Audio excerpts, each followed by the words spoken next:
You're watching Force 13's live streaming service.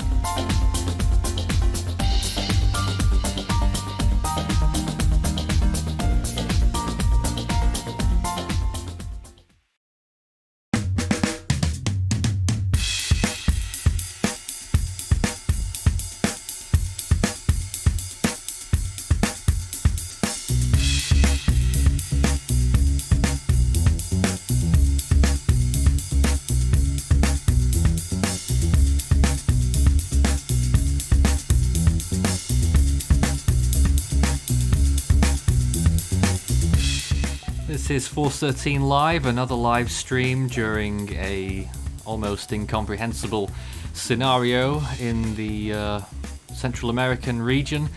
Nicaragua and Honduras about to get, certainly the former will be getting a Category 5 landfall by the looks of things, and the latter will be getting its associated rainfall more than anything else. Both of them will actually be getting catastrophic rainfall, which will also encroach into El Salvador, Guatemala, and perhaps even into Belize. It's a rather large system, is Iota. You can see it depicted on the satellite there.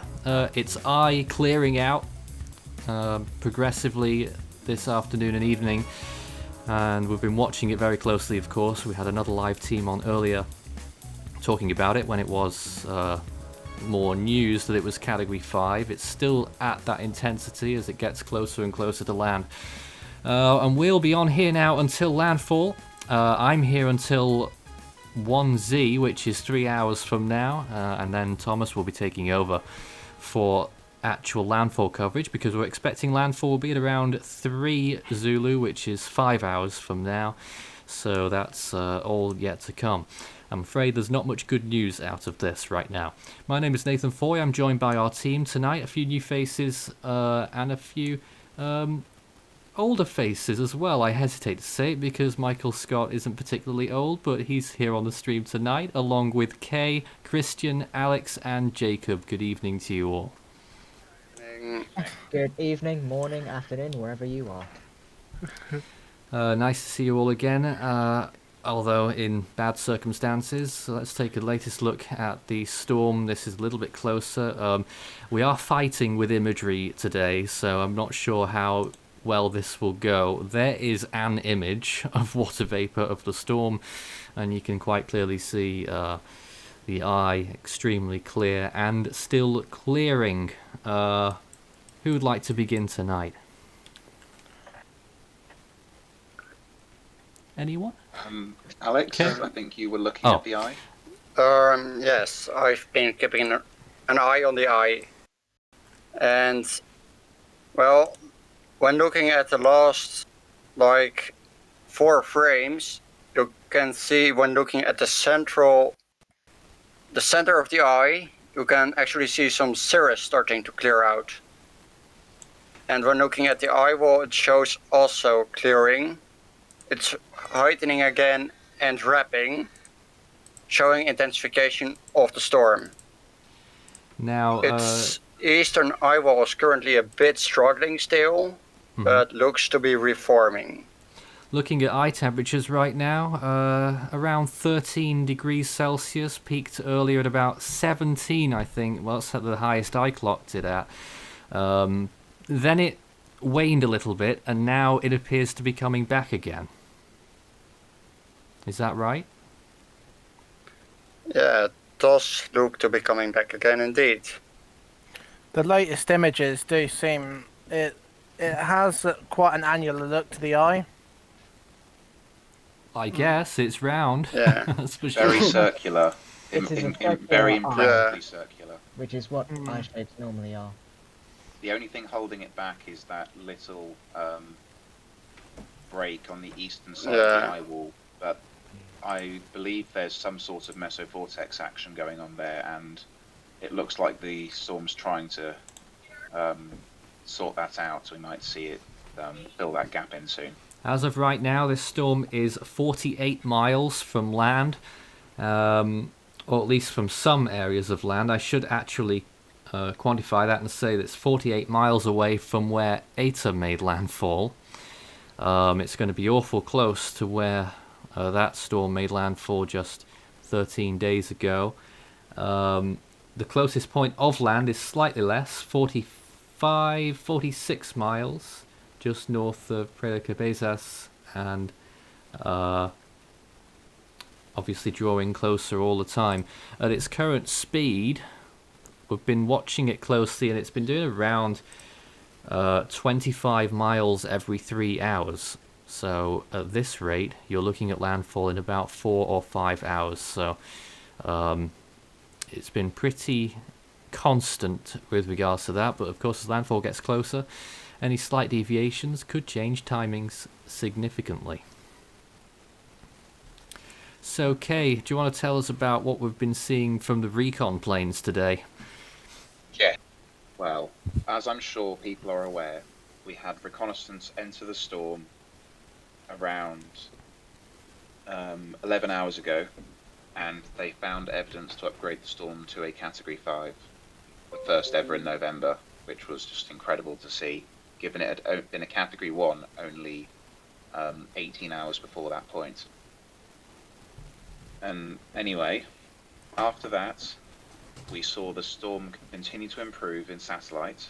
There appeared to be a bit of a hiccup where the satellite appearance degraded, but then it began improving again, and we thought we'd find a storm that was at least a little stronger. But in actual fact, it seems it might have weakened slightly during that hiccup and hadn't quite recovered to the point that it was in the first mission. Pressure was slightly higher. Mm-hmm. The National Hurricane Center determined that the winds were close enough to the first mission to hold at 160 for the full advisory that we just had an hour ago, which is a fair point, and I pretty much agree with their reasoning. Yeah, we have another plane that's an hour and a half away, and we'll be getting a new take on the storm then. Let me read off that full advisory that came in, and I will point out the update as well.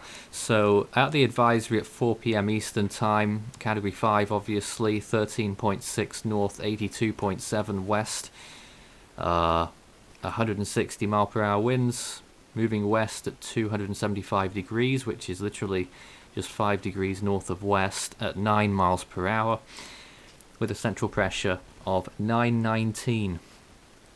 A hurricane warning was in effect for Providencia. They lifted that at 20 past 4. They've replaced the warning with a tropical storm warning. They've also discontinued the hurricane watch for San Andres, so they've just got the tropical storm warning still in place. Hurricane watches therefore aren't anywhere now, and we are liable to lose the imagery every so often here, so bear with us on that. Hurricane warning in effect for the coast of Nicaragua from the Honduras border to Sandy Bay, Serpi, and the coast of northeastern Honduras from the border as well to Punta Patuca. A tropical storm warning, as I mentioned, for San Andres, the coast of Nicaragua from south of Sandy Bay, Serpi to Bluefields, the northern coast of Honduras from west of Punta Patuca to the Guatemala border, and Bay Islands. Now, their expectations for rainfall, which is something we've been monitoring very closely for a while, and the situation's not getting any better, I'm afraid, regarding that. Honduras, northern Nicaragua, southeast Guatemala, and southern Belize, 10 to 20 inches, that's 250 to 500 millimeters, isolated maximums of 30 inches, which is 750 millimeters, possible, especially from northeast Nicaragua into northern Honduras. El Salvador and Panama, 6 to 10 inches there. That's 150 to 250 millimeters with isolated maximums of 15 inches, 380 millimeters. This rainfall would lead to significant life-threatening flash flooding and river flooding, along with mudslides in areas of higher terrain. Southern Nicaragua and Costa Rica, 3 to 5 inches there, with isolated maximums of 10.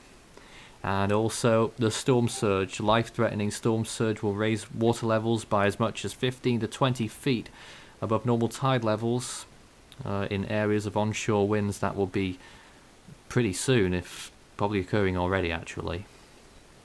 Do you think it'd be worth mentioning as well about the model runs that have been recently been coming through? Is there much to deliberate over regarding model runs? Well, there's some Yeah. some of the tracks for the from the latest ones initialized at 18Z. Quite a few of those are suggesting that it could cross over into the East Pacific. And there's a couple of the model runs which are also saying by the time it gets through to the East Pacific, it could still be a Category 1 by the time it makes it No. through. I There's a think cou- that was a statistical model that Yeah. wasn't factoring in land properly. It's No, not I don't going to think be a it was. hurricane when it gets across these mountains, but it could still be a tropical depression if it decides to pull an Eta and not dissipate for some reason. Oh, That's great. true, actually. Precedents just a few weeks ago regarding that. Supposed to dissipate and just held on until it got over open water. So you've got the models that were suggesting that. It's like the one that you probably might not take into account is you got the CEMI model, which was suggesting that it would still get through as a Category 4. Come on. That's definitely not reliable. No, it's That's definitely not. and then Yeah, there's somebody- always an interpretation you have to do with these models. You have to go, is that Yeah. really possible? no. Yes, in this case the answer's no. But most of the models are concurrent with weakening down around 24 to 36 hours to a low-end tropical storm, and then also then further down to tropical depression and remnant low. As always, we will take your questions tonight. Start your message with Force 13 all in text, right up until landfall, probably. We'll try and get through as many as possible. No guarantees we'll get to your question because there's so many that come in. So let's start with Andres Ramos, who says, will Iota move further north before landfall? Only a little bit, if any. Not significant amount. I don't see it happening. Trend's being westward. Lucas asks, is it possible for Iota to begin to stall before landfall? No. It's going to keep moving at around the same speed.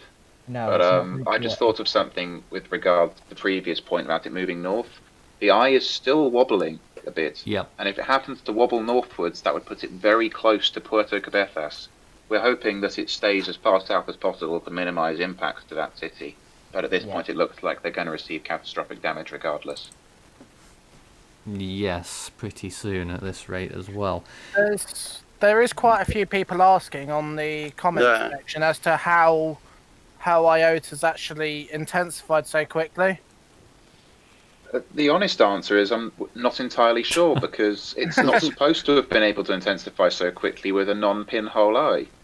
It's practically matched Wilma.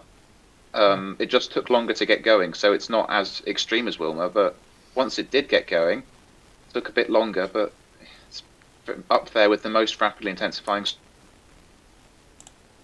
I was 6 times wider than Wilma's.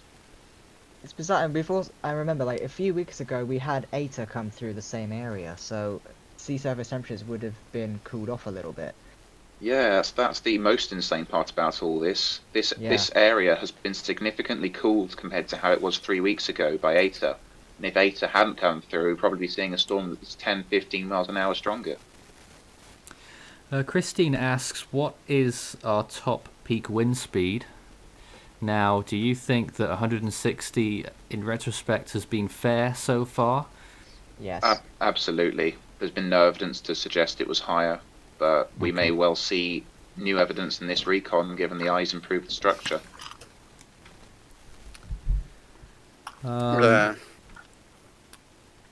Just trying to check through some more comments here. Questions about eye temperature. Just got a latest read. I think it's hovering around degrees Celsius.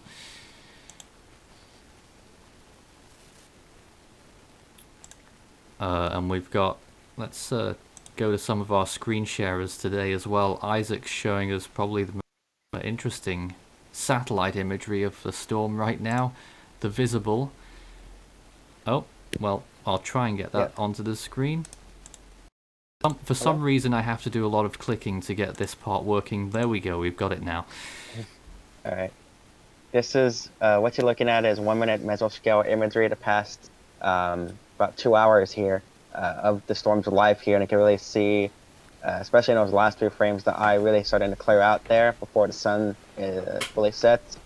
And again, this is 1 minute imagery off of Go 16's mesosector. Incredible satellite views we're seeing. And you can see, of course, Nicaragua to the west of that, this little pink little line you see there. Hopefully you see that at least. Yep. Just really incredible stuff. And honestly, just amazed at what we're seeing right now. Look at all these gravity waves just shooting off away from the eye wall there. I'm just, stunned for words here. I can't really say much more than it's just a really impressive and deadly storm we're looking at here. It really is. Even if it had not happened 13 days ago, we would still be saying the same kind of thing right now.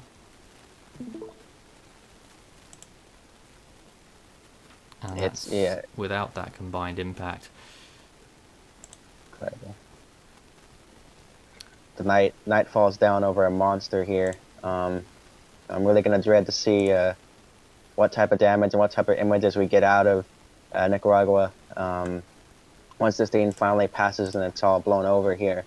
It might be actually hard. It's probably gonna be hard to distinguish the damage between Eta and Iota here, because both these systems happened within a fairly short time period, within about 2 weeks or so. So we might not be able to really distinguish between the two. In some places, what type of damage occurred. Perhaps we could look at the impacts we've seen from San Andres. Yes, absolutely. We had a few things lined up, didn't we? Yes. Is someone able to bring them up? I can. Yeah, take your pick. I don't know who's gonna go ahead and do that, but we'll wait here patiently. Just whilst we get onto that, another question: is it possible that Iota did an eye wall replacement cycle earlier? Right, is my screen No. shut off? No. It hasn't done an eye wall replacement cycle. We got you, Christian. Okay. Well, there you go, Kay.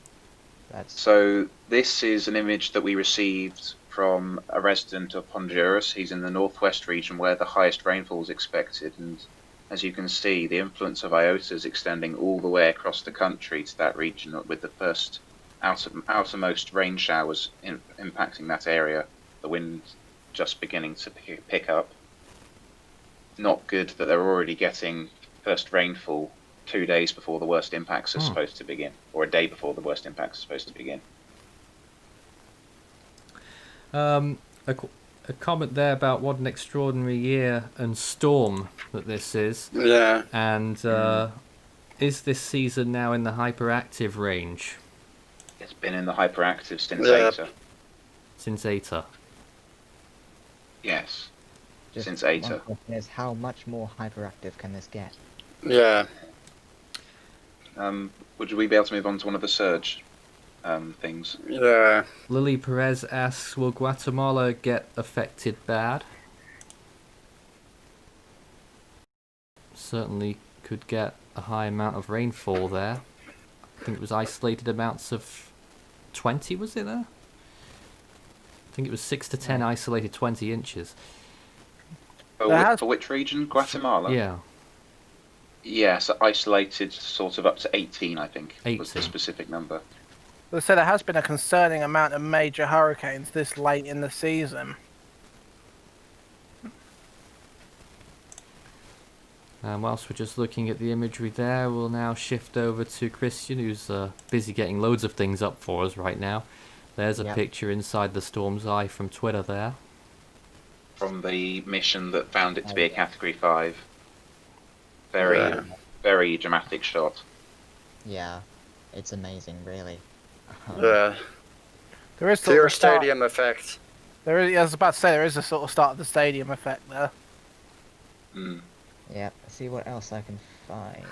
I don't know if you guys remember also seeing a documentary from Michael when they got it in Landfall, and they were inside the eye. And I'm getting position updates all the time, and I will keep you updated on that, exactly how far away it is from land, and see if we can do some extrapolations and calculations to see when landfall might be.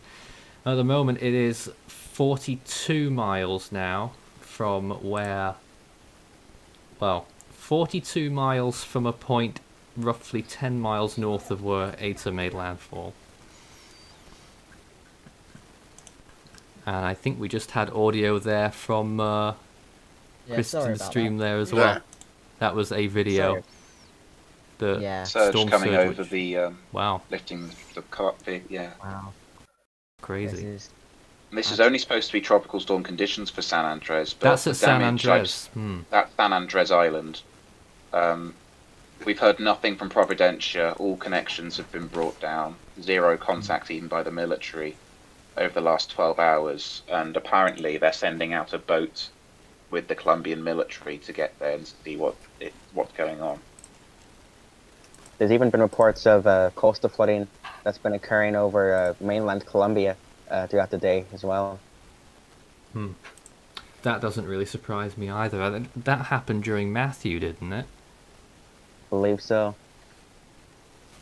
Okay, so Riken is about to enter the outer bands of Iota right now. There we go. Oh, here's some more. Okay, you know what this one is, right? Let's see. Yeah, it's just And a how surge do- and waves coming up over the coastal roads. Yeah, inhabitant of San Andres makes it. There's a question on here as well from King Charlie Magna. I'm not sure, but it says, do you think that there'll be Florida could see a significant storm by the end of the year? Ooh. Ooh. I'd say Eta's the worst they're getting. I'm not Yeah. expecting something to manage to get to Florida this late in the season now. Will most likely be protected with high pressure areas too. There's also sea surface temperatures now around Florida aren't really that favourable for cyclone development, are they? No, No. well, they're still favourable, but there's a lot of dry air and the shear's increasing that far north. Esh Daddy says, is it me or has the past 10 years been a constant march of overperforming storms? They seem to be developing higher than expected intensity, and thank you for your support during this difficult time tonight. Your thoughts on that, team? Well, not necessarily the whole 10 years. 2013, 14, yeah. 15 Let's was a welcome just remind relief. everyone that the Greek section of this year has been Yeah. busier than 2014 And 2013. and 2013, I certainly. suppose. Yes. Quite impressive. There's also 2013. Because I Yeah. remember tracking that year. The strongest storm we got was Cat 1, which I think was Ingrid, was the strongest storm of that year. And Umberto, both Category 1s, I think. Yeah. Yes. Yeah, well, Humberto was officially, I believe, in terms of central air pressure, with Humberto being 979.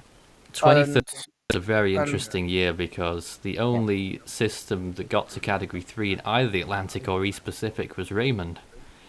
Yeah, Yeah. that was quite a dead year. Yeah. Oh, how wouldn't we all love to go back to that? Oh yeah. At this current time, absolutely, yeah. And can I just say, what's our current CDPS rating? Well, it We are- was CDPS Stage 10 earlier. We are still at stage 10 unless the storm drops below a category 5.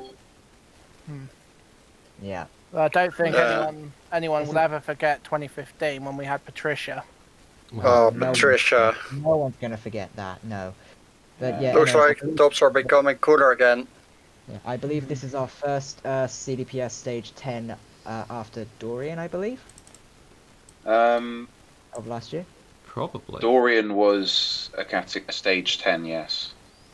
First one And in globally fact- since then, I would think. I think so, yes. And so the thing that upgraded Dorian to stage 10 from stage 9 was the wind field expanded. And funnily enough, we've just seen a wind field expansion from Eta. Wait, from Eta? Not Eta. Oh, goodness me, Iota. It's happening to Oh, everyone today. the names are so similar. Don't worry, I don't I like have these it Greek already. names. Yeah.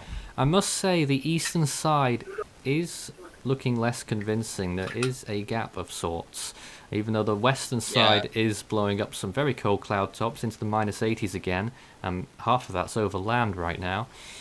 That's the most alarming thing. Yeah. Alarming. I yes. did take note of that gap earlier.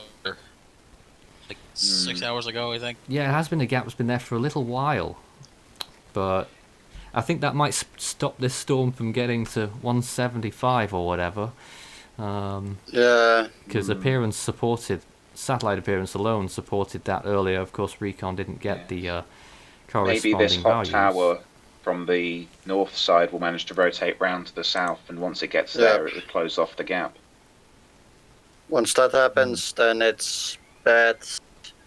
Bad. Mm. Unfortunately, it's running out of time. Quite quickly. It is running out of time, definitely, yeah. Ah, yes. We don't want it to strengthen, of course. I was going We'll to say do... this. It probably looks to be about. I'm gonna say a 1 a.m. landfall here earliest. I'm just going to do an extrapolation here to see how far it's moved in the last hour. So the centre of the eye has moved pretty much exactly due west by 9 miles. So that's pretty much what NHC is saying, 9 miles per hour. So at this rate, 9 miles an hour, if it did move due west 47 miles, that's 5 hours. There's something I am just sharing on my screen now, Nathan, which I've just been looking at Twitter, and there's some photos that I found. These are from Central America. So Central America is, in this tweet is, Central America is bracing for another hurricane just weeks after Hurricane Eta killed at least 120 people in Guatemala, Nicaragua, Honduras, and Mexico. 13 days. And they've got some photos here, which I'm just showing you guys now. From the flooding, and so this is floodwaters before the second hurricane. Yeah. This is, and what worries me as well, because of Eta, some areas are still flooded, and that could see even worse impacts. Yeah. We know from aerial photography that's been happening recently that there are some areas that have not cleared and are still underwater from Eta 2 weeks ago, and when it's still underwater now, we know that Iota is going to make it so much worse than Eta did. So we're getting new footage in from Nicaragua right now, showing the winds increasing really rapidly. All right, trees are this shaking. Here. Yeah. Destruction is starting. So that looks very inclement there. So why are people outside in Puerto Cabezas? Is that where it is there? That's what that tweet says it is. Hmm. It says they're taking video of their local television, and they say that the news is streaming content from someone who's in Puerto Cabezas. It's going to be pretty bad there right now. Hurricane conditions, I would think. Yeah. Yeah, that's hurricane conditions. And not to mention, as the sun sets, like, there's definitely going to be deaths in the morning. That's for sure. Yeah. Isn't bear thinking about. Unfortunately, yes, that is a given, and there's nothing we can do to stop it. And this thing looks intimidating in the sunset. I mean, it's probably already occurring. Questions about how wide is Iota's eye? Roughly 19-20 miles? Is that normal miles or nautical miles? Statute miles. Oh, sorry. I think, as far as I can gather. I found a tweet as well. There's, by the looks of it, there is someone on the ground in Honduras, which they've put. They posted some footage from it about 5 minutes ago. Would you like me to put this on, so you guys can have a look? Sure. So it's just coming on now, guys. Oh, we can hear it. Then yeah, there's the visual as well. Turn it down slightly. So that's clearly a severe situation that's ongoing right now. It's only going to get worse. If you weren't taking this seriously, then take a look at Background's that. waterlogged. That's just the initial phase of the storm.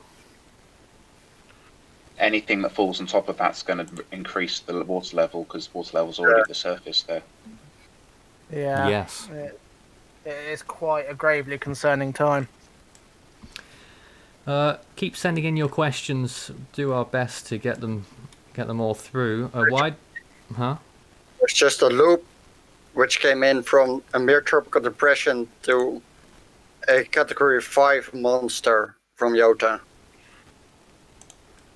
There is a question here from High and Low, which says, "Do you think Cristobal will be retired?" Oh dear. Let's not go talking about that just now. No. Why did it look stronger but actually was weaker? Is a question we've received. Wind lag. Is it all wind lag? Most of the points there was wind lag and some. Yeah, it had some structural imbalance around the eye at certain points. And the dry air intrusion didn't help. Except for later on making it Cat 5. Just got some new satellite imagery, and the latest check is that the temperature inside the eye is about 12 degrees.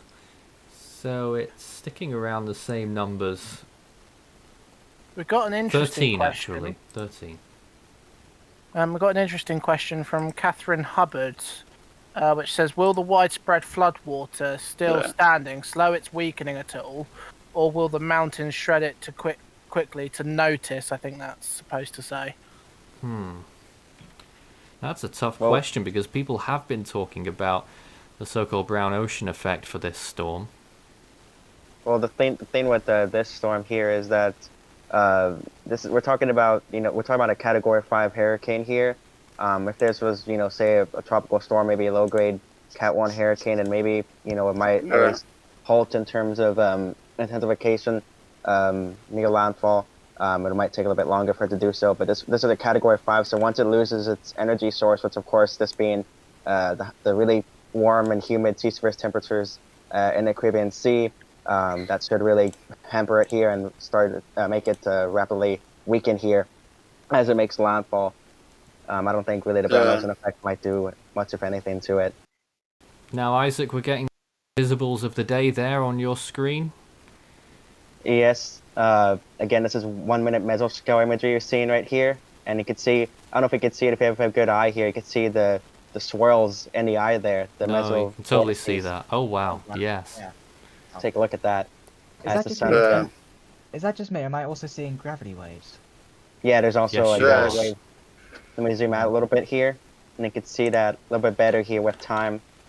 Flooding new frames there, so sorry about the blackouts. But you can see gravity waves protruding out of it.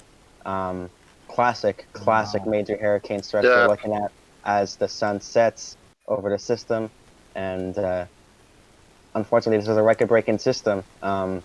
Latest Category 5 ever recorded in the Atlantic Basin history.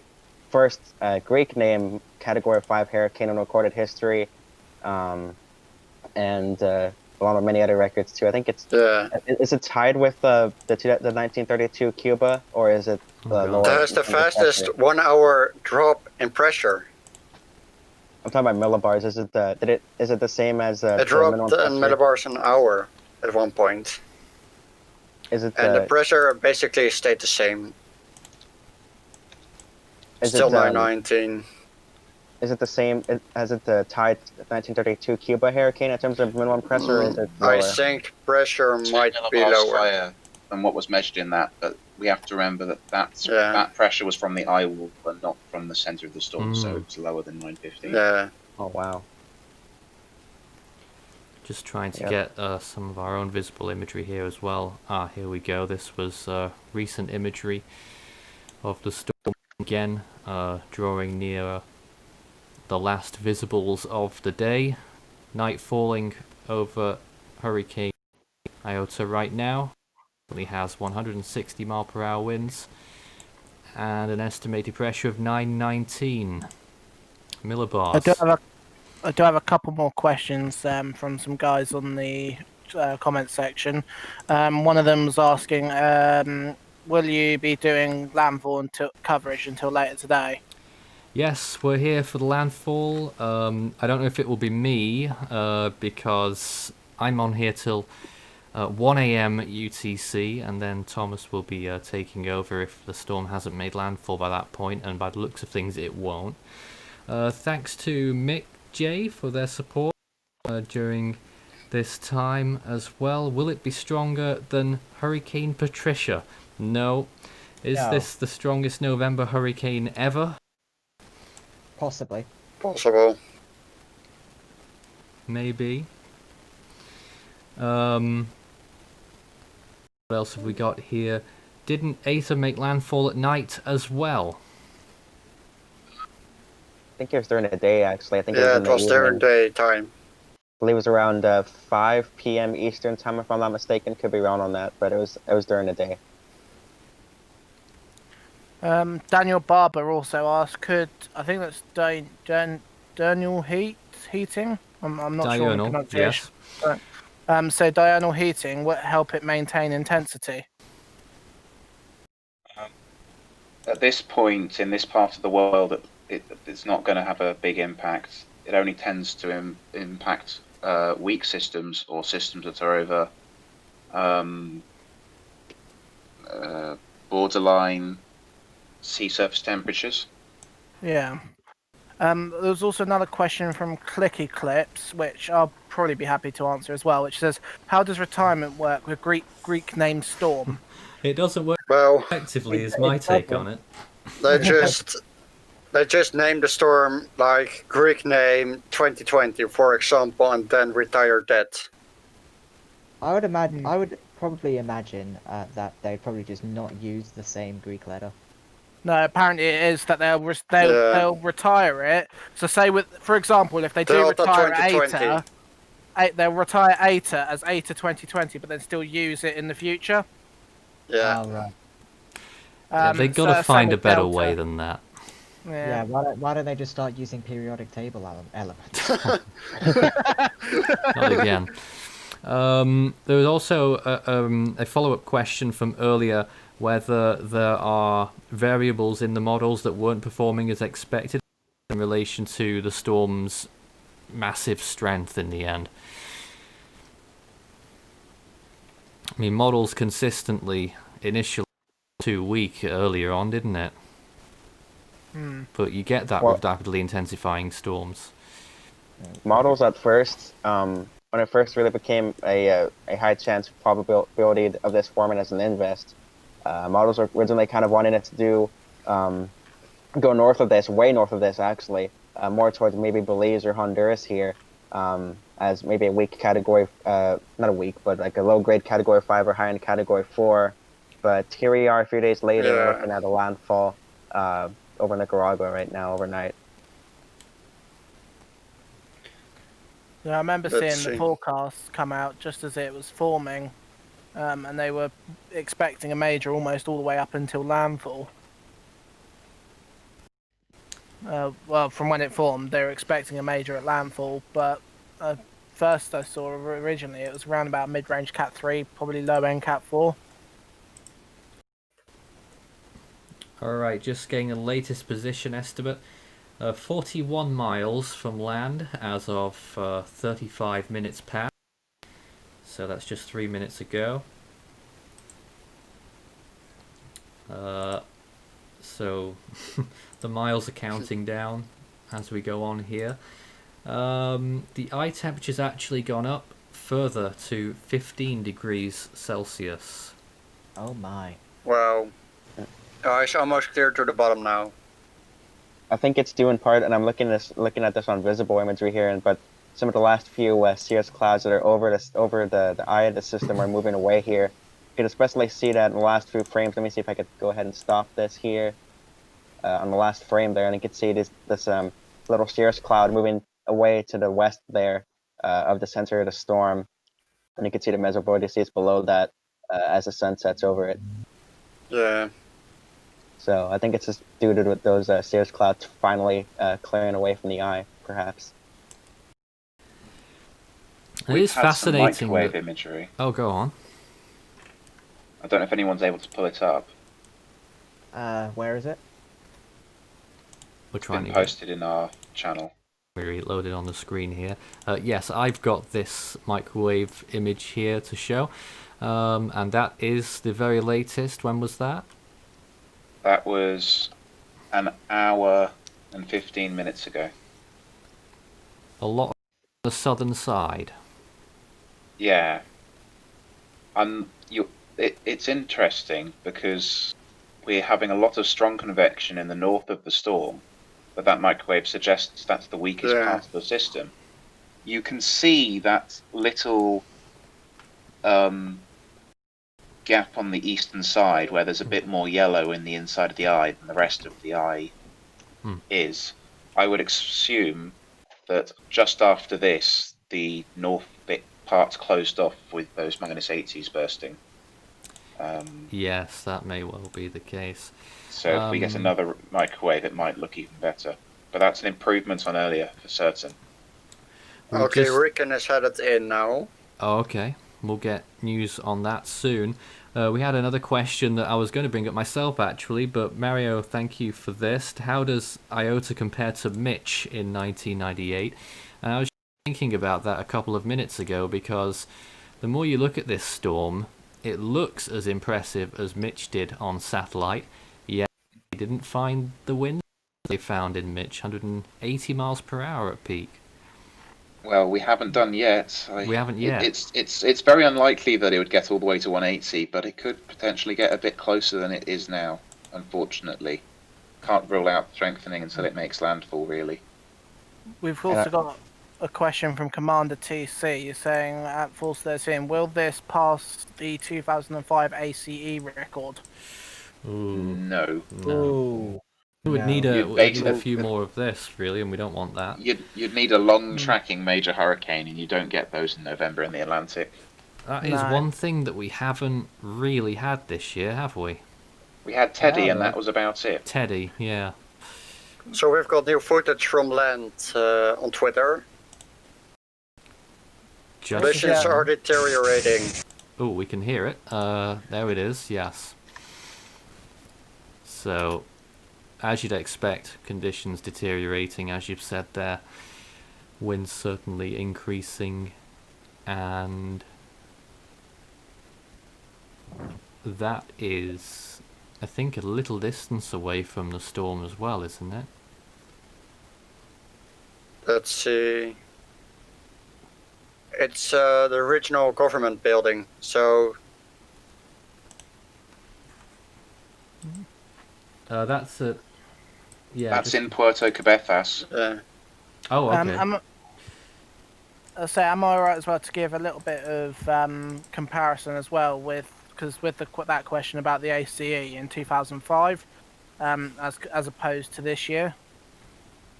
Because I can give sort of my take on comparisons between the 2 years, Well, and as to why, and sort of explain why the ACE isn't as high. I mean, I think it's suffice to say right now that the storms haven't lasted as long in general this year, and haven't been as strong for as long. They've made landfall at peak, basically. I'd say the impacts to land this year have been more than 2005 across the whole basin. I'd tentatively say, with Eta and Iota, and then everything that's hit the US. More questions just now. When will arrive in the eye? I know you've been, Alex. You've been watching that closely. It's still going to take some time, but they're moving pretty fast. 260 knots right now. Ooh. That's the speed Rickon has had it.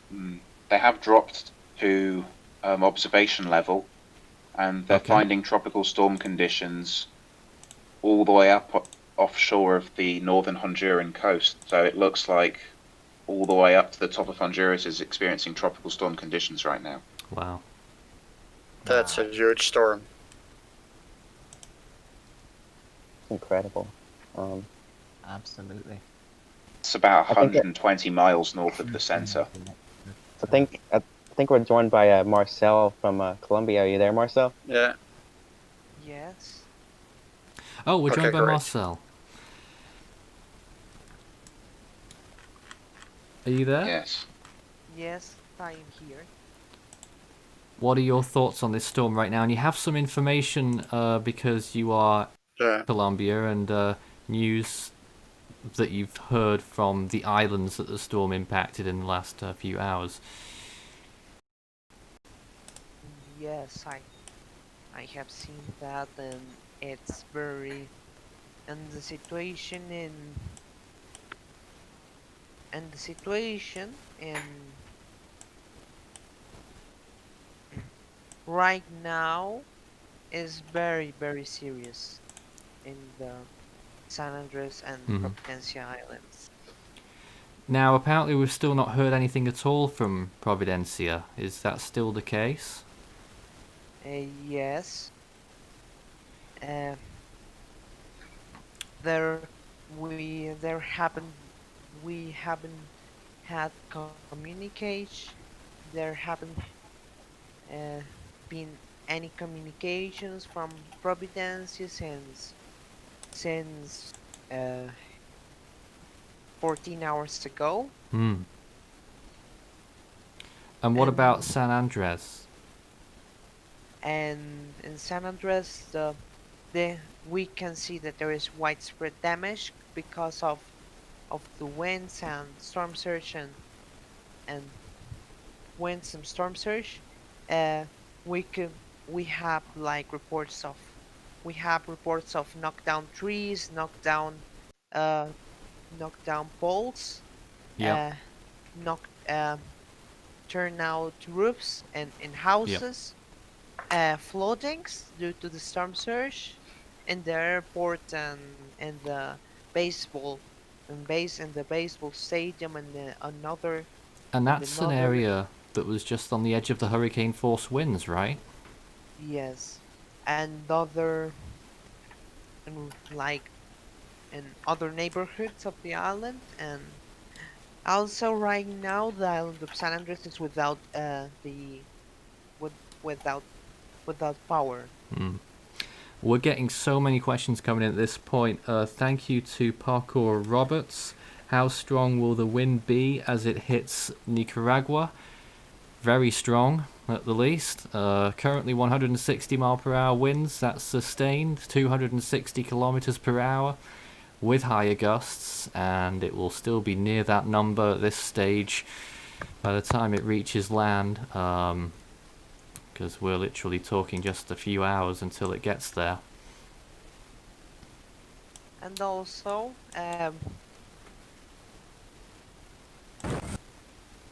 Go ahead. Oh, I think we lost Marcel just there. and also, Oh, there we go. And also, for example, right now, a frigate of the Colombian army is going right now to the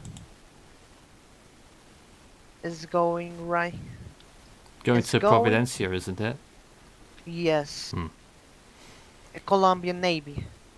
So they're en route, and I imagine that we'll see from them what the situation is. It's crazy.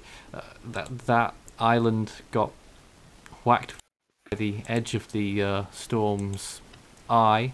And apologies again as the imagery just goes away for a minute. We've got many different vantages that we're trying to get up here. We also have a comment from Weather Rush, and thanks very much for your support. How many major hurricanes has the Atlantic ever had in November? And that they've never seen a Category 5 hurricane in mid-November. Well, the only other Cat 5 in November was a 1932 Cuba hurricane, and that peaked before this. I think, if I remember correctly, it peaked between the 10th and 12th of November, if I'm not mistaken. Could be wrong on that. The 5th to the 7th. 5th to the 7th. Yeah, so it was a lot earlier in time than Iota is currently right now. I know Lenny came close in 1989. I've got another question on here as well. There's so many right now. So apologies if we don't get to yours just a minute. So we've got Tom Bryant Kings, who says, will the 40% AOI survive the crossover? Okay, well, we've not even mentioned this yet. It's Not worth that. more than a mention because the National Hurricane Center, believe it or not, have tagged another area of interest behind Iota that could develop in the same area. They've got a 40% chance on that in 5 days. Models suggesting it could get to tropical storm status. Certainly, well, we certainly hope it doesn't get anywhere near as strong as Iota, but you just can't rule anything out. But it looks like it will be a tropical storm at peak and will make landfall further south, maybe on the border with Costa Rica. That's going to be like, we'll be talking the end of this week into the weekend for that. So there's just coming in footage from Billy right now, which is in the path of the northern eye wall. Okay, let's see if Conditions we can are get- deteriorating very fast right there in Billy. For reference, Bilwi is the other name for Puerto Cabezas. The city has two names, one in the local language and one in Spanish. Thank you for explaining, Kay. So hopefully as well with the area of interest, it's going to be caught in Iota's cold water trail, couldn't it? Is there much of a cold water trail even after this storm? There wasn't much after Eta. This one, it could leave more of a distinctive cold water trail. You would 'cause- certainly hope so. Yeah. Absolutely. More questions. Is it stationary right now? No, still Uh, moving at yeah. about 9 miles per hour. Yeah, it's still This is moving not- about 9 miles an hour to the west. This is not going to be a Eta where it sticks around for 3 hours off the coast, delivering more rain. It's going to be moving at a fairly decent rate of speed here. Not as fast as other storms before, but still not forecast to stall anytime soon here or at all during its track. And again, we've got temperamental imagery because I don't know whether it's a demand thing or technical thing, but we're trying to get the animated imagery as much as we can, but you still get a decent gravity of what the storm's doing. The very latest imagery at 2 minutes ago, we've got here an eye temperature of 15 degrees, so that's warming still. Latest position estimate has it 40 miles from Haulover, which is where Eta made landfall effectively. And I just thought of something and I can't remember it now. At the worst possible time. Yes. Oh, yeah. It could be about an hour until Rickon reaches either the eye wall or the eye. Could be about an hour away now. No, I'd say they're closer than an hour. Yeah. Let's just take a look at recon real quick. Looks to be 40 minutes. Yeah. Yeah, they're It getting. will be 35, interesting to see that 35. data come in. They are getting Yeah. there. The pressure is certainly dropping fast. Well, given what happened earlier when the appearance improved and the storm was actually 2 millibars weaker, I don't think we can say anything about what the storm's doing based off satellite appearance, but Yeah. you would assume with the eye becoming ever more circular with each frame that goes by and the temperature rising again that it is indeed deepening. That's what all the data would suggest. Yeah. So It it's would all be very pointing to. typical. Be very typical for us to go in and find a storm that's exactly the same pressure. Absolutely. How It's far just, out from the northern eye wall will a 15 to 20 foot storm surge be seen? It would only be in that eye wall and then dropping off relatively quickly as you leave the eye wall. But the eye wall isn't a small thing. It's sort of 20, 30 miles sometimes in the larger storms. This is an average sized storm, perhaps slightly below average for its intensity. Now, a But, lot of people fairly understandably comparing this storm with Eta, of course, which struck just 13 days ago. And questions such as, will Eta be revised to Category 5 status? Why has this one managed to do better? And the like. So I think, Kay, you might want to answer some of those questions, because I wasn't actually on the air during Eta's peak. Well, the answer is Iota has a larger eye, which is more stable, and it had better outflow, which helps it avoid eye wall replacement cycles in some manner, I would assume, given that there's zero sign of one. And having had more time, a more stable structure, a better outflow, and being over deeper waters for much of the time it was intensifying, it's managed to get to Category 5. When we go back to Eta, we often forget that it spent almost all of its time intensifying over the shallower coastal waters, where there's less energy available because the water's not as deep. And it was stalling, which isn't encouraging for intensification. You want the storm to be moving at least a little bit. It just helps the storm organize, having that bit of momentum to the in one direction. A question there is Iota considered a weather in terms of weather bombogenesis? Bombogenesis. That's a term that us in Europe are a bit familiar with. That's to do with extratropical cyclones. This just went on just that rapid deepening and explosive deepening. I've got a tweet. Different We've process. certainly done that. Yes. The NHC themselves said that it's explosively deepened and rapidly intensified in their advisory 13 discussion. It's like something you would see in like October, September. Nothing you would see in November. I think somebody needs to tell Iota it's not September anymore. And just looks a like note it didn't get here them. that the latest imagery's just come in again, just as a couple of minutes ago. 39 miles offshore at this point. Yeah, I'm really seeing on the last few visible images here too on mesoscale. It's incredible. Sun going away from a monster storm here, and like I said, I really dread to see what type of damage we're going to see once this storm passes through and it's all said and done here. I mean, honestly, I already said it with Goni, and same applies with this storm.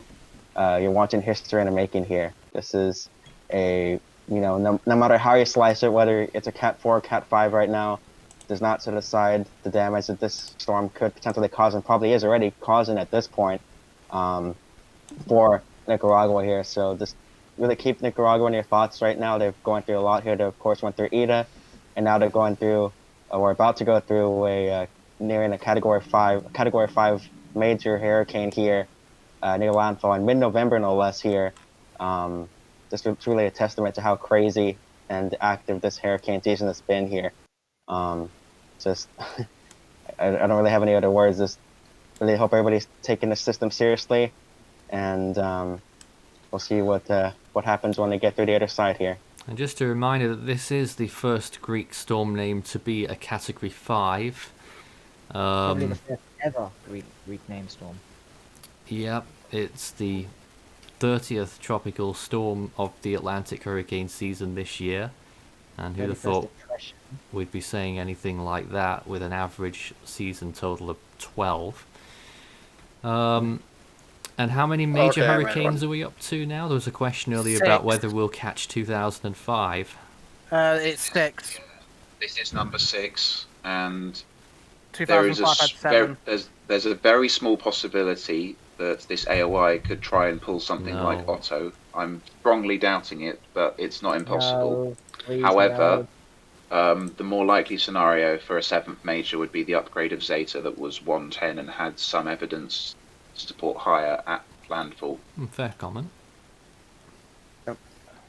In terms of the records at the moment, we are currently 2 off hurricane-wise to match that of 2005, and we're 1 away on major hurricanes for it to match that of 2005. We've already matched it with depressions and already beaten it with total named storms.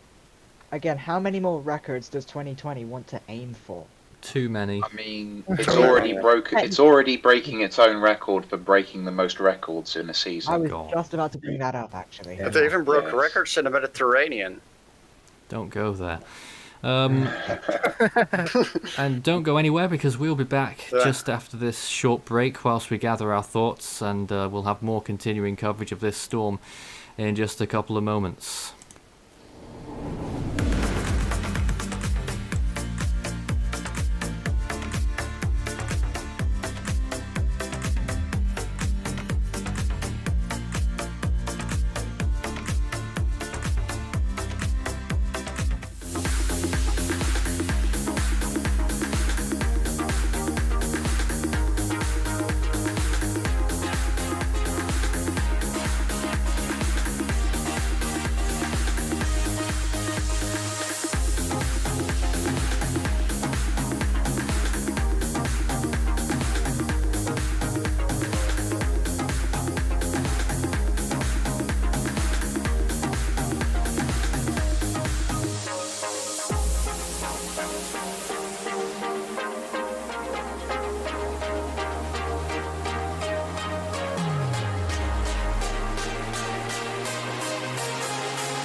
You're watching Force 13's live streaming service.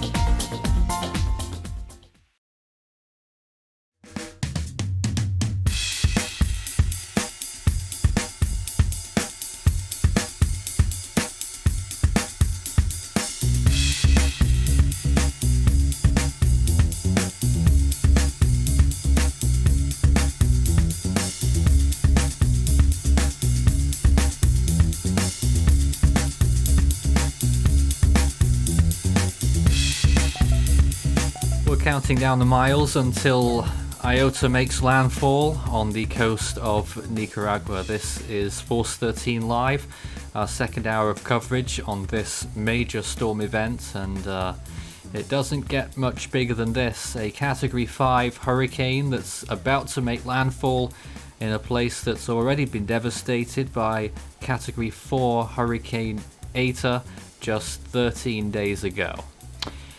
But we are where we are, and we've got to cover it, and it's nice to have you on board, although not in very pleasant circumstances.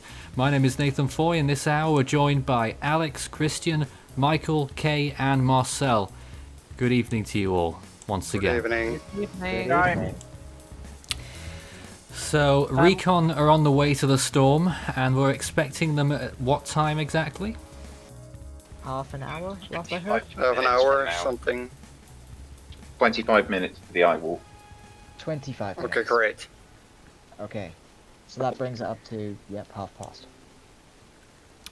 And again, if you've got comments or questions for us, sometimes the information comes in rapidly, other times it dies down a little bit. So when we do get less information, we take the questions, and it's all about getting people's thoughts and answering people's questions.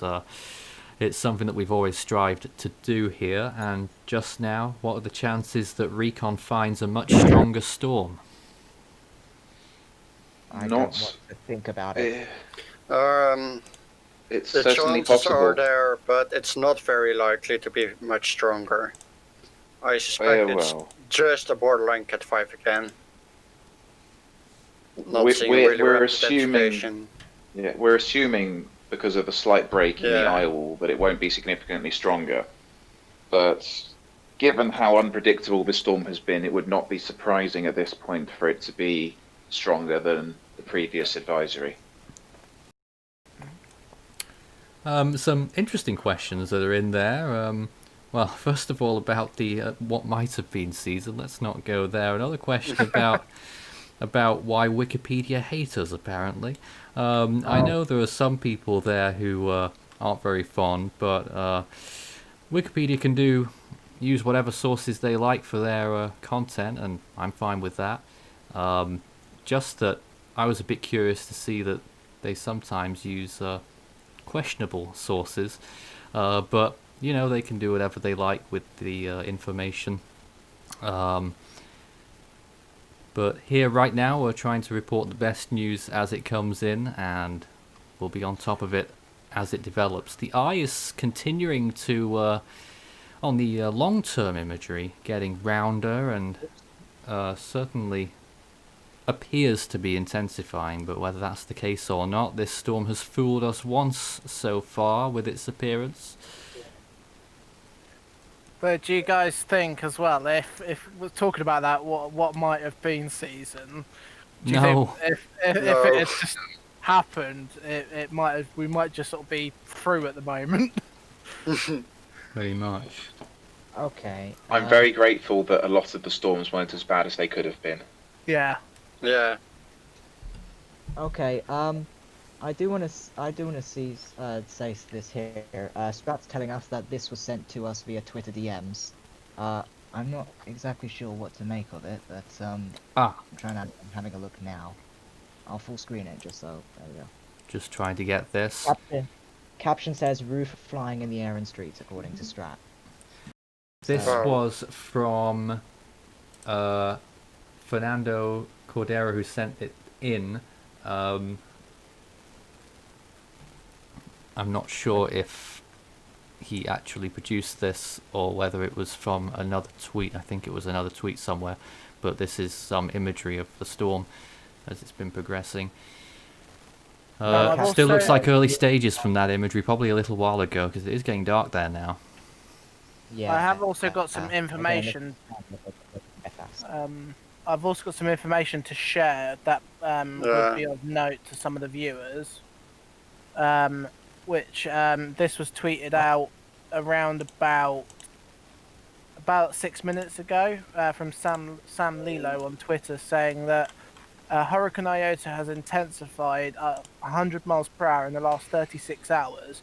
8 storms have done this, apparently, in the last 169 years of records prior to 2020. That being the Labor Day hurricane of 1935, Camille of 1969, Andrew of 92, Rita of 2005, Wilma of 2005, Felix of 2007, Matthew of 2016, and Maria of 2017. And apparently 3 storms in the last 2 months have also done this, which being Delta, Eta, and Iota. All Greek letters. Yeah. This is absolutely insane. Puts the season into perspective when the last month and a half has seen storms being mapped compared to such historic names. Yeah. It's rather I'm seeing sobering to some- see genuine I'm seeing comparison something being else. made. I'm seeing something else as well. The pier of Bilwi, Puerto Cabezas, is being battered by heavy storm surge caused by a Category 5 Hurricane Iota. Yeah. So we know it's an extremely serious situation. It's only going to get worse at this point. Landfall is expected in a few hours still, I would say. Right now it looks like 37 miles from land at its closest point.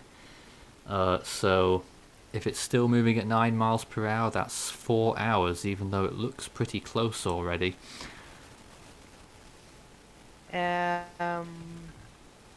Marcel? I have breaking news right now. Go ahead.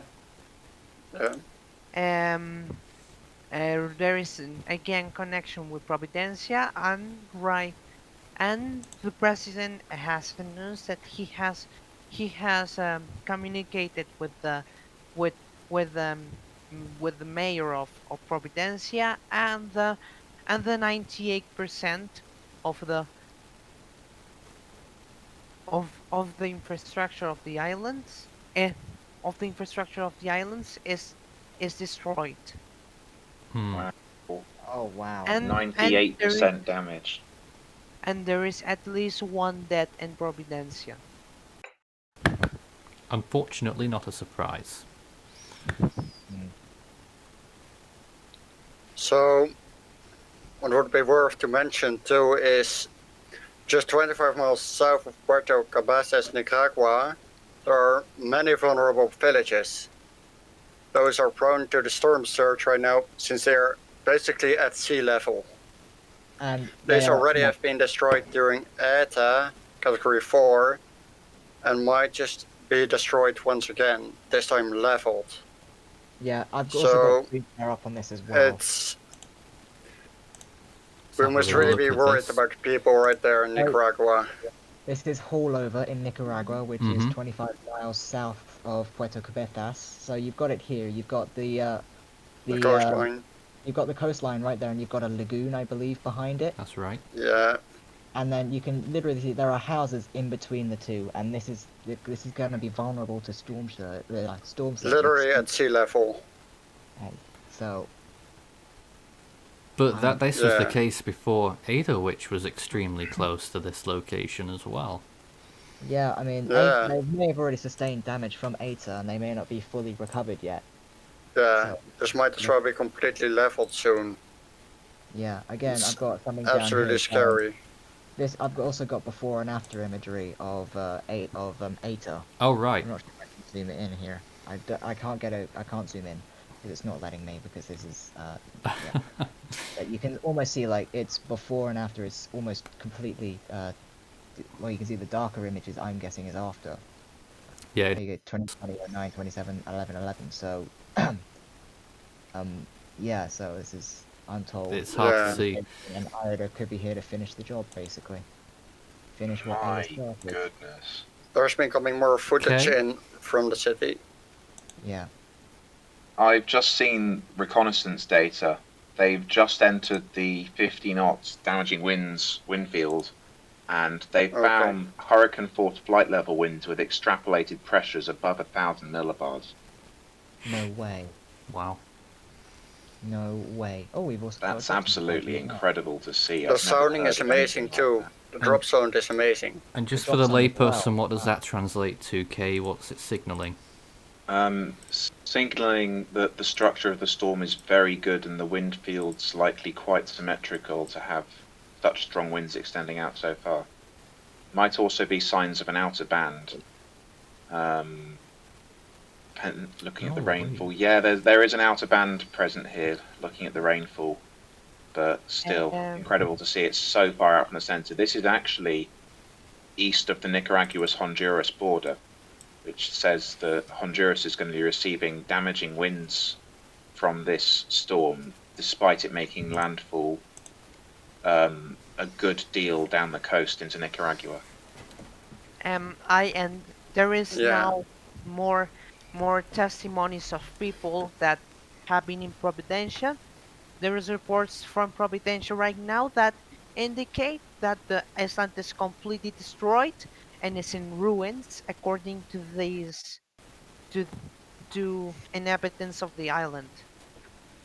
If I could just interject with a video that has also just been posted on Twitter in about the last 10 minutes. I've just got it onto my screen share now, which I'll just turn Oh my it word. down. Yeah. You can see how bad the winds are in Honduras. Oh my Yeah. word. You can see it actually ripping off the roof. Yeah, that's it is- dangerous to say the least. That. Wow. Oh You'll my. see it in a second. Oh, Don't tell me the roof gets completely blown off. it takes it will. off. It's gone. Oh god. Whoops. Yeah. And then the other bit follows it. Oh my god. And that's why you should Yeah. evacuate when you're given That is- evacuation orders. That is why it is. When you're given evacuate orders, please do not take them lightly. So we're It getting can- flood reports from the airport now. So This is not a joke. So if you are Well- given an evacuation order, please do. Considering it was still light on that image and it's getting dark there now, has gone dark, then that, that's even before the worst part of the storm arrives. Yeah, Yeah, that's it's still an early evening. That looks like. Okay, let's see. yeah. Oh, and I've got something else, something to do with San Andres Airport. Okay. Is my screen share still up? As far as I'm seeing here, let's take a look at this quoted tweet. Oh, here we go. So Yep. again, so I'm guessing this is San Andres Airport, and you can see it's almost completely underwater, and it's probably had a lot worse than It's probably a lot worse than it was. Please excuse me. I'm struggling to find the words right here because I'm so astonished at what I'm seeing here. I just can't. This is insane. Well, this storm is delivering a enormous storm surge. We're expecting 15 to 20 feet when it makes landfall in Nicaragua a little bit later. And I got an update on Hurricane. They're finding purple barbs now. So the winds are definitely picking up a lot. I've also got another video as well taken in Bilwi in Nicaragua. Bilwi, just so you know, Bilwi is Puerto Cabezas. It's two different names. Okay then. go ahead. But shall I just put this onto my screen share now, and you guys can see what effects it's having there. There we go. Yep. Yeah. There's You can even see the floodwater. there's flowing. already Wow, flooding. Already the water. that is. Oh my goodness, I can't. Very dangerous conditions. Yeah. It's concerning seeing if those trees are gonna. They look like they could go any second. Yeah. Yeah, they really did. That is very dangerous. So I would like to point out the first drop sound from Hurricane, Oh. Oh.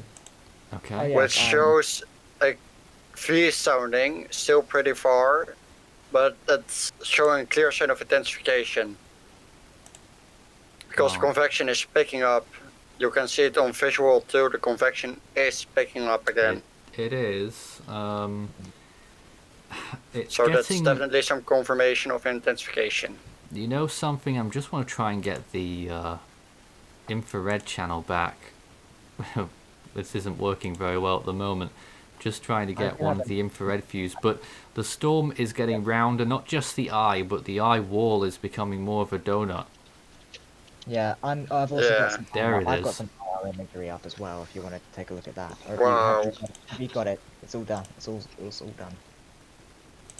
Yeah, this is just what I've got is some IR imagery that is on Tropical Tidbits right now. Yeah, I've got some calls.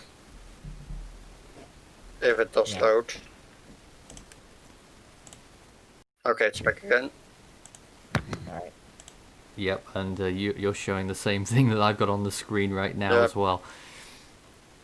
Wait, am I? Okay, so I will repeat this.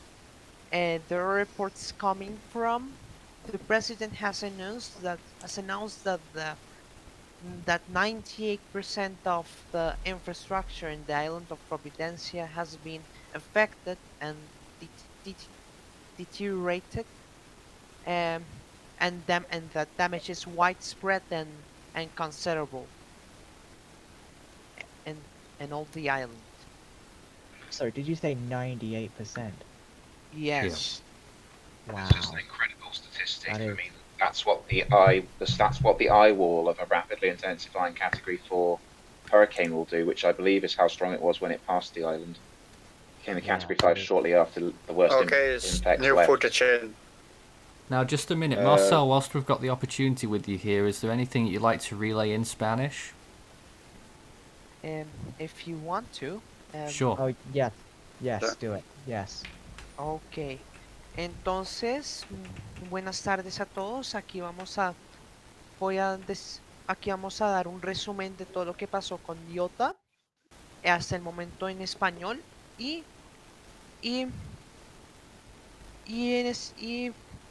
pues en la isla de San Andrés hasta este momento ha habido muchos reportes de daños en toda la isla. Se ha reportado que que las zonas del aeropuerto y el estadio de béisbol están completamente inundadas. Se han reportado incidentes de caída de árboles, caída de postes, también muchas casas y muchos hogares se han quedado sin techo debido a los fuertes vientos de este ciclón tropical, y también hay una grave afectación en las carreteras de la isla por la marejada ciclónica que provocó este huracán. Sin embargo, lo más importante que provocó que es el más importante año, al menos en territorio colombiano, ese fue en la isla de Providencia, donde están empezando a llegar reportes, y el presidente de la República de Colombia ha recientemente confirmado que 98% de la infraestructura de la isla de Providencia está actualmente afectada y deteriorada por el huracán. Y al menos hay una persona muerta en la isla. Actualmente el huracán es un huracán categoría 5 con vientos de hasta 260 kilómetros por hora o 160 millas por hora y una presión mínima de 919 milibares, y que es un huracán muy peligroso que ahora se dirige hasta la costa atlántica de Nicaragua, poniendo en potencial peligro sobre todo a la ciudad de Bilbuí o Puerto Cabezas. Entonces, se espera que la afectación en la costa sea bastante grave,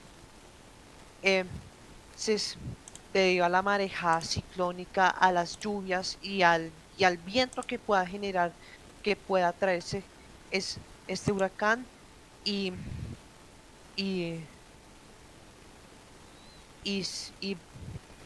lo más probable es que el daño sea catastrófico y muy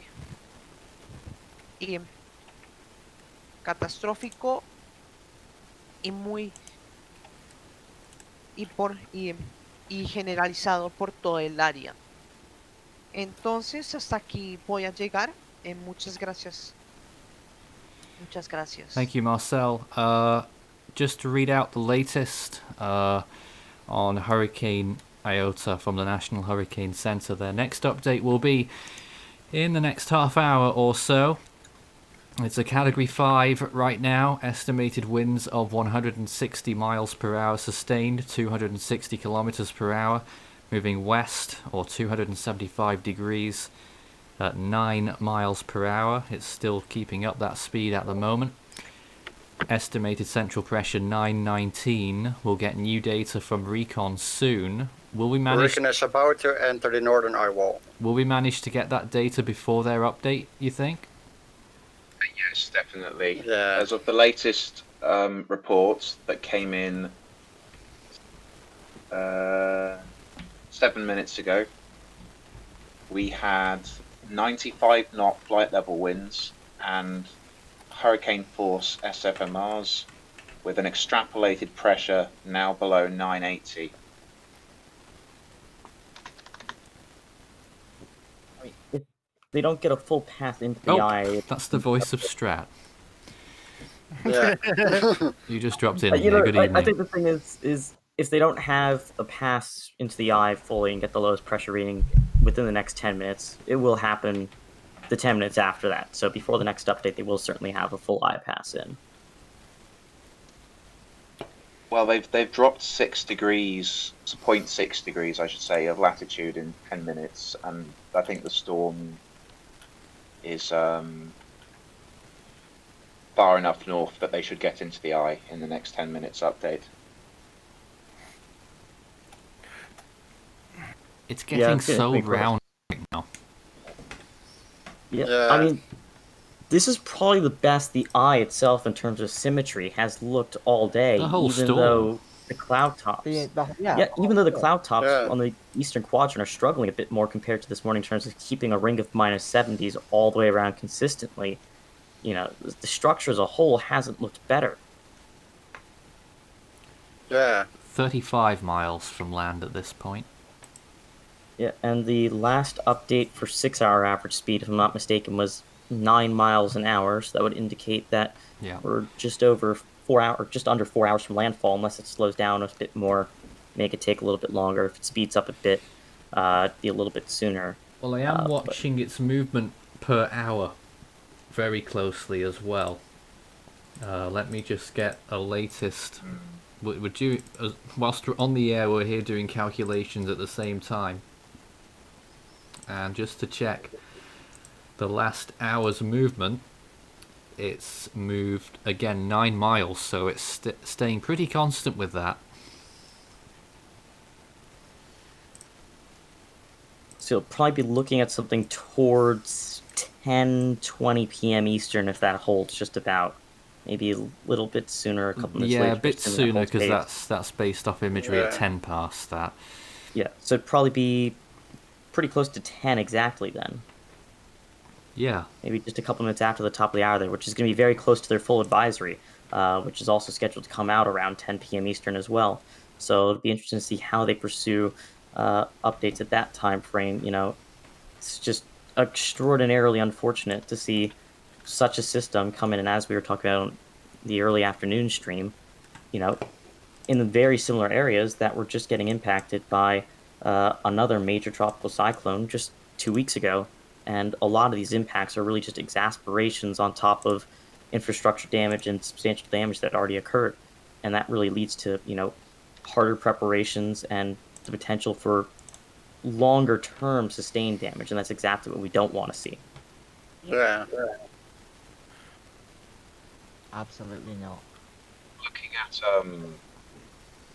Getting imagery on, I'm seeing in the latest frames there's been a massive burst of lightning in the southern part of the eye wall, and I think that with how circular and sound the structure of the storm is, especially the eye and eye wall, it seems to have matured after its rapid intensification into a category 5 earlier, and I wouldn't be surprised to find recon with gradual intensification having happened since the earlier pass. Yeah. There has been a tweet out apparently that the final recon mission into Hurricane Iota is about to reach the eye. Yeah, which so was this is tweeted the out in last one, is 2 it? minutes. Apparently, so yes. Yeah, because after this, you know, they're going to get 2, maybe 3 passes through the center here. By the time this flight is done and another one would be able to get down, the center would already be on land, and they Yeah. don't do recon over land for a number of reasons. They are through the eye wall and into the eye.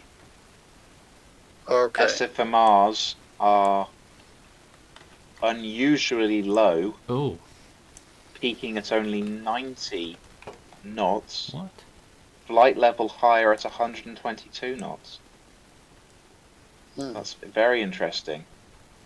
That is very interesting indeed. Strange. In the north eye wall, maybe there's a break. Could be. Mm-hmm. Yeah. Yeah, I mean, right now it looks like, and I'm sure Microwave would probably confirm something similar. The strongest full quadrant is probably going to be the northwestern, and then maybe the southwestern Yeah. flank on the second half. So the hard thing in sampling exact intensity at this point is that some of those core winds are really going to start to be coming onshore right now, which makes it harder for them to pick it up accurately. But the most vital thing that they'll probably get, other than some of those wind readings, will be the pressure, and changing that will give us a better indication as well as to whether or not the storm is deepening or strengthening again, or if it's stalled off, or if it's trying to reverse a bit too. Yeah. What was The the lowest latest pressure, frames- Kay, on that, by the way? I'm sorry. What was the latest pressure? The lowest pressure that came through. Like that's on interesting. 19.4. The lowest pressure was 918.9, but then it stopped reporting pressure for a few moments in the eye. Reconnaissance has actually done a U-turn within the eye, and they appear to be deciding which way to go. They've obviously noted that they came in through a break, and I think they're trying to sample higher winds. Because they'll have radar on board, and they would have seen that there was a break. Looking at the IR, it also they look like they've been through a break. So they'll be trying to sample higher winds, I presume. Yeah. But it's interesting to see that in such a small eye, just barely managing to turn inside of it without scraping the edges. Yeah. They've been doing this a lot this year. They've really been able to, I guess, perfect their skills that they were already experts at prior. Was it the 23rd named storm they've had to send recon into this year? Oh, and I think that's the record as well. Yeah. So, this year has been extraordinary in many regards, and unfortunately we have another one with Iota coming in just in a couple hours. Now on the inset in our bottom left hand side, we've just updated that because the visible imagery is all gone, so that's the water vapor imagery. You can just about make out the label for Haulover on the left hand side, so that's where the storm's eye is in relation to there now. That's pretty much where the land begins, so you've got a visual close-up there. And if you remember, I shared imagery of Haulover before and after Eta. So that's essentially where it's headed. And the number right now, 34 miles from land. That number's ticking down slowly. From the point of view of getting this thing over and done with, you'll want it to make landfall as soon as possible, really, because the more it dawdles, the more the impacts will occur. That is getting very close. Not that it means you're right in that, Nathan. Not that it means particularly much at this point, because this storm's as strong as it can be. But a slower storm has more time near the coast to build up the storm surge. So there's new footage in.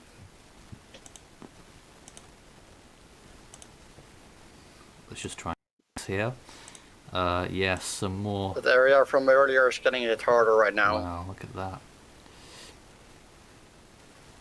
Those winds definitely picked up.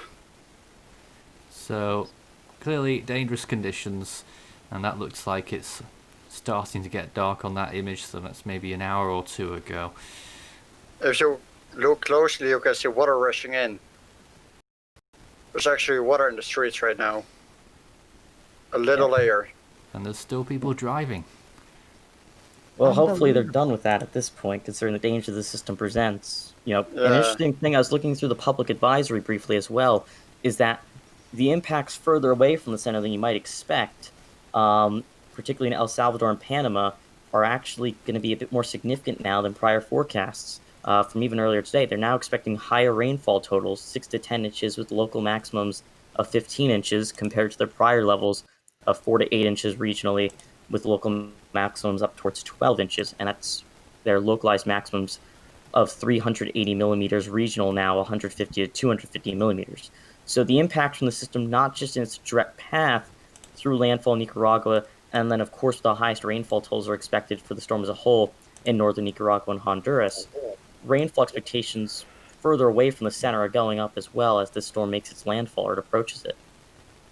I've got a question for you guys as well. With I've just been looking at Dvorak imagery of Hurricane Iota. I want to sort of get your guys' opinion on this. It's on my screen share now. Yeah, we're seeing it. is that the eastern side of the storm, does that appear to be weakening to you guys?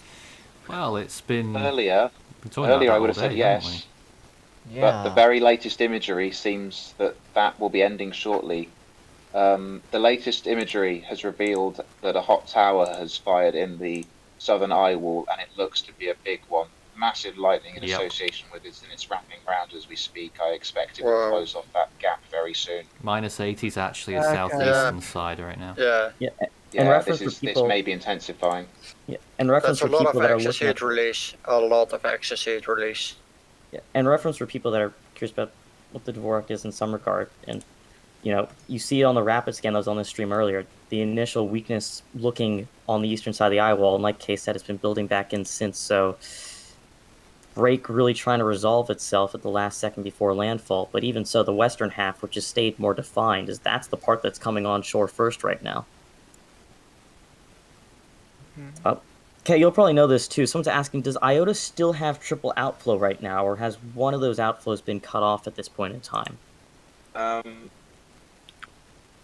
The last I knew, we had an outflow to the west of the storm that's cut off by the imagery I'm viewing. Definite outflow to the north, and an outflow to the south. So It's still triple. I think it's still triple, but it's not quite as It's not as impressive anymore. It's not The as west- impressive. The western's cut itself off because I'm looking at the imagery now. The western outflow looks like it's dissipated almost completely in the latest frames.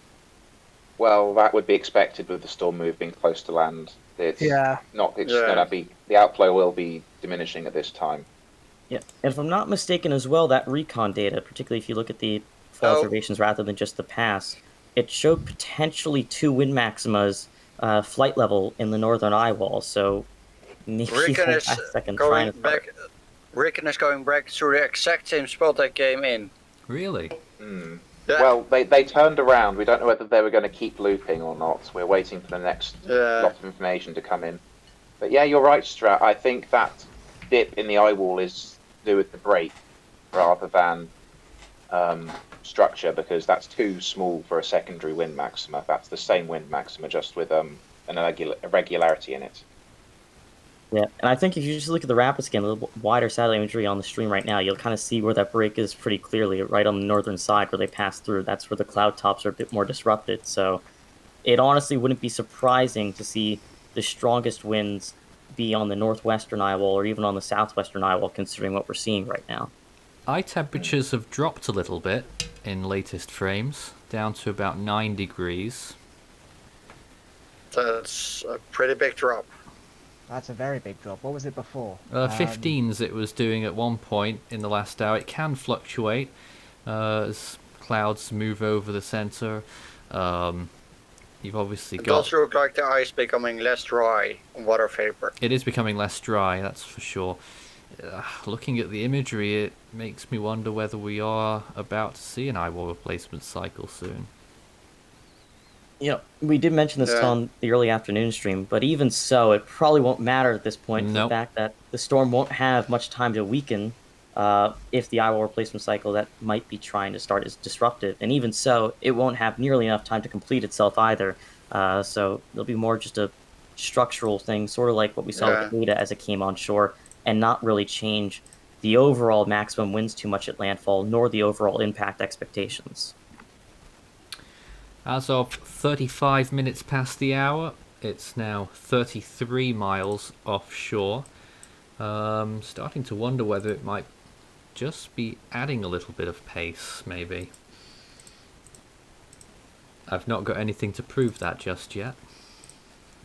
The latest reconnaissance data has come in.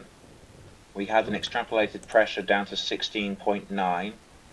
We had flight level winds of 125 knots and SFMRs of 114 knots. And I believe I'm just waiting for it to load on a different website so I can see the direction they've gone. That was the raw data. Yes, they've turned and gone through the south eye wall.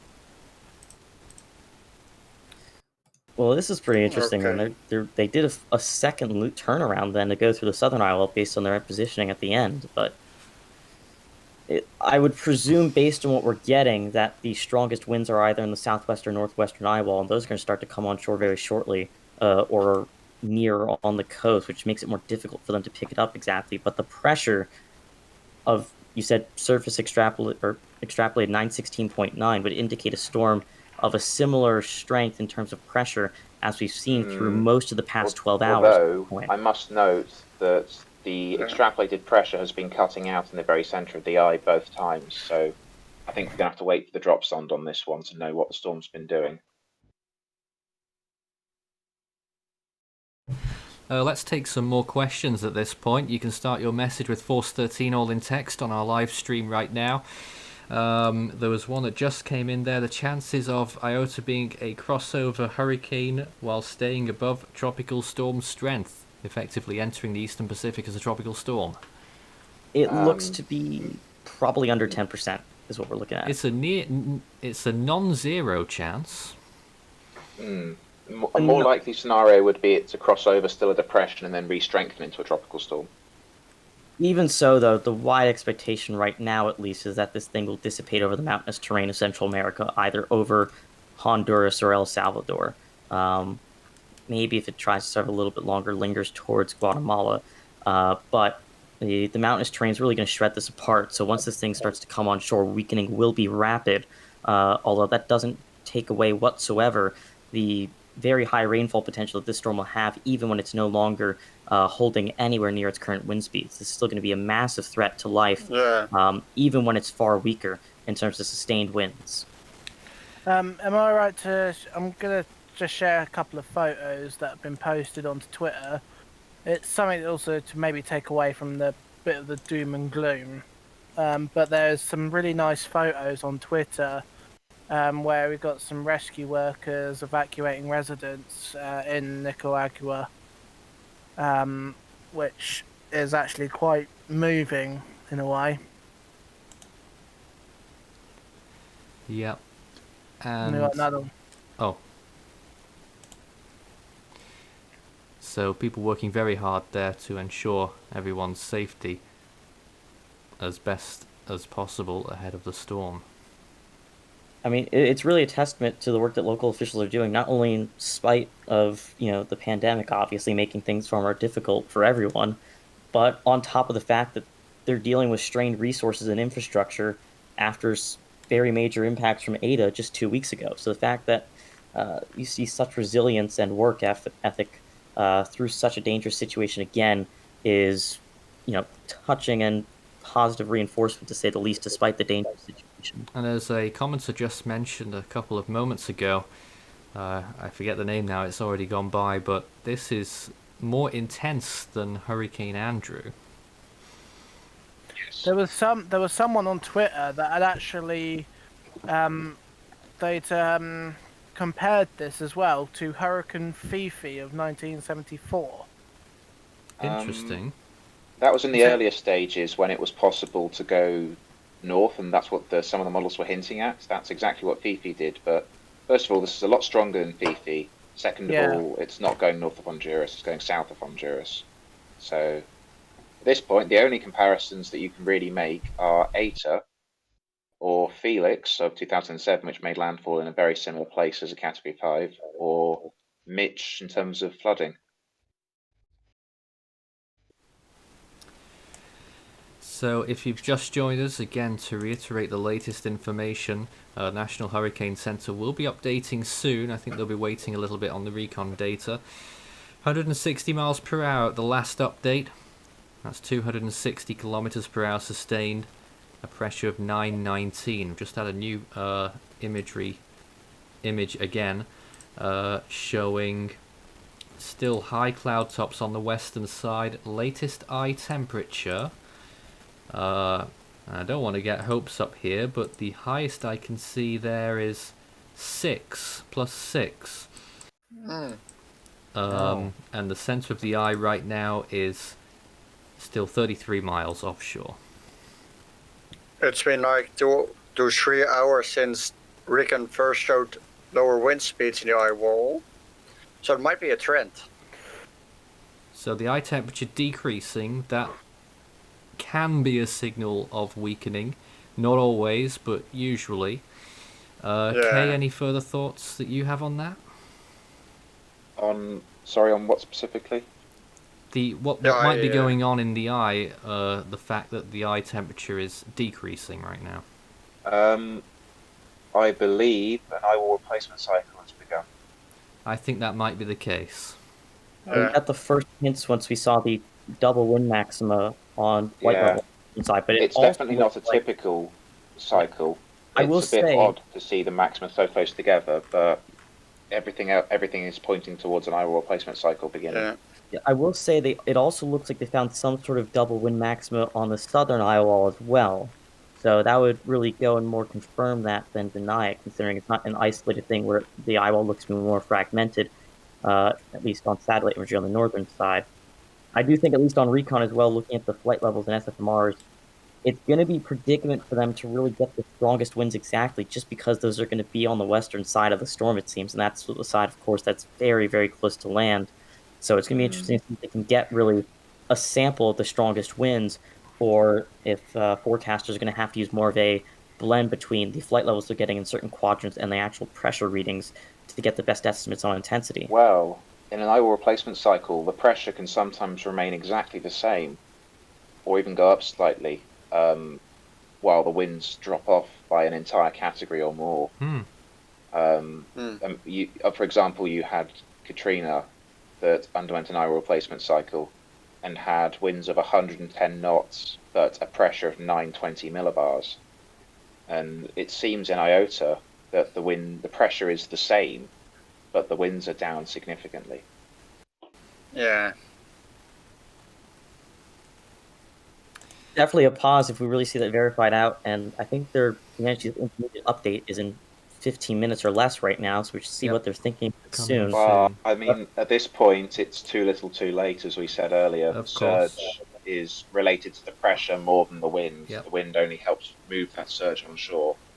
And with an expanding wind field and very deep pressure that has remained almost unchanged, if not the same from earlier, it's still going to be extremely dangerous, catastrophic impacts.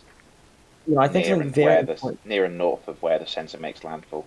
Yeah, I think something very important to note that overall with this system, even if for some reason it dropped all the way down to 115 miles an hour, 100 miles an hour by landfall, while that may of course spare the exact landfall areas and vicinities from the worst impacts in terms of wind speeds and wind damage, you're still going to have that surge that we were talking about, 15 to 20 feet, that's 5 to 7 meters. And that's not going to change the broad story of the danger and threat to life that the system poses, particularly not just in that vicinity right on the coast where you'd see those peak wind damage, but especially for the region as a whole, for all of eastern and northern Nicaragua, even spreading into western Nicaragua, through Honduras, through Guatemala, through El Salvador, through Belize, even into Costa Rica and Panama. Regardless of the exact intensity this comes in, and even though a lot of media focuses on that a lot because of the Saffir-Simpson scale, the main threat from this system in particular for the region, and what will exacerbate things most on top of Eta's impacts, will be flooding from either storm surge and, of course, rainfall through most of the region. So while there's a lot of information we can get based on the intensity, based on certain trends that we're seeing, keep in mind that the largest threat that we're seeing consistently from this system, similar to Eta, will be prolonged heavy rainfall, reaching up towards 750 to 800 millimeters in maximums.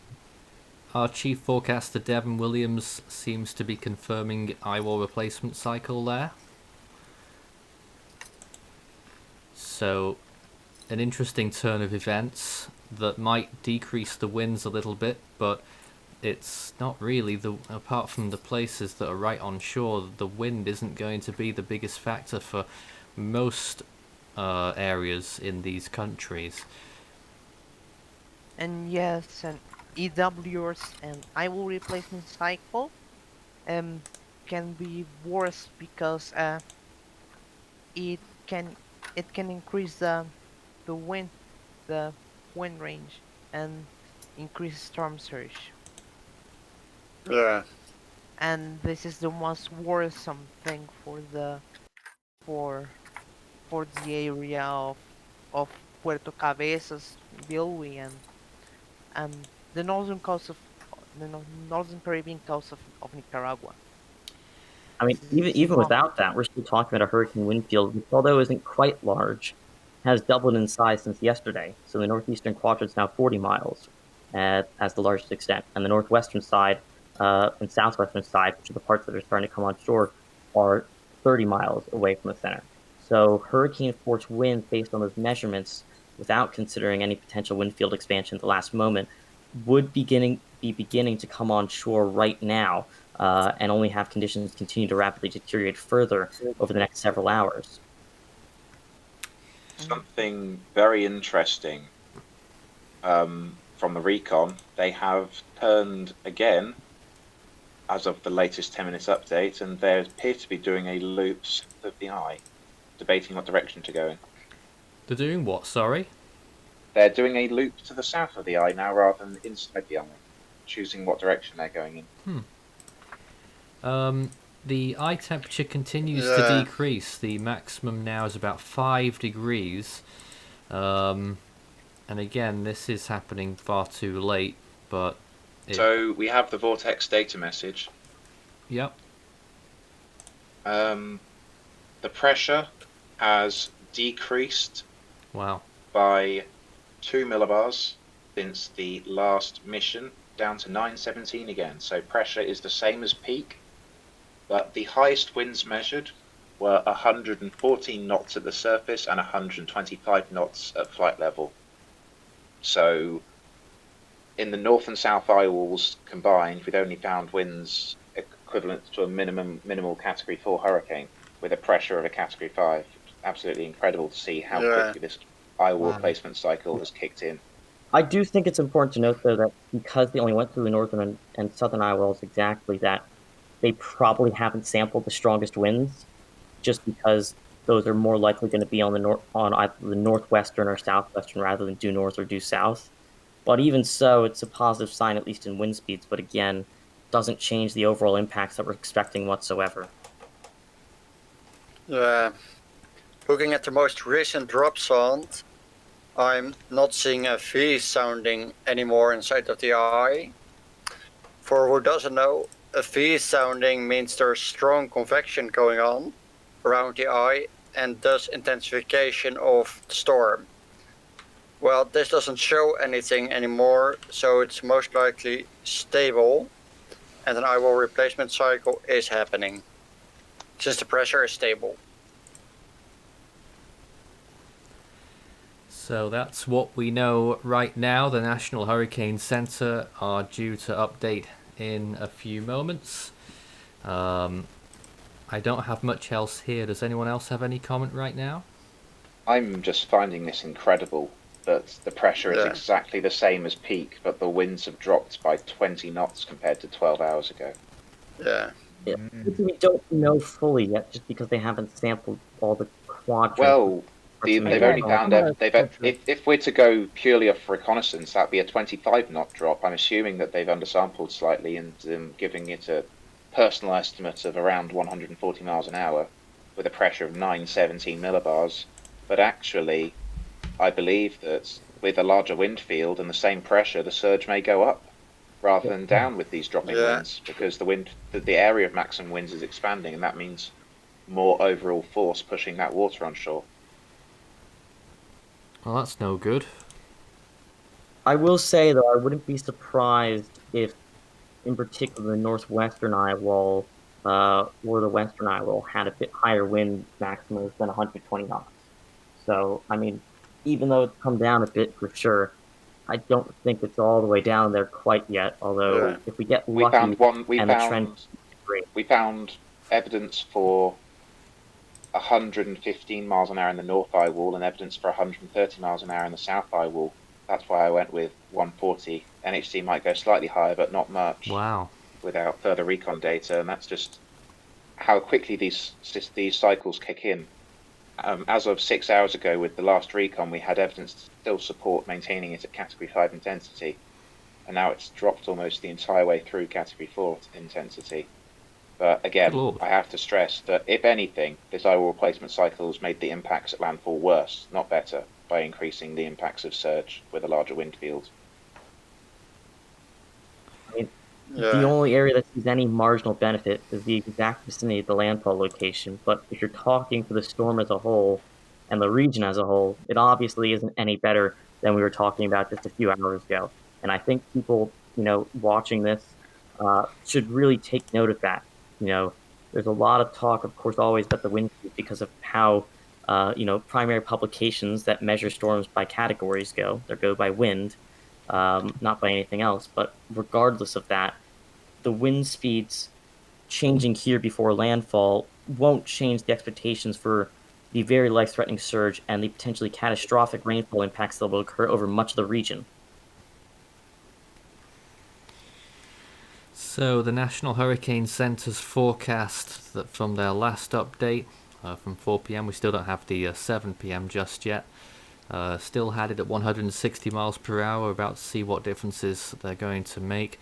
They still have it as a tropical storm on Wednesday morning as it moves into El Salvador, so there could be a chance that it moves into the eastern Pacific as a tropical storm. They're not being drawn to comment on that per se. The update's Yep, just come through. Still 160 miles per hour and a pressure of 918 at this point. So, Kay, are you a little bit surprised by that one? A little bit, yeah. I think what they're doing is they're waiting for full reconnaissance data in case there's still Category 5 winds somewhere. I presume after they do full sampling of the entire system that they'll release an update statement to adjust for the maximum winds reconnaissance finds. Basically, they haven't sampled the storm fully yet, so they don't know what the maximum winds are, as Tret has been saying. I really don't think they will make an update on that. They might run with Category 5 up to landfall here just to keep... because of people's perceptions about the categories. As soon as it loses a category, half the people lose interest, even though the storm's getting worse. At this point, the impact, there's no time for changes. The storm hurricane conditions are on the coast, and you have to stay where you are. No way to get out of it at this point. But from an analytical perspective, it makes sense to hold for now because we don't know how exactly the winds are, because there was a 15-mile-an-hour difference between the north and south eye walls, and with undersampling, I'm pretty sure they're waiting for a full reconnaissance mission to have the highest possible winds, rather than going too low and then having to adjust upwards. They're waiting for full data, and then they'll adjust down as much as needed, in my expectation. So there we go, the National Hurricane Center holding at 160 miles per hour, pressure estimate 918, and 33, getting on for 32 actually now, 32 miles from land.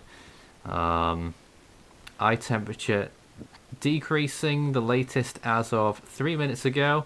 Actually no, the eye temperature's back up slightly to 10 degrees.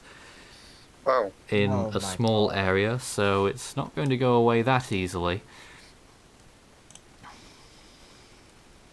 Definitely keen with the fight to try to maintain itself coming up the shore, but, like we've stressed a lot, even though the way media coverage has worked often makes a lot of people believe the difference in category from 5 to 4 makes a storm less threatening. That is not the case, especially for a storm like this.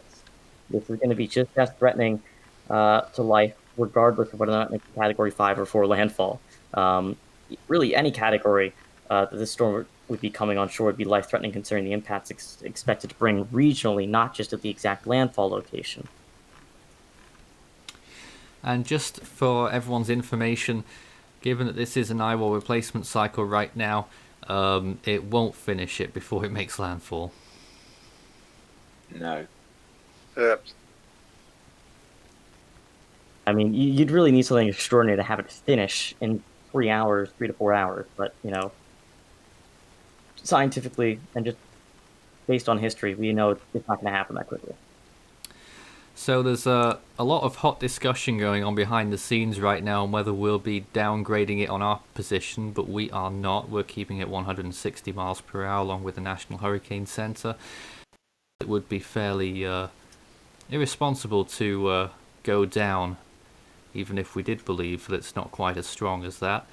But as of right now, 160 mile per hour winds with higher gusts, 260 kilometers per hour sustained winds, headed for the coast of Nicaragua. There were no changes in the watches and warnings, and I don't think they'll change until landfall. We're here live until landfall. We're going to take a short break now. We're back again with more coverage in just a moment.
You're watching Force 13's live streaming service.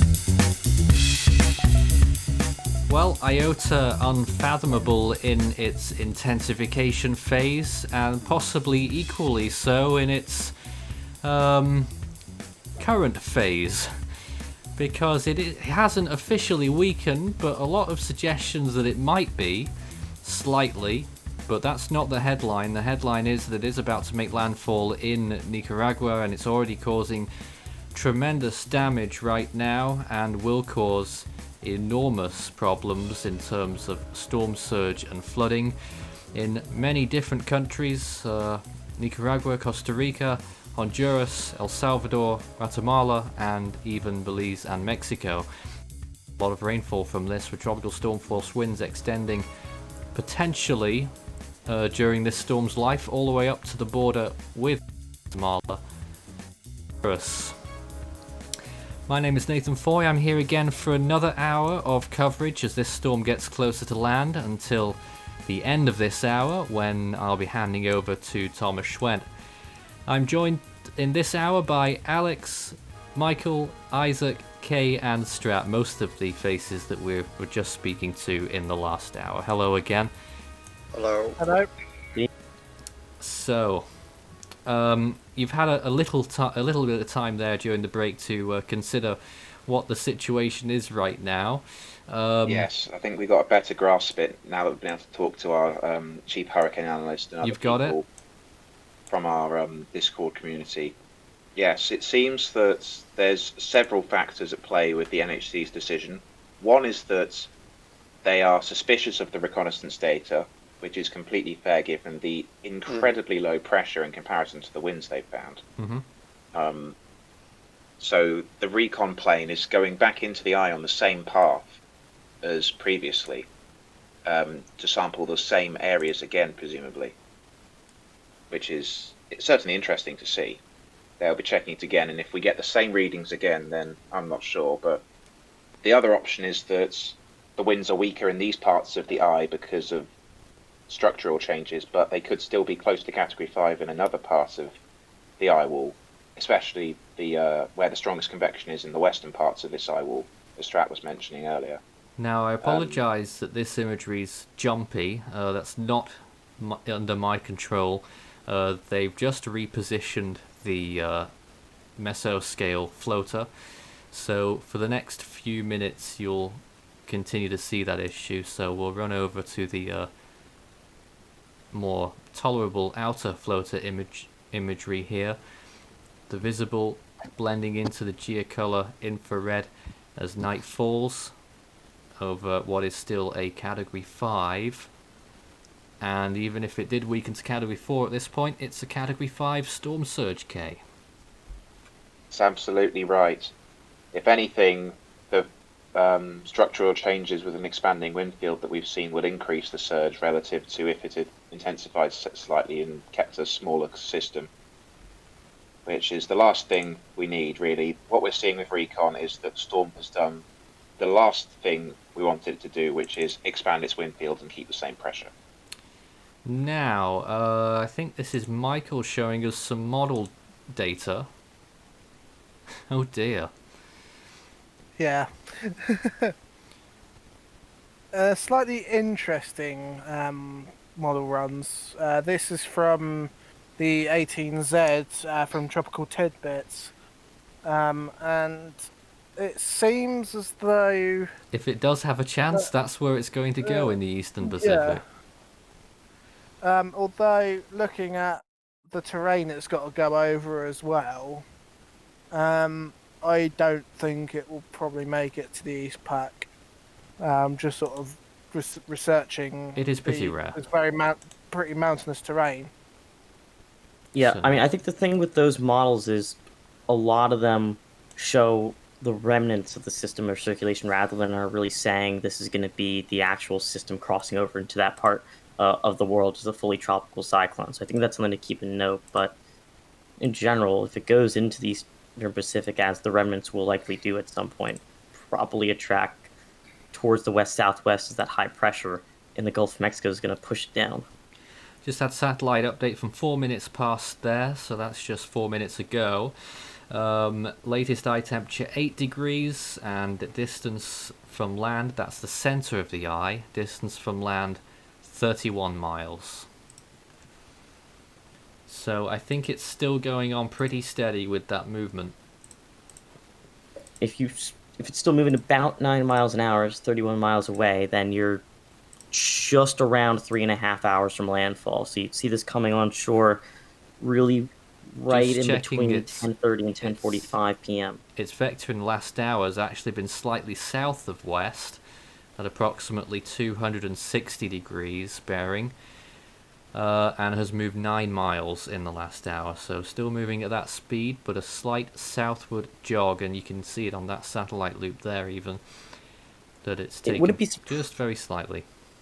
It wouldn't be surprising that's part of a wobble with the eye based on the structure that we're seeing with potential eye wall replacement cycle rather than it being an actual change in the overall path. But shifts like that, even if they're only a couple miles, can have major ramifications for which areas get certain worst portions of some of the eye walls. So for people really along the landfall vicinity, that stuff does matter. Well, it will for the location that had the centre of Eta, because it's still headed for exactly the same place. Yeah, I've noticed in the satellite imagery there is a slight southwards movement in the last sort of 10-20 minutes. Because I've got the imagery up until 2340 UTC, and it's there was a slight movement to the south. Very slight. It's noticeable though, which is. Nathan, I think Isaac actually has some of that rapid scan imagery without having to have the satellite completely reposition itself as well. All right. If I'm not mistaken. So, I'm not sure if it's Hello. rapid scan. It's more of a longer loop, but it's Yeah, very it's 1 minute zoomed in. meso scale.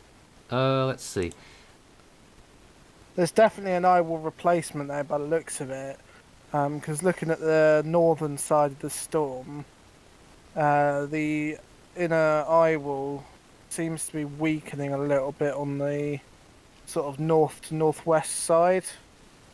Yeah, Recon's going back through to the northern part again. They just did another south-north pass, and pressure readings completely cut out in the actual eye. So there is no eye reading for pressure, other than the knowledge that there is a 924.1 millibar pressure with Category 2 flight level winds. So, more errors in that regard in terms of the pressure readings in the center. They had slightly higher SFMRs this time. They were 2 knots higher at 116. In the south eye wall, haven't had the north eye wall. Highest flight level was again 125 knots. Gotta say, looking at the big picture, just bring us back to this imagery, which is still, for the moment, a little bit glitchy. The northern rim of the cloud tops are the strongest now, into the minus 80s again. Yeah, I'm seeing that on mesoscale here. They're really trying hard to wrap around to the eastern side, but they're not quite making it. Really interesting. Yeah, I'm going to be very interested to see if they try to go towards the western eye wall or northwest-southwest. Not really do a full eye pass, but just go straight through the eye wall from northwest to southwest, right on the coast or near the coast, just to see if that's where really the strongest winds are. Based on the pressure we're getting, it would indicate that the strongest wind field, based on the eye wall structure right now, would be in that area. But they just haven't done it yet. It looks like they're trying to just get more readings and see if there's any errors. But again, I think this is the third time in the eye in this flight where the pressure readings have just completely cut off as the plane passed through the eye. To reiterate the latest from the National Hurricane Center, if you missed it, the 7 p.m. Eastern Time advisory came out a few moments ago. The western eye wall of Category 5 Iota is over Nicaragua. Catastrophic winds, life-threatening storm surge and torrential rainfall occurring in Central America. 13.6 north, 83 degrees west, 160 mile per hour winds, 260 kilometers per hour, that's sustained winds.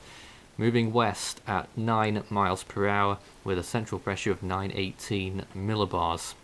Hurricane warning in effect for the coast of Nicaragua from the border with Honduras to Sandy Bay Serpi as before. The coast of northeastern Honduras from Punta Patuca to the border with Nicaragua. Tropical storm warning still in effect for Providencia, San Andres, the coast of Nicaragua from south of Sandy Bay Serpi to Bluefields, the northern coast of Honduras from west of Punta Patuca to the Guatemala-Honduras border, and Bay Islands. So hurricane conditions occurring on land almost certainly. Catastrophic wind damage expected when the eye wall moves onshore. Yeah. The really solemn thing is this isn't, a potentially catastrophic situation in terms of the potential damages. The NHC's update, says it as it is. These catastrophic impacts are occurring now. It isn't a, could this happen, or a what if based on the forecasts and forecasting ahead of it. We're really in those moments now where those worst conditions are coming on shore, and the time to prepare, especially on the coast, is well past over. And really, unless you're in Western Honduras, El Salvador, Guatemala, and Belize, your time to prepare ahead of this system is over really in the next couple hours this evening. If you're further west, you have a bit more time, but, we've really seen the window for preparations for many people run out.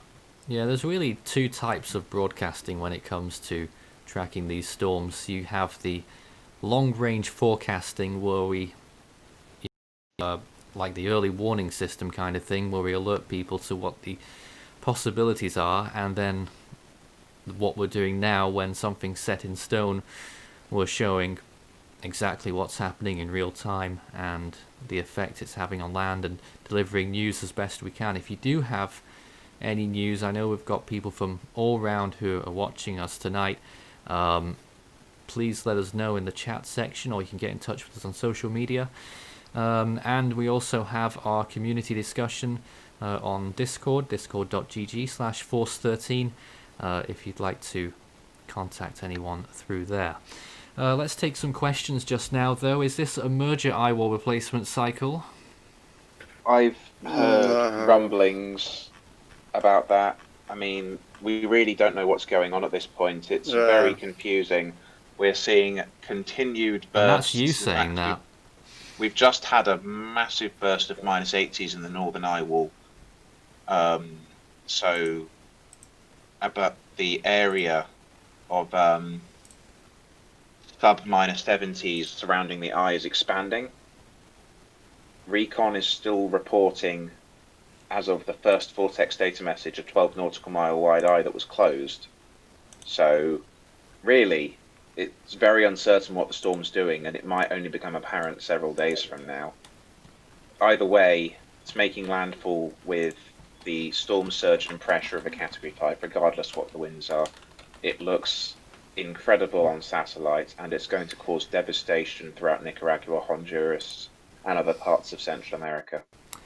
At this point now, 29 miles offshore. So that number keeps ticking down. It's, in a way we want it to do, to make landfall as soon as possible to avoid prolonging the disaster as it is, which would be bad enough if it wasn't 13 days in the shadow of Hurricane Eta, which made a Category 4 landfall here. Was it still a Category 4 when it made landfall? It was, yes. Yeah. I believe it was 140 miles an hour, I believe, at landfall. 140. Yes, 140, 145, something like that. Yes. Oh, And go for it. the fact that this storm is making landfall in the worst possible place, it's made landfall just far south that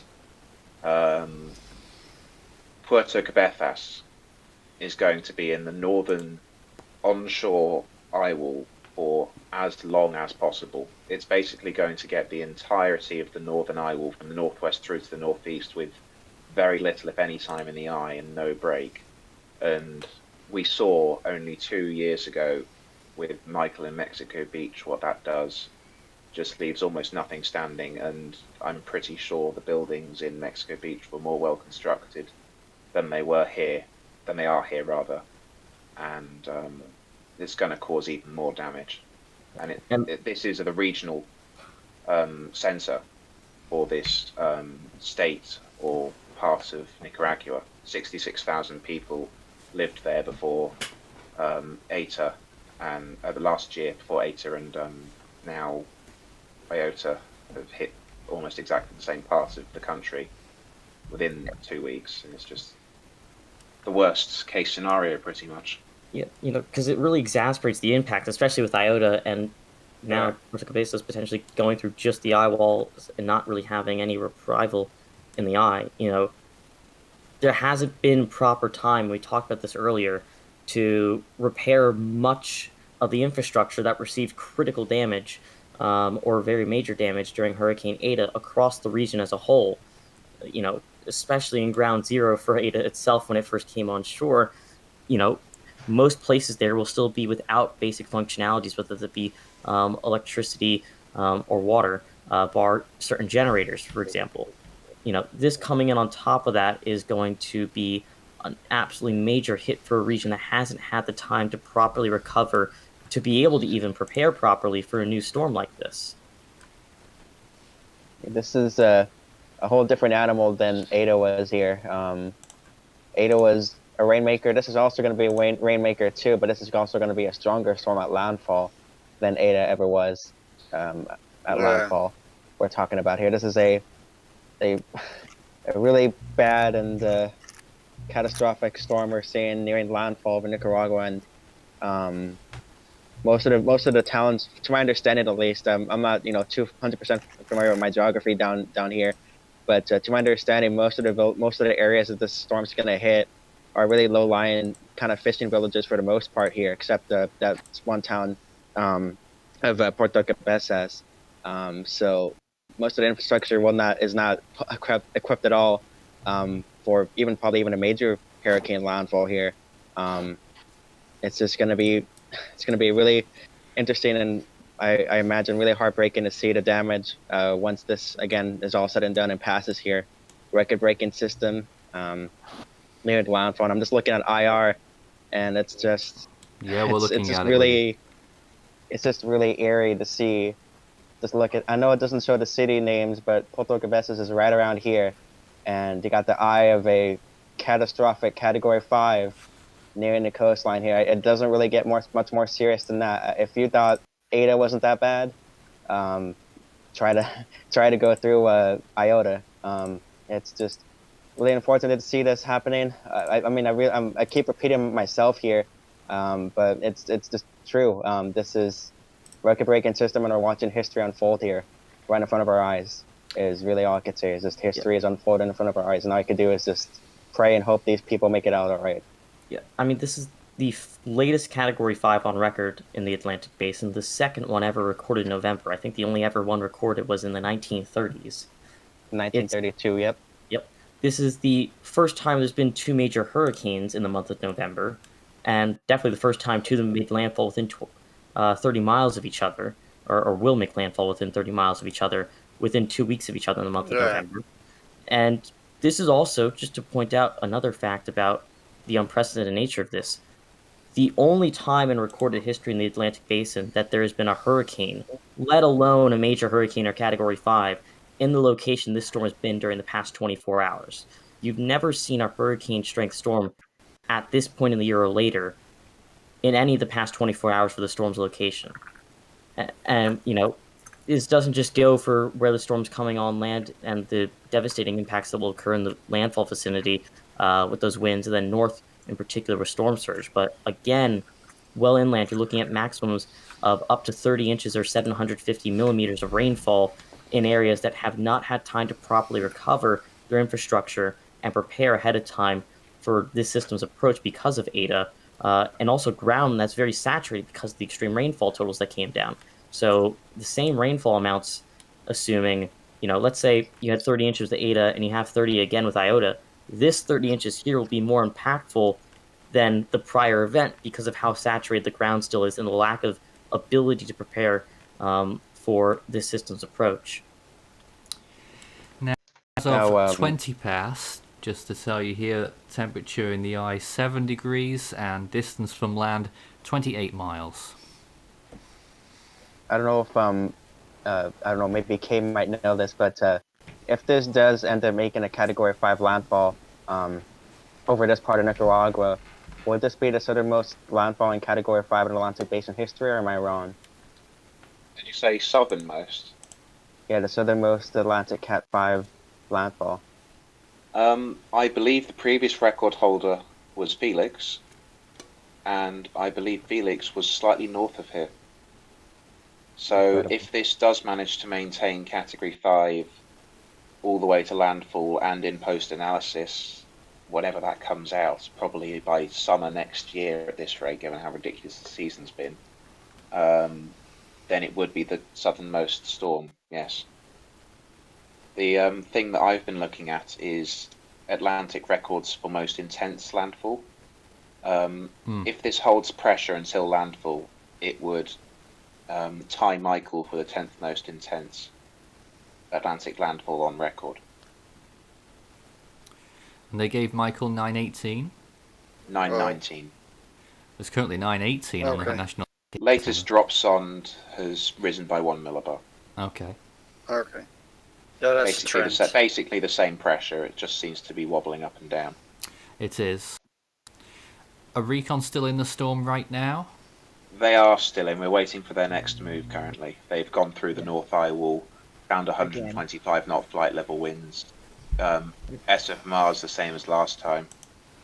I really have no idea what's going on with the storm at this point. I mean, interestingly, though, on this new pass within the same portion of the eye wall as before, compared to the prior where there's only 2 wind maximums, it now looks like there was 3 wind maximums this time around on the northern eye wall. You know, that could be in part due to some of the rotation from, earlier, further east portions of the eye wall from compared to when the plane flew through that portion first. But well, there is you speak about that. I saw a meteorologist on Twitter talking about how it seems the outer wind maxima has already become more dominant, and that if there is an eye wall replacement cycle ongoing, it's doing it a lot quicker than we might expect it to be doing it. Wow. And that would be so typical of this year. 2 hours to landfall, manages to complete its eye wall replacement cycle. If it did, it would be very quick, but also it would allow the winds to increase just before landfall, and that would exacerbate surge even further. ADS, thank you very much for your support this evening as well. During this difficult time as it's continuing to get worse, asks, why does tropical weather Reddit hate us? Which is a very interesting question. Probably best directed towards them. I have no idea. But let's take some more questions here as well. If it does go through an eye wall replacement cycle, do you think it could cut the eye wall replacement cycle off like Eta did? Interesting question. Based on what we're seeing right now through the recon data showing these, disheveled wind profile despite the pressure staying so low and the structure of the storm overall maintaining itself, it'd be hard to say that fully considering what we're seeing. But, it's also important to note that an eye wall replacement cycle, whether it would try to complete one or prevent one from happening, likely wouldn't complete itself in the about 3 hours or so left until landfall. And, really regardless of that, the overall impacts broadly that are expected won't change based on whether or not an eye wall replacement cycle completes itself, prevents itself from happening, or whether any of those such occurrences cause some minor fluctuations in the actual intensity of the storm. Latest Vortex data message reports the eye to be open in the northwest. Wow. Wow. Wow. And it is an elliptical eye that has very interesting dimensions that I'm looking at. Elliptical, oval shaped, 10 nautical miles at the narrowest point, 18 nautical miles at the widest point, so that would indeed support an eye wall replacement cycle. Yep. If you look actually on the water vapor on the stream right now, you can see what looks to be where that break would be on that specific water vapor imagery. I don't know if it's shown on infrared nearly as well, but that water vapor imagery that you just had on, Nathan, really shows where that break may be, and you can actually see it a little bit on that infrared as well. It's there on the water vapor now. The water vapor does the better way of showing it. Interesting. It does show. Yeah. That would completely verify the vortex data, and you can see it a little bit on the infrared. I think this is Isaac's infrared loop. You can see it right there in the last You're a few bit behind, frames. Strat. We've been on the water vapor for a while now. It happens. But you can see in particular there on the water vapor, that kind of gap or break there in the northwestern eye wall that vortex data confirmed.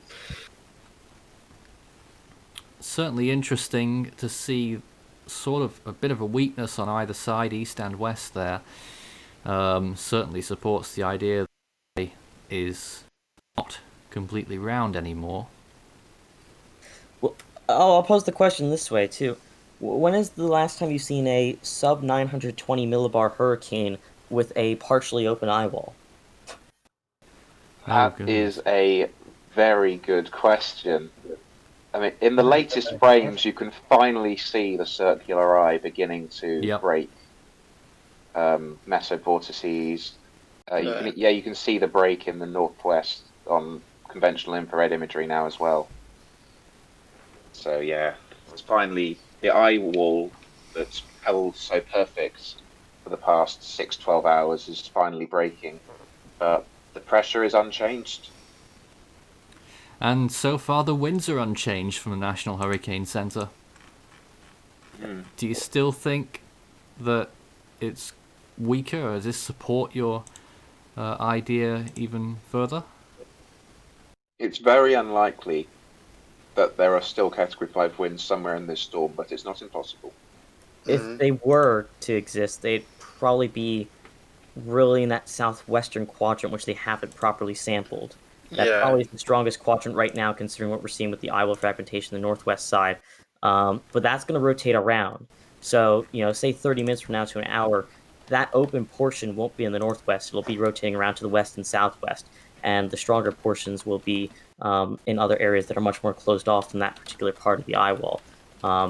Even so, and we've talked about this many times, any small fluctuations in intensity in the last around 3 hours or so before this system comes on shore won't change the messaging or impacts that are expected whatsoever. This is still going to be an extremely life-threatening and dangerous storm, regardless of whether or not it's a Category 5 storm operationally at landfall, not just for where it comes on shore, but for areas well inland in its path in the coming days, and even areas that are further away from its center, where very high rainfall amounts are still anticipated. Yes. Recon has turned around, and they're going for another pass parallel to the coastline. At this point, the eye is too close to the coast. They've deemed that any SFMRs would be wave-shoaled, I believe, so they're just going parallel to the coast from north-northeast to south-southwest as many times as they can affect with the fuel that they have before they leave. Yeah, they'll Bring up get at some least interesting data. Definitely interesting data. That radar imagery, when we get it after they land, will have an incredible structure on it, I've no doubt. Yeah, Speaking of radar, unfortunately, the only closest radar site to this storm at this point, unless they get the San Andreas radar working, which I doubt due to the fact they just went through this storm, will be in southwest Nicaragua, and there's some slight, rumblings that it may be trying to show up on radar, but it's just really hard to tell with the resolution of that radar site. But I'll let you know if it does become visible on there. But there is signs that it may be just about to pop out. Yeah, and just some clarification for someone that asked what recon is. That is reconnaissance aircraft. So it's research planes that are flown in by either NOAA, which is the U.S.'s National Ocean and Atmospheric Administration, or the Navy. They'll fly these planes in to collect data on hurricanes in the Atlantic, Eastern Pacific, and Central Pacific basins when warranted to help forecast and inform people better about the situations.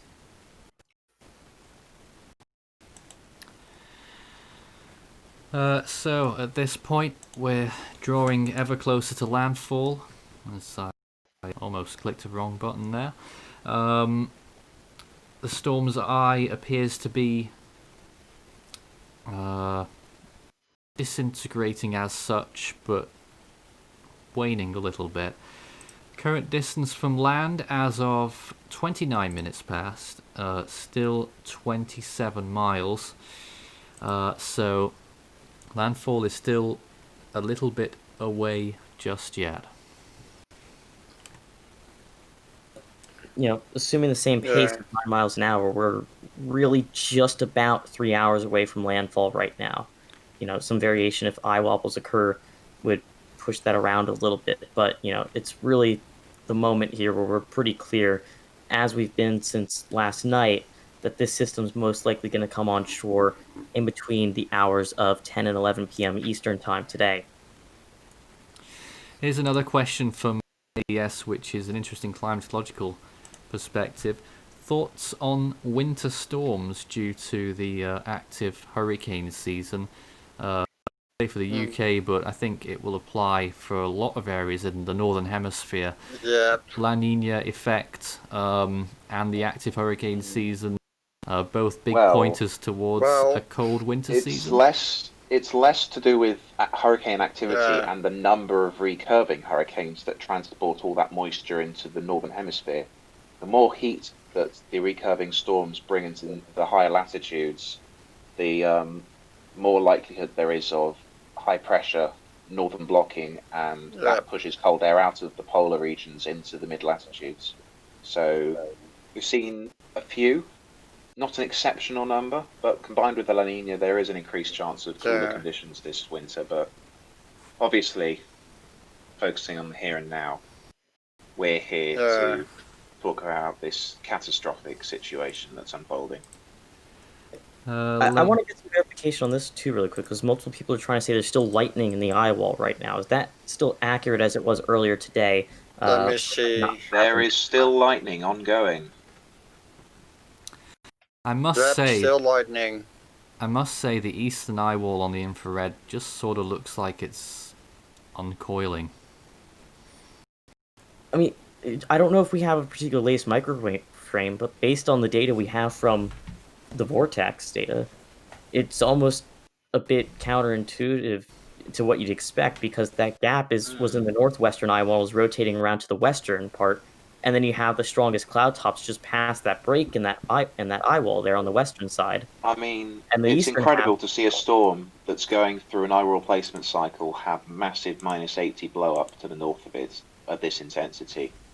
But something I'm finding interesting is that at the latest frames of the infrared mesoscale imagery, you can almost see the two wind maxima in the eastern side of the storm. There's the inner eye wall and the outer eye wall, with a moat in between the two.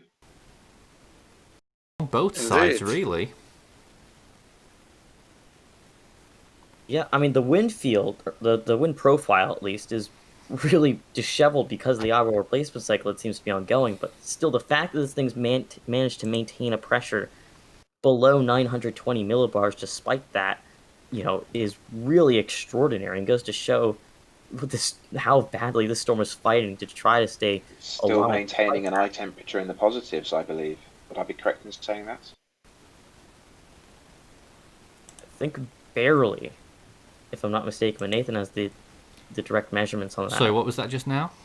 Is the eye temperature still in the positives? Yes, we just had an eye temperature of +9, although it was isolated. So it's incredible with all that this storm's doing, that it's still managing to maintain a clear eye, and it's probably a testament to the conditions being experienced on land. I'd imagine underneath that massive -80 blow up, the rain's especially intense over Puerto Cabezas and the inland areas, and obviously a large part of the coastline's experiencing hurricane and major hurricane force winds right now, with catastrophic storm surge that's more than 2 stories high potentially to the north of the center.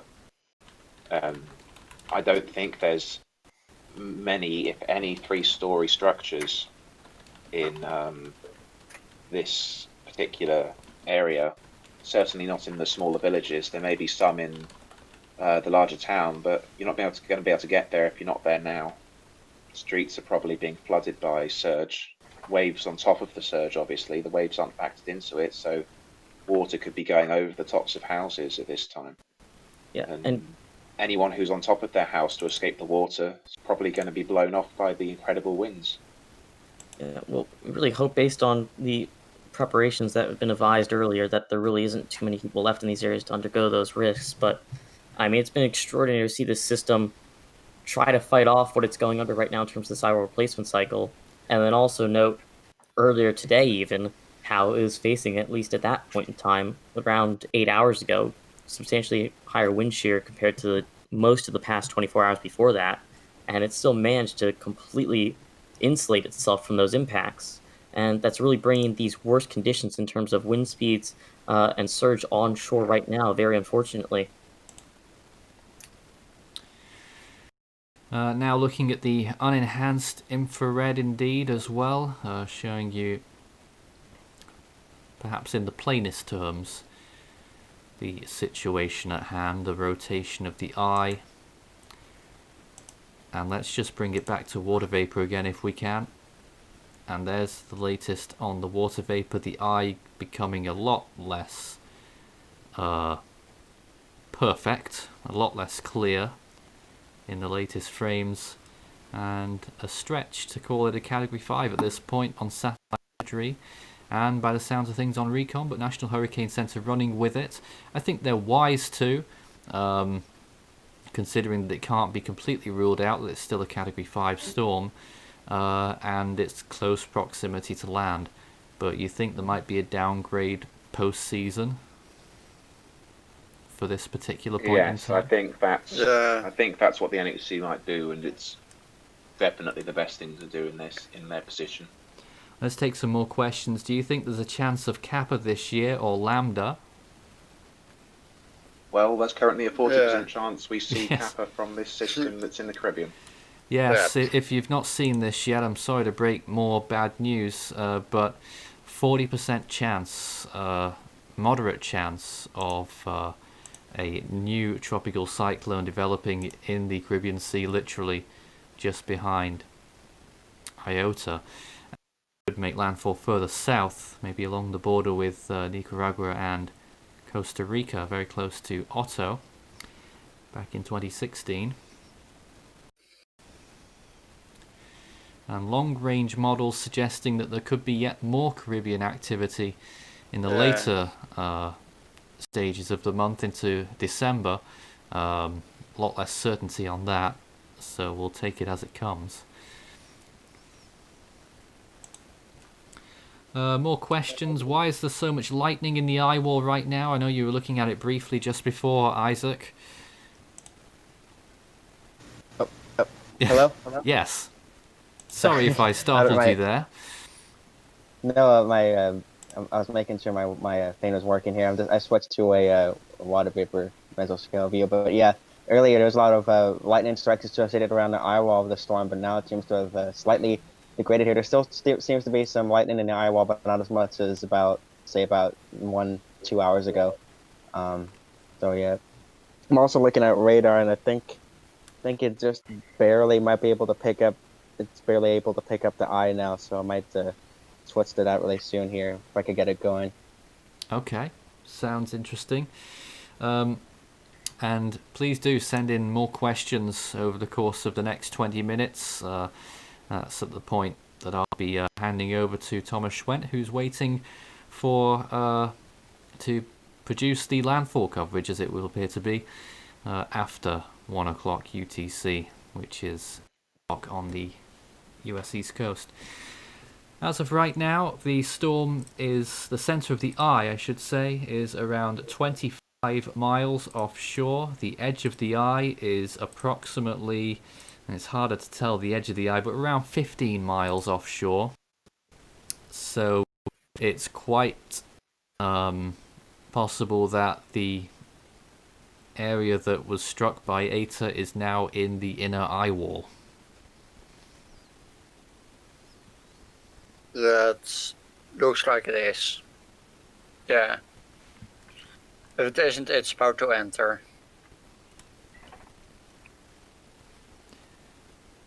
Is this storm trying to fight the eye wall replacement cycle? Well, let's have a look at the latest reconnaissance data. Okay, yep. Recon definitely has a double wind maxima, clearly evident now, in flight level winds. They haven't quite gotten into the eye wall just yet, but yes, there is a double wind maxima appearing. Yeah. I don't think it's fighting it. I think it's doing quite well in terms of structure, because it was so good before. Basically, it's managing to hold on for longer than usual. But obviously, there are so many different ways to do an eye wall replacement cycle. given the immense complexity of a tropical cyclone, especially one of this intensity. It's going for it. It's definitely doing its best to stay at the same pressure. That blow up of -80s is extending round the storm in the outer eye wall, believe it or not. It's almost got a half ring of -80s while undergoing an eye wall replacement cycle. If this were 12 hours from landfall, I would honestly be expecting the eye wall replacement cycle to complete and for the storm to re-intensify all the way back to Category 5. Gee. Obviously, this close to the coast, it's not going to have enough time to complete it. It's only got an hour or two over the water. It might be able to get nearly completed, but it wouldn't be able to re-intensify much. However, the pressure is almost unchanged as far as we're aware. Recon is in the storm finding that the impacts are going to be even worse than we first thought 6 hours ago, based on the expanded wind field. I'm just still looking at the imagery. Apart from the eastern side, the cloud tops on north, west, south, all increasing in height right now. Yeah, it's a very interesting situation, and obviously catastrophic impacts for the areas that are underneath this storm and the areas that will be underneath this storm as it moves into Nicaragua, Honduras, and El Salvador.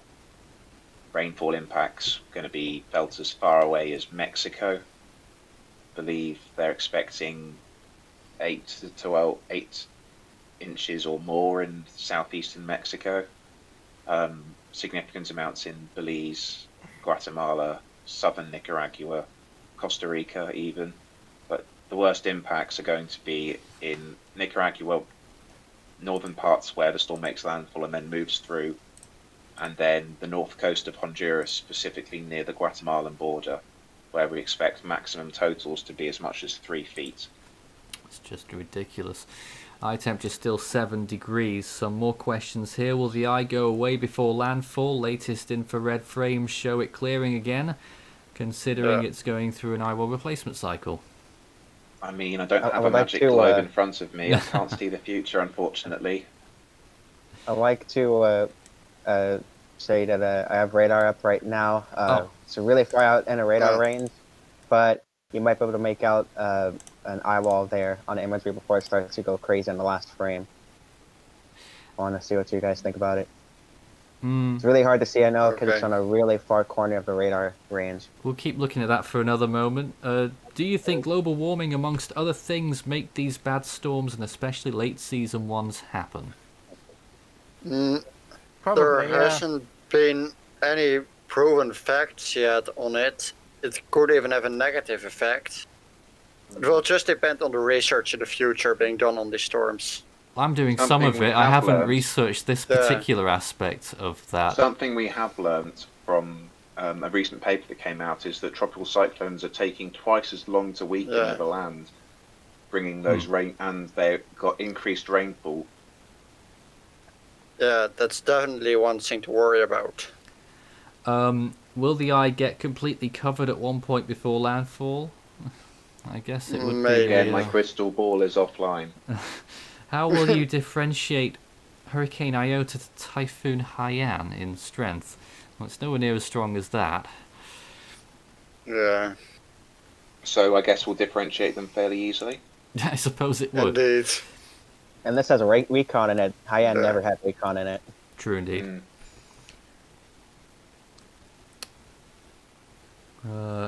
And is this the first year of the new millennium that the year has blown up not on the 2005, 11, 17 season naming list? Well, that's a subjective opinion, really. That is a very subjective opinion. I mean, 2011 wasn't hyperactive. Other seasons that have been hyperactive were 2010, 2004, 2003. Florida would we just I know that for a fact. Well, I hear that, Kay, but I assume you were saying Florida would strongly object to 2004 in that list. Yes, Florida would strongly object to the lack of 2004 in that list of 3 seasons. Yeah. And obviously, the Bahamas 2019 with Dorian. Mm-hmm. 2003 had Isabel. 2001 had A few. Well, Iris into Belize. 2008 was the worst season on record for Cuba. And that's this naming Yeah. list. That's this naming list, yes. Let's see if we got some more questions at this point. A few thank yous. That's very nice to see. We're doing our best as we deal with this very dangerous and all-round bad situation. Do we think the next system could be another major storm? It would really depend on atmospheric conditions in the area. Surely not. Surely it's impossible, but you can't say things like Nothing's impossible We this can't year, say it. as Iota proves. Yeah. Well, I think so far the only model that really wants it to develop, to my knowledge, is the GFS. All the other models kind of The just have a broad area. Yeah, the GFS supports a tropical storm, a moderate tropical storm, but still a tropical storm. But then again, the track looks awfully similar to Otto. that. Yeah. We all know what Otto did. Yeah, and I don't believe Otto was expected to become a major hurricane at the time. Isaac's imagery here showing pretty well the decomposition of the eye, even if the eye wall is staying pretty strong, although it does appear to be sort of detaching a little bit, like it's losing its what's the word? Losing its Momentum. influence, force, you know, that it's sort of spinning away a little bit from the center. Yeah, it's kind of degrading in the last few frames there. You can see in the first frames, really perfect, near perfect circular eye there, and then you can see here. Let me zoom in a little bit actually here. You can see it really start to degrade there over time. That's here. definitely degradation. Yeah, it's losing the circularization. And equally, you can see the eastern eye wall, the cloud tops warming in the eastern eye wall, and those reds just detaching and opening up. As of 2 minutes ago, a new eye temperature down to 4 degrees now. That's dropping. It's dropping fairly slowly. Evidence that it's a category 5 rapidly diminishing by the looks of things. And now 23 miles from the closest point of land, and that is almost exactly over the closest point of land, like well, 1 I suppose mile that south makes of sense. The latest reconnaissance data finds that flight level winds have increased by 6 knots in the northern eye wall, probably in response to the massive blow of convection we've seen. SFMRs remain stubbornly below 100 knots in the northern eye wall, however, but the size of the eye wall is increasing, and I believe it's no more. There is no longer a sign of a secondary wind maxima. It's just merged into one larger eye wall. What? This close to land? Yeah, the reconnaissance has turned around and appears to be heading back into the northern eye wall. Doesn't seem like it had enough fuel to go through the bottom and make a final pass. Oh my goodness. But I can post this image, and if someone's able to screen share it, we'll get that up for you. Let's see. Just put this do you want me to screen share it? There we are. No, my computer loads. There we are. Just okay. We've got this here. So this is what you're depicting now.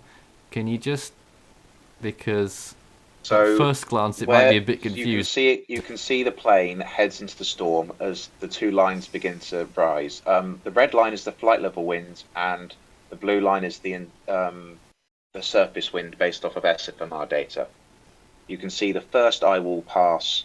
There's 2 spikes in the flight level data and the SFMR data. Same in the southern eye wall.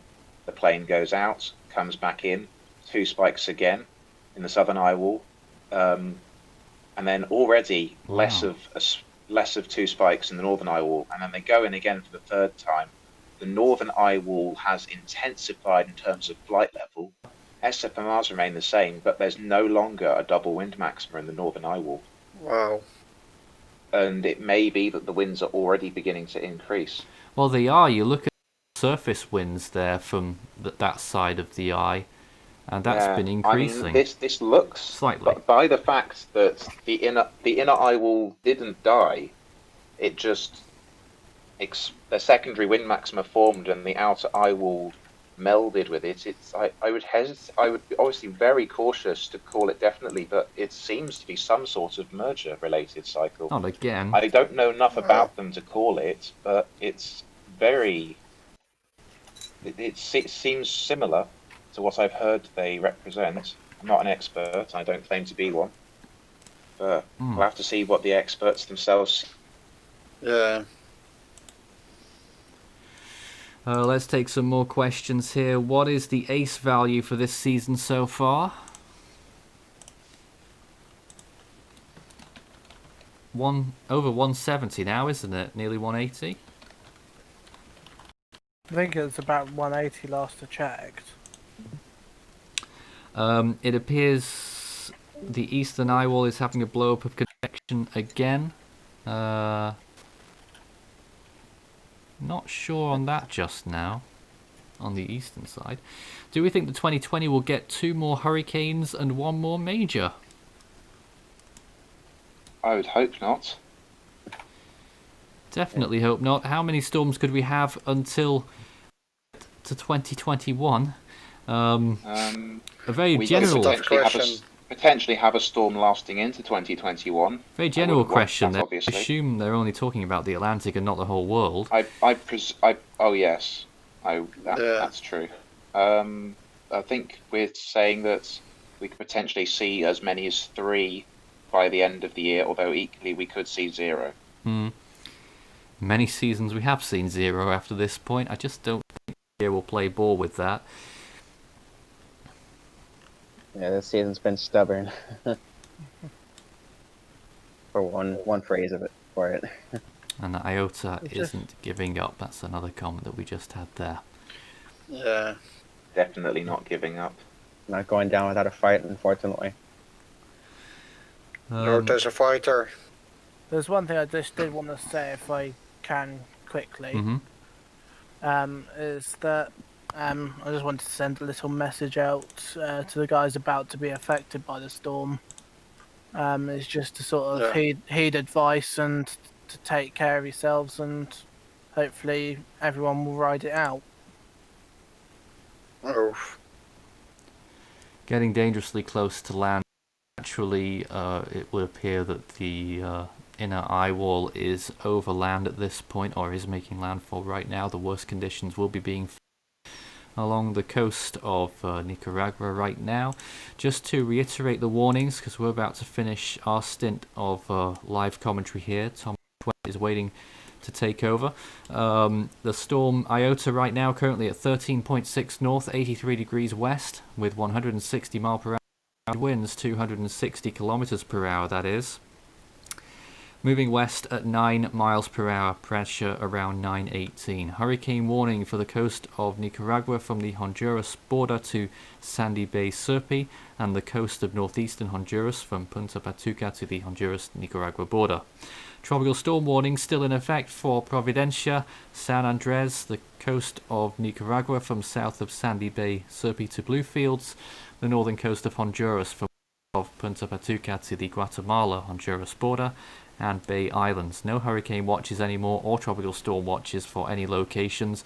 Just a quick look at the National Hurricane Centre's forecast cone from their intermediate advisory. For what it's worth, their next full advisory will be at 10 p.m. Eastern Time. I doubt we'll see much change in the forecast cone, but I guess this just gives you a little indicator of where the storm's headed. Not impossible. The storm could emerge over the coast of El Salvador into the eastern Pacific as a tropical cyclone, and could still be something and might have a short life over there as well. Any quick messages before we finish up here? It's just again, just to sort of say take care, and hopefully it won't. Hopefully people can survive and ride it out. Just listen to local Yeah. officials, Please. follow their guidance. If you're in an evacuation zone and you have enough time to evacuate, please do so. Try to not remain in low-lying areas, especially during heavy rainfall, as flash floods are possible. Yes. And avoid areas prone to landslides. Of course. If possible. That's going to be a monumental issue by the looks of things.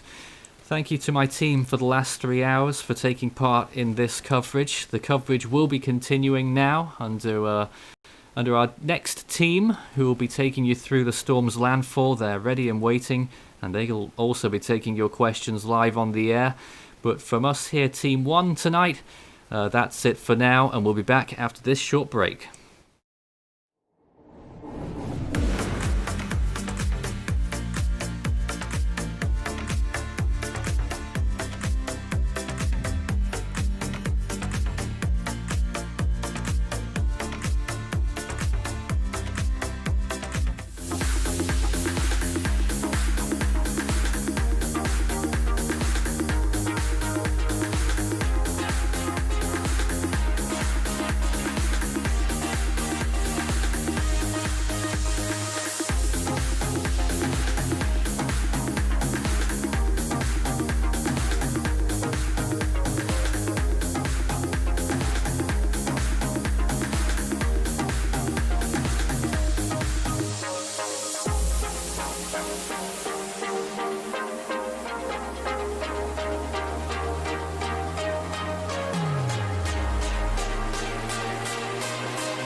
You're watching Force 13's live streaming service.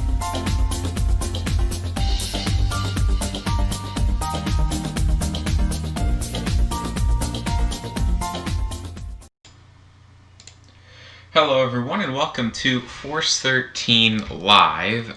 This is our next hour of coverage. We began 3 hours ago on this. This is now hour 3. It's actually hour 4 of coverage, my bad. But we are starting with Iota, which we've been covering. Nathan and his first team did an excellent job. Now you have me, Thomas Schwent. I'm your host. And we have numerous other people that are going to be covering Iota tonight as well as it continues to ravage the Nicaragua coastline. There are a lot of interesting developments that have come up recently, and the catastrophic impacts of this cannot be overstated. Here's my team tonight, consisting of Isaac, Alfira, Ryan Leahy, Orlando Figueroa, and Rishi. So how are all of you doing tonight? Okay, it's Alfaria, and second of all, I'm doing alright. All right, well, good to hear. So, let's begin tonight with some pretty serious. You were going to say something there?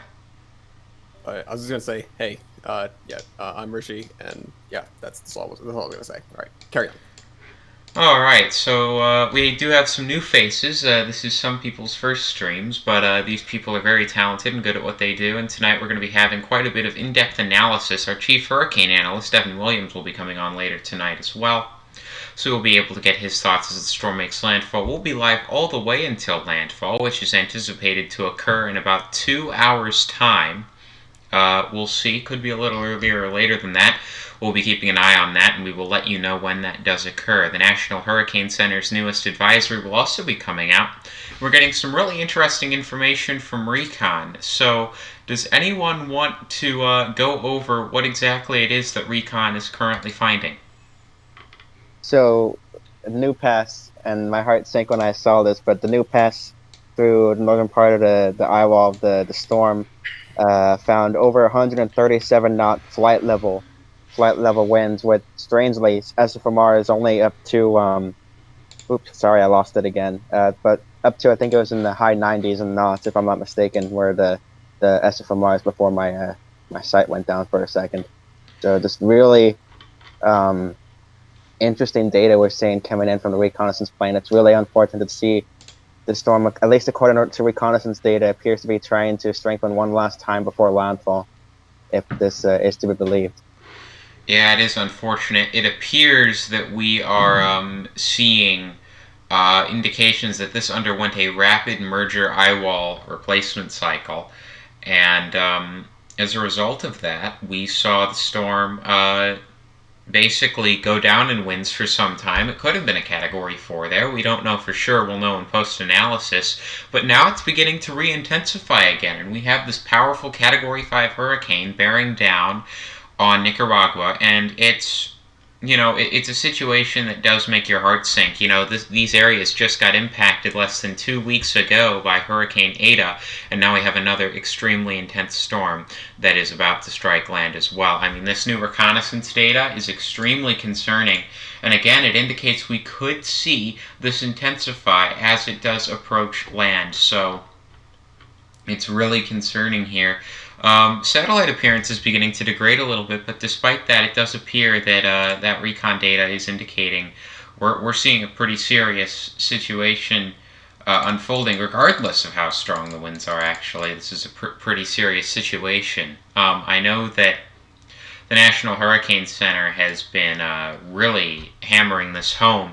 Regardless of whether it is a Category 5 hurricane or a Category 4, through Thursday, heavy rainfall from Iota will lead to life-threatening flash flooding. We're expecting here at Force 13, some places getting over 35 inches of rain, absolutely absurdly high amounts. And again, these are in the same areas that just got over 30 inches of rain from Eta.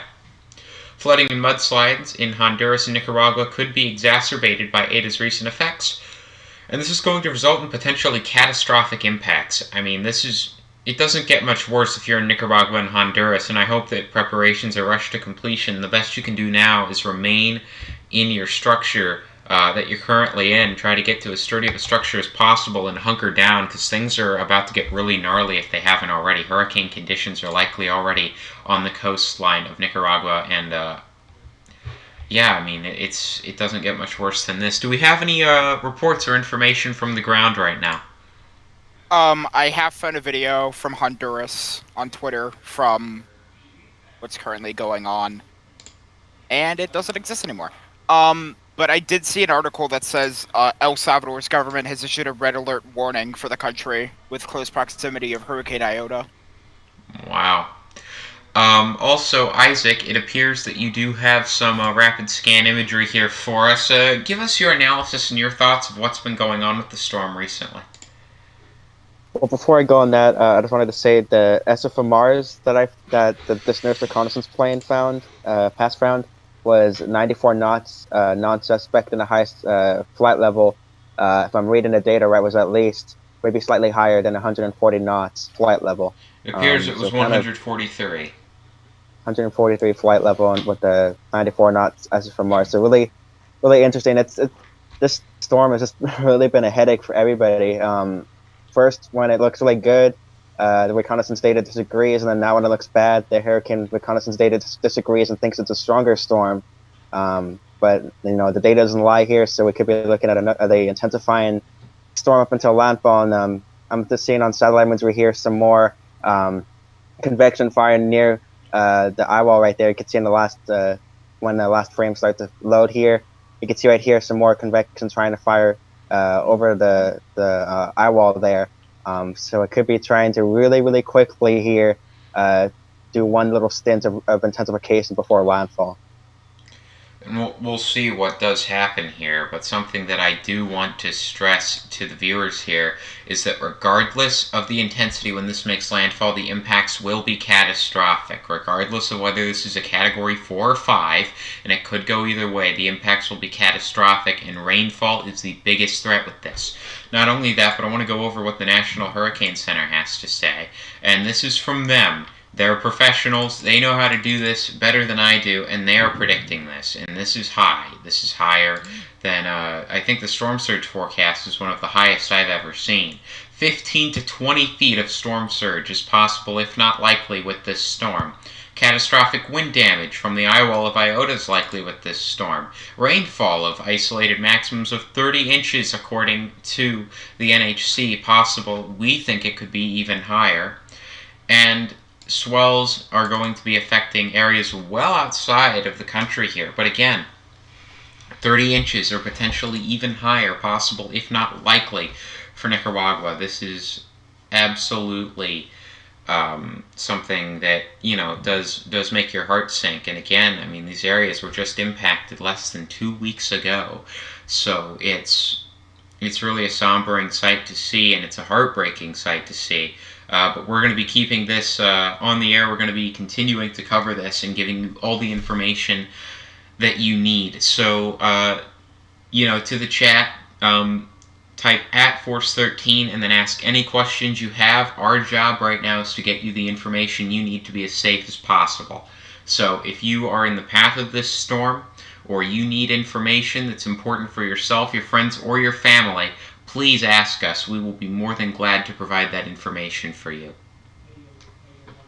I'd like to mention that there is video of a house's roof being ripped off in its entirety in Honduras, I believe. Wow.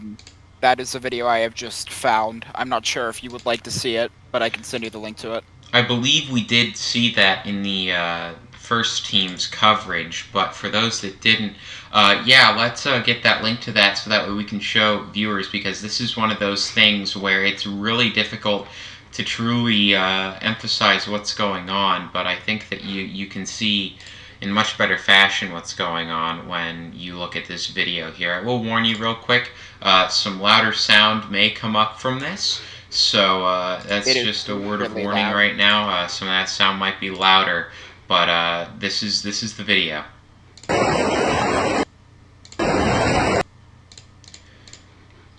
So we've muted the sound here, but you can see the roof coming from this building, and my goodness, you can see there it is, and it's really struggling to stay on, and you can watch it there. This seems like it's during the day. It peels right off. I mean, and this is, wow. This isn't even like where the hurricane force winds you'd presume are ashore. This looks like it's from Puerto Cabezas. I mean, my goodness, that is some catastrophic impacts, and I can't imagine what those people must be going through right now. This is absolutely a devastating situation. We continue to see devastating clips from here. It appears that we have some more videos of flooding, because I do want to drive home. Flooding is the main threat with this. Again, prepare yourself. There might be some sounds here. That was quite loud, but you can see there the catastrophic flooding that's going on here. To the team, what's your thoughts on, first of all, this on-the-ground video, and second of all, on what's going on here? I mean, this is an absolutely tragic situation. I'd just like to just state how catastrophic this flooding event is, especially just 2 weeks following Eta making landfall around the same region. This level of rainfall will be absolutely catastrophic, not to mention already the storm surge that is already being felt along the coast and the catastrophic winds. All those three are basically in a combined together set up a situation that could be described only. I hate to say it like this, but if you're at the coast in this area, it's high possibility that it will be unsurvivable conditions, and that's how severe this system is and how unprecedented it is, especially this time of year. And the flooding as already being seen today, and damages from winds already being seen today, is only going to get worse from here as the core of the storm is finally starting to reach the shore. Kay has just tagged us in live discussion, informing us that the 2020 Atlantic hurricane season has produced 178 accumulated cyclone energy. And so, it's sixth place in the satellite area, for Atlantic seasonal ace. That's crazy. Yeah. So, just as my personal thoughts on this, like, I honestly have not seen destruction like this many times. I mean, I thought that Dorian in 2019 was awful for the Atlantic. Then I thought Eta was awful, and Zeta. But now looking at the footage that's coming in from Iota, it's honestly just heartbreaking to see the destruction that's been occurring already, and it's not even landfall yet. So if you know anybody in that area, definitely make sure that you check up on them after the storm has passed and make sure that they're okay, because there's definitely a really high risk to life in this storm. Another thing that I would also like to drive home is the fact that this system will be bringing devastating conditions to 3 separate nations in Central America, with flooding being the main issue. And just that alone sets up a disaster situation that will affect hundreds of thousands, if not millions, of people. I mean, this is absolutely going to be catastrophic, regardless.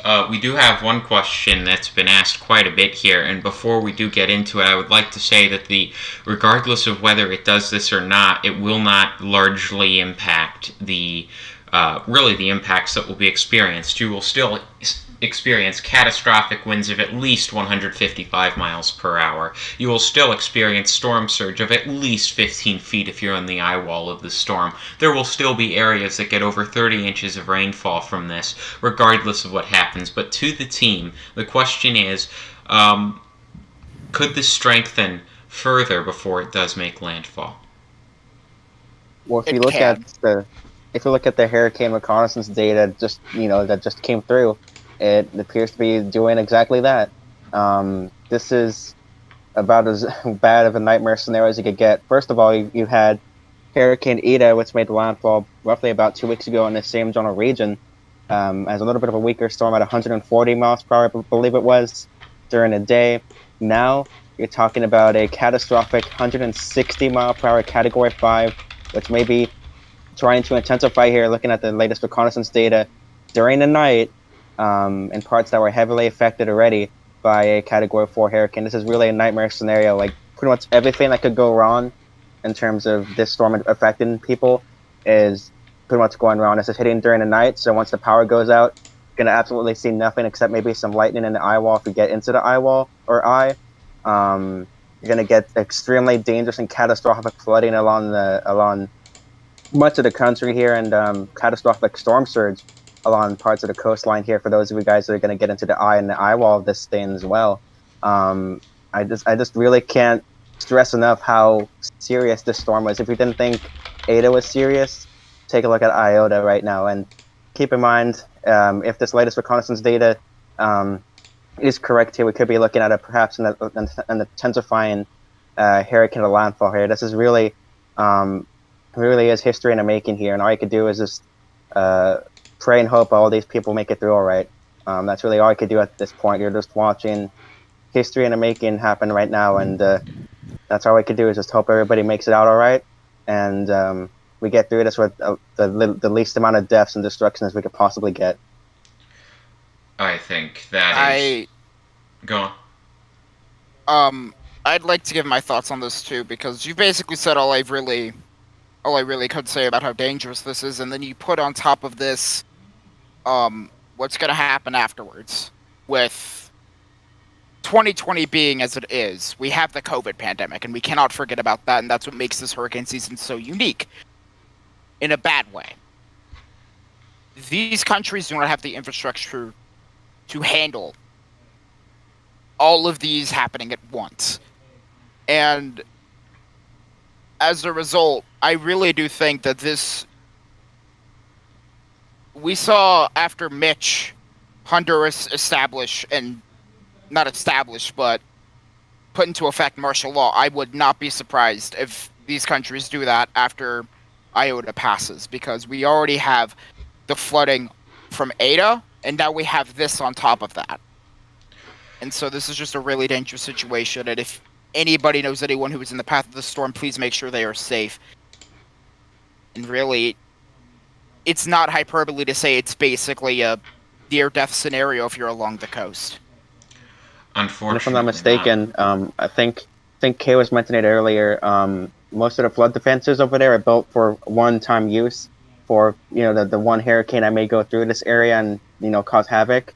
They're only one-time use. They're not permanent installations here. So with this catastrophic Category 5 hurricane moving on through, it wouldn't surprise me to see the flooding exacerbated, even though this storm is not forecast to stall anywhere near like what Eta did, because all those flood infrastructures and water,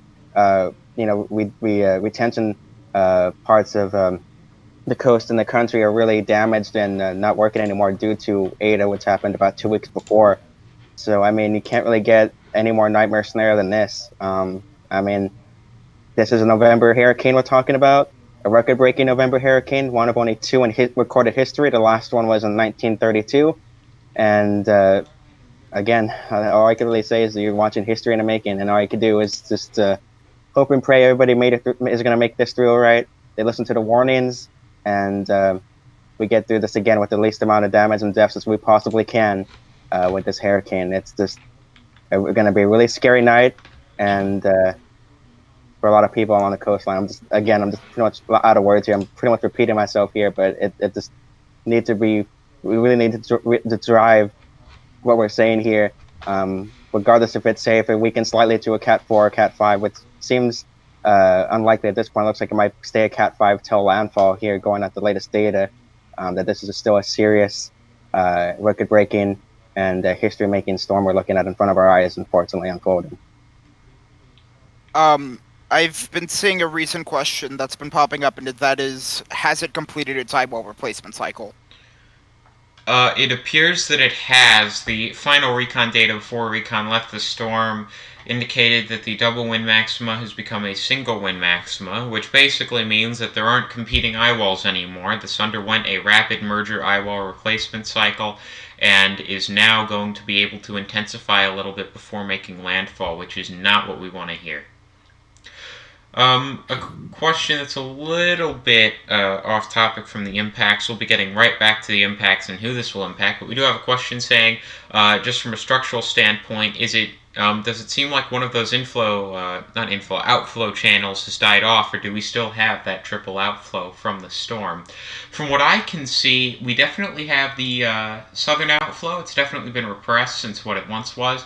We have the northern outflow, and it looks like we might have a third outflow band on the northern side, but it's slightly less defined. It's much worse defined than it was, so it's not quite as clear whether we do have 3 outflow bands at this point that are at least being utilized to their fullest extent.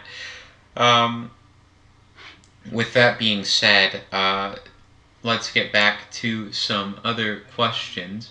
If we just get here real quick. Will it weaken during landfall? This person says they live in the northern coast of Honduras in the middle of the tropical storm warning. So the reality is for you that regardless of whether this strengthens or weakens before landfall, your impacts will change very little. what you'll notice as well is that we have rainfall graphics here. This is courtesy of COAMPS. You can see those greens where the highest rainfall is, over 600 millimeters in some spots, 700 millimeters. You can see the rain swath from the HMON model showing over 40 inches of rain. Again, Honduras getting the most of that in the mountainous regions there. So it's definitely concerning. It does appear that we have just gotten some word that Iota does not actually have a fully complete eyewall replacement cycle. It's completed on some parts of it, but it still has yet to merge completely on the remainder of the eye satellite, suggesting that it may not be quite complete just yet.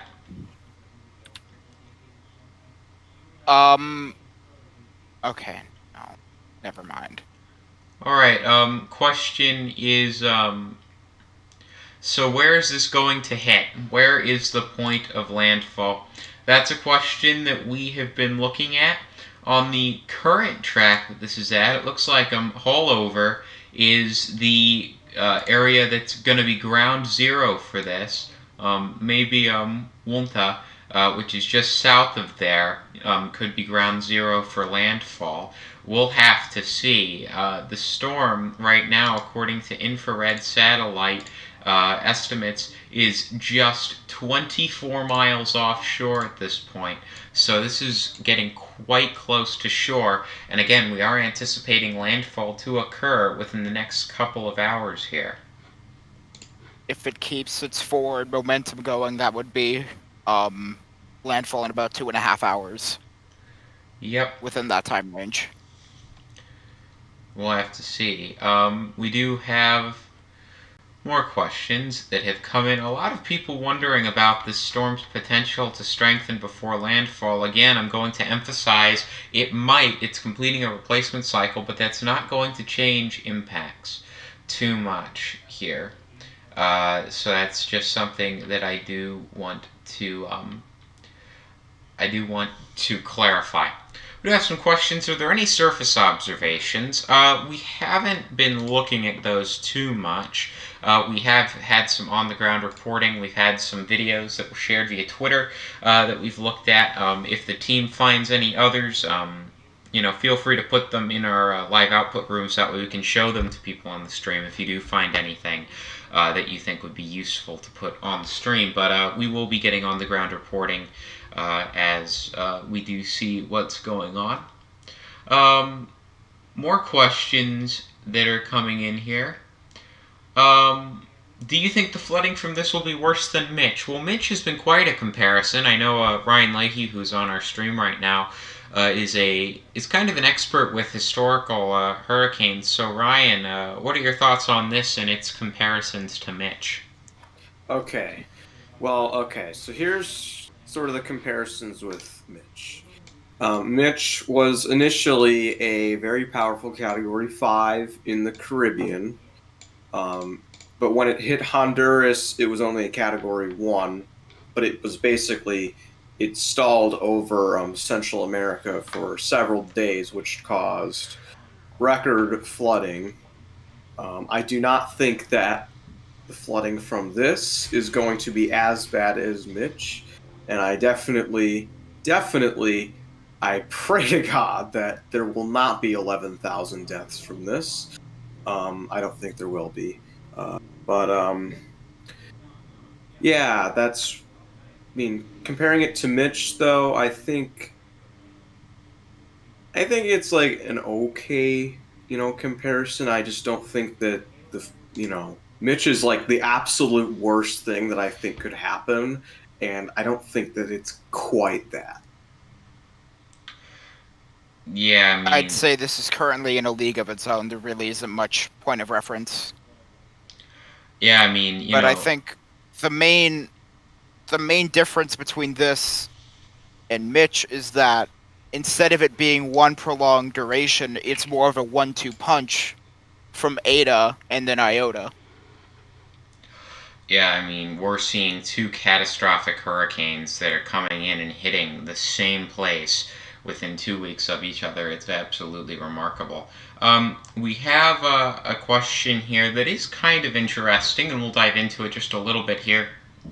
What are the chances that this reforms into the Pacific Ocean? Well, the National Hurricane Center predicts dissipation before it does get there. You can see that on their cone of uncertainty. Force 13's cone of uncertainty predicts the same thing. We predict dissipation to occur before this does head into the Pacific Ocean. But I would like to note it's not impossible. It's very unlikely that this manages it. But I know the latest HWRF run shows some energy, some vorticity remaining from this, and it does redevelop into a closed low of some sort with some organization towards the end of the 5-day period. Whether that does come to pass, we don't actually know.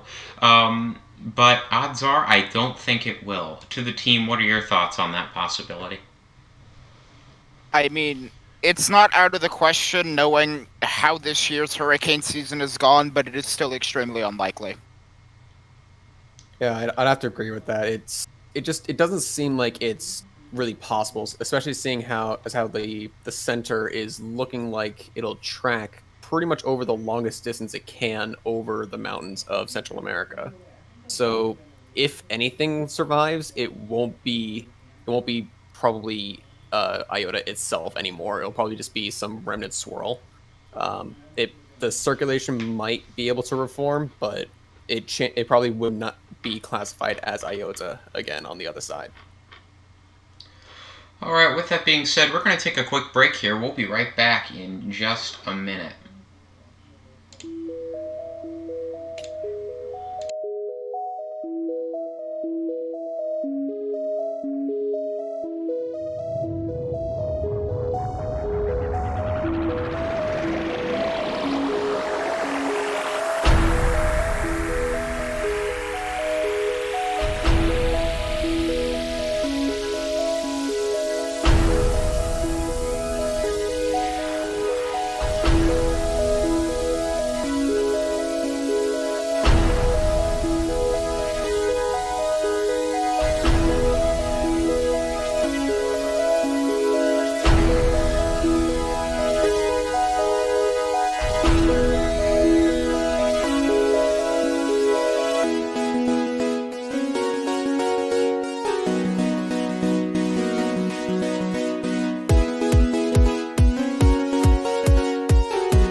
Alright, and that was our little break. We are now back on the air. Welcome back to the stream. We are about to continue coverage on Iota, which is about to make landfall within the next hour and a half to 2.5 hours or so.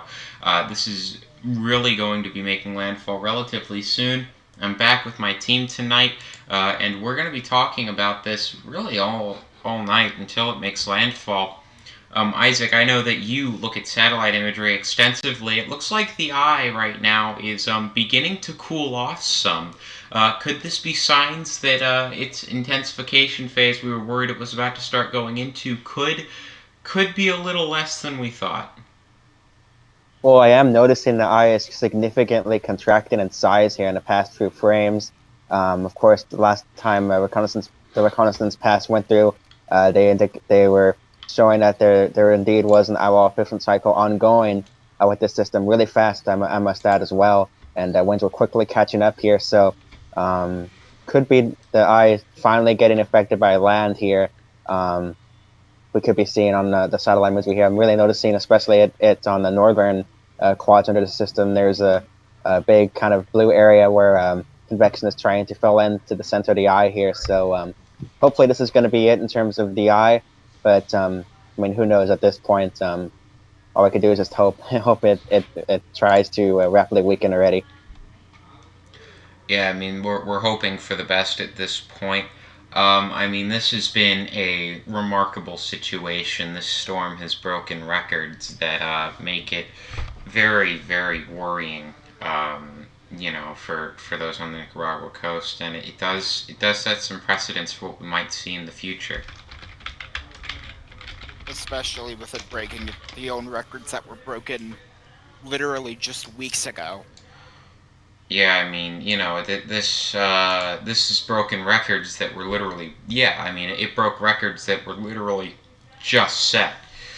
So, intensification records, things like that. It's been absolutely crazy. All right, we do have a quick question here. Someone would care to explain this. What does the pressure of a hurricane mean? What significance does it have? Would someone like to explain that? Generally, with hurricanes like this one, usually the lower the pressure, the stronger a storm is, and then the higher the pressure, the weaker the storm is. However, there are some cases where the pressure can be still kind of quite high, but the winds a little bit higher than that in rare cases. But yeah, generally speaking, for an average hurricane, the lower the pressure, the stronger it is. Higher the pressure, weaker it is. Yeah, and I think that's a pretty good explanation of it. We do have a question. Will this storm impact Belize? Well, it depends on what you mean. You're not going to be getting any of the winds from this. You're not going to be getting the storm surge. You might get some surf from it. But the biggest threat that you're going to receive is rainfall. So this is the HMON model. And you can see in Belize, the HMON model is predicting widespread 4 to 8 inches of rain with isolated spots in 8 to 16-inch territory, and these accumulations are subject to go up if the storm tracks north of current expectations. But as of now, I think that 4 inches of rain with widespread areas of 4 inches of rain with some getting up to 8 inches of rain is definitely a possibility. So I think that there could be some flooding impacts up in Belize, yes. We have a lot of other questions coming in. Again, if you have questions for us, please do send them our way. You just need to type @Force13 lights up for us, nice and bright, so that way we can see the questions that we do need to answer. All right, so we do have a quick question about the potential new development. How strong could this potential new development in the Atlantic be? I do just want to touch on this very briefly, and then we'll get right back to Iota here. Basically, there's a 40% chance of this developing according to the National Hurricane Center right now.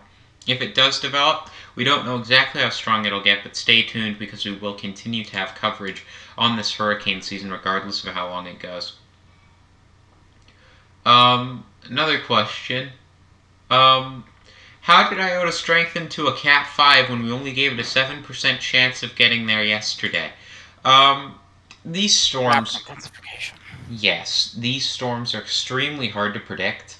Rapid intensification is one of the most difficult things to predict. It's more difficult to predict than eyewall replacement cycles, I would argue. It's the most difficult thing to predict from a tropical cyclone. We saw this break the record for the most deepening a tropical cyclone has undergone in the span of an hour at 10 millibars. Absolutely incredible. And, it was just the storm managed to intensify incredibly quickly.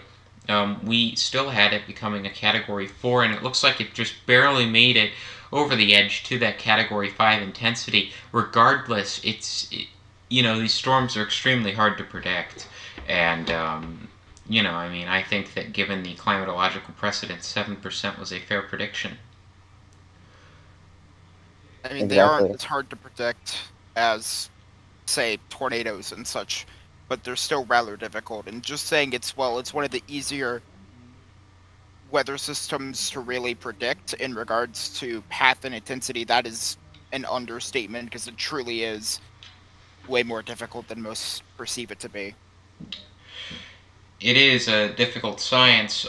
Someone asking, what is the lowest theoretical pressure a hurricane could get to? I'm going to be honest, I don't really know. Our chief hurricane analyst, Evan Williams, will be on here later tonight. He can answer that question. Does anyone from the team have an answer to that? So I don't have an exact answer for the minimum possible pressure. However, the minimum ever recorded on the planet was, I believe, 872 millibars, and that was in Typhoon Tip out in the Western Pacific. I forget the year exactly, but I believe it was 1972. It was, believe it was 1979, and the minimum pressure was, if memory serves me right, it was 970 with a peak 1 minute wind of I think 190. Wow. And that was again back in 9. Well, I'm sorry. You said 970 millibars. Yep. Oh yeah, 870. Yep, 870 millibars. Sorry about that. No, you're fine. Alright, some more questions coming in. This really gets down to what's important here. How will the winds be affected by mountains? Well, you're actually going to get some acceleration as they head up the mountains, but as they head over, you're not going to see much. So the main thing that I'm just going to say is you should be preparing as if this is a Category 5 storm that is about to make landfall. I mean, this is going to be catastrophic. Mixed with mudslides, how easily can roofs detach? Roofs, I mean, we saw a video earlier tonight. These roofs can fly right off buildings. I mean, we saw that in areas that weren't quite as close to the eye wall of the storm earlier today. So those roofs can detach pretty easily. And finally, where's the safest place for families to shelter? So the safest place for families to shelter, you want to get to the sturdiest building you can. It's not safe to go outside of the building you are in right now at this point if you are along coastal or even inland Nicaragua at this point. If you are inland, winds are not going to be as much of a concern. You want to get to the highest ground you can because that's going to be what allows you to evade the potential flooding. If you are along the coast, it is a conundrum. You need to prepare to be going up and going back down. If the winds are getting really strong and the flooding is not too bad, you should probably get to the lowest level you can. Try to avoid those strong winds from destroying your structure. If the flooding begins to get bad or you are worried about that, you need to get to the higher ground that you can. Being in the middle level of your building is likely going to be the best solution until you know which threat is bigger. But, you know, it's really difficult to say. It's a really bad situation if you're along the coast of Honduras right now. And I'd like to mention that if you do have the ability to go to a sturdier building, please remember about the pandemic. Please bring a mask with you to prevent spread, because that is still also a top priority that should be on people's heads. The pandemic is certainly an issue, although I will say that if it is between life and death getting that mask, do not get the mask if you think that it will endanger your life. So that is something I want to make very clear. Yeah, but if you can get it without major consequence, then do. Alright, with that being said, we have more questions. Will the flooding be worse than Eta? I think that we can empirically say that's going to be a yes, unfortunately. I know that someone here was talking about how there were systems in place that were built for just one hurricane like this to be moving into Nicaragua. Now we're getting a second one. So while the total amounts of rain are going to be similar, the amount of catastrophic impacts they're capable of causing will be much worse because those safety nets for flooding have already been breached. Exactly. I mean, Hurricane Eta made landfall in roughly the same part of the world here about 2 weeks ago, and that knocked down most of the the flood safety measures and flood safety prevention structures along the coastline and parts inland here. So and most of those, to my understanding at least, I could be wrong, if anybody down on the ground can confirm or deny this, most of them are only for one-time use only, because of course you could really only expect one system to maybe hit you guys a year, not two in the span of 2 weeks here, and one about Category 5 intensity here making landfall. So I know, the storm's not forecast to be stalling at landfall or past landfall, unlike Eta. But since Eta passed before this, this storm is not going to make anything any better here. And like you said, Thomas, it's really going to make the flooding even worse. And I wouldn't, like you said, I wouldn't be surprised to see it flooding even worse with this particular hurricane than it was with Eta. Yeah, it is unfortunate to see for sure. We do have another question. Is this storm still a Category 5? We will be holding a Category 5 intensity for this storm until the National Hurricane Center says otherwise. We've seen some reconnaissance evidence that suggests that it is on the border between a Category 4 and 5. Right now we're keeping it at a Category 5, but again, like I've said, regardless of whether this is a Category 4 or 5 hurricane, the impacts will remain the same. They will be just as catastrophic. We saw what Eta did just a week or two ago. That was a Category 4, believe it or not, and you've seen the impacts from that. Absolutely devastating and catastrophic. This will bring the same, if not worse. Eta was a Stage 9 on CDPS. This is a Stage 10. So this will bring the worst of the worst impacts that a tropical cyclone can. This is as bad as Dorian, folks.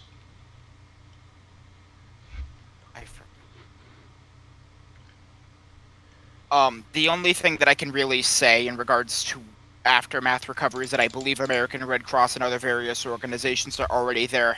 And they were there originally helping with Eta. So that's really... And they're already starting to get supplies ready across the U.S. to get sent over to these areas that are being affected. Absolutely, and that is a good thing, and of course donating to these charities can help with that. We do have another question. What is the fastest intensifying storm that's gone from 0 to Category 5 of all time? I believe it's Wilma. It's Wilma, and if Ada's upgraded to Cat 5, then it would be Eta, I think. We'll see. As of now, it's Hurricane Wilma, but we'll see. 2020 could break that record too. We'll see in post-analysis. If you're in El Salvador, how much rain can you expect from this? That's a question that we just got asked. The reality is, if you're in El Salvador, let me actually get the calculations real quick. I mean, you're going to be seeing rainfall totals. Let me actually just take a look at the graphic real quick. I mean, that's a solid still 4 to 8 inches in 5 days' time. That's nothing to scoff at. And that can still cause some dangerous flooding. And I'd like to mention the government of El Salvador has issued a red alert because of the rainfall that is associated with this system. Yeah, we do have a question here. Is there a way to donate supplies to areas affected by Iota? I know that someone was mentioning organizations that you could donate to. Whoever was saying that, what were those organizations? American Red Cross. Basically, if you could look up any local charities near you that have been donating to the effort for Eta already, I'm assuming that they most likely will be doing the same for Iota. So any of your local charity centers, American Red Cross is the one that comes up to mind whenever it comes to systems like these. So if you can donate to that specifically, that'd be great. Let me just look this up real quick, and then you can answer another question while I look this up. Alright, well, with that being said, our chief hurricane analyst, who we did say was going to be showing up tonight, Devin Williams, is now with us on the stream. Devin, this has been a remarkable and very unfortunate chain of events. What are your thoughts on this storm and the impacts it's going to bring? That's a little bit of a loaded question, to say the least. My thoughts about this storm is that they're just pretty simple. Can we please be done with this Atlantic hurricane season? Like, that's my only thought. As far as my concerns, this storm is, it's just so ridiculously unprecedented what has transpired here in Central America. Like, it honestly doesn't matter where this storm makes landfall. This storm would be unprecedented. It doesn't. You could pick any place for Iota and Eta to have made landfall, and it would be equally as unprecedented. Again, so you go from 1988 to 2019. You take all the landfalls in the Atlantic. Now, there have been over 300 landfalls between 1988 and now. That's a lot of landfalls. Only a grand total of 8 of them in all those years ended up actually being a stage 9. on the CDPS. And now you're going to go ahead and tell me that we're not just going to get one, but we're going to get two of these things to make landfall in the same exact location, like literally right on top of each other. It's uncanny. Two storms with an unprecedented CDPS rating of 9 or more, with this storm probably being a 10, even though very luckily it looks like satellite appearance is finally degrading on the thing. Thank God for that at the very least. So maybe we might actually get some weakening before landfall, which would be nothing but great. Which I'm seeing that the pressure's going up. Good. Yeah.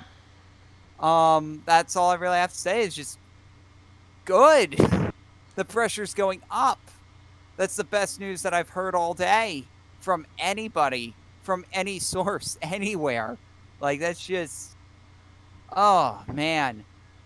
The pressure's going up. So hopefully that continues to be the case, because we really, we need some good news here. And I'm glad that that was at least some good news. Go ahead. I haven't been able to find much in regards to where you can donate, but I have found that really, of the sites that I found, Save the Children Fund, you can directly donate to that, and then Food for the Poor, directly donate to that, and then American Red Cross in general, that's the number one organization that comes up to mind.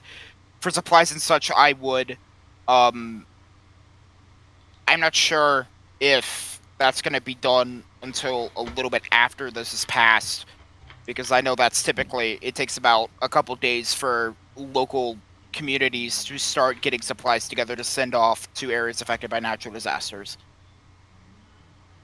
So I did see a question come up a couple minutes ago that basically read, "Why is there no recon in the storm right now?" Too close to land. Yep, that's basically it. They don't want to be over land when there is this strong of a storm. Yep. I mean, one of the main reasons why they had to almost basically scrub a recon mission in Eta was due to a powerful mesovortex that almost stalled their plane and sent them into the sea. So you can understand that if that were to happen over land, it would be much more of a dangerous situation, and they could actually crash on land. So they don't want to be going over land, and not to mention they're also low on fuel, so they have to get back to base. Speaking of planes, I have screens here up of a plane that went through the storm when it was first upgraded to a Category 5, and man, it really got pounding from some of the hail the storm had apparently in its eye wall. If you want to put up my screens here for a brief moment. Yeah, I have it up here. That is, wow. The plane really got scraped up there. You can see that is impressive. Look at that. I know that hail has occurred in tropical cyclones before.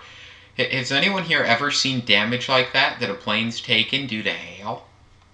Normally, I'm sure it's happened before, but yeah, that is. Yeah, it looks like a plane that just flew through a very powerful. It looks like basically the paint got sandblasted off here. That's literally what this looks like. The paint literally got sandblasted off of this plane, at least on exposed areas. So, it just goes to show you that with how strong the winds are blowing, I would even wager that it's not even necessarily hail that would even cause us. I mean, just regular rain pellets could probably even cause us damage when we're talking about rain moving at such a fast speed in a storm. It wouldn't even surprise me if just ordinary rain did this, but if they were indeed hail pellets, obviously, yeah, that's going to do even more damage than a rain droplet. But you could just see any forward-facing surface just sandblasted. Literally, it looks sandblasted. Yeah, there was hail reported in Iowa earlier this morning from the reconnaissance aircraft into that. Yeah, there And was hail. reported hail. I mean, some of these are hail, but honestly, taking a look at the way that the paint has been removed from this aircraft, I think this is actually just rain, mostly. Like, just literally sandblasted the paint off of it because of rain. Though you got to figure, you think that it's raining down. It doesn't. It's not that bad. But when it's raining, and the winds are blowing at 160, the wind speeds, at flight level, you're talking 180 miles an hour in this thing, with gusts especially getting at least up that high. So you figure just a rain pellet, which really isn't going all that fast when it's hitting you, with the wind actually blowing those rain pellets around, I could see that doing that kind of a damage to an aircraft. Absolutely. Regardless, it really shows a testament to how strong this hurricane was and still is right now. Oh yeah, there's no doubt about it. But yeah, this just looks like some of these areas definitely look like it was more of a hail impact, but again, other of these looks like it was just a direct exposure to wind and rain and 180 mile an hour wind, just literally sandblasting the paint off of the damn aircraft. Incredible stuff. It is. On some good news here, it looks like satellite appearance is deteriorating like a decent bit, especially the eye in recent frames.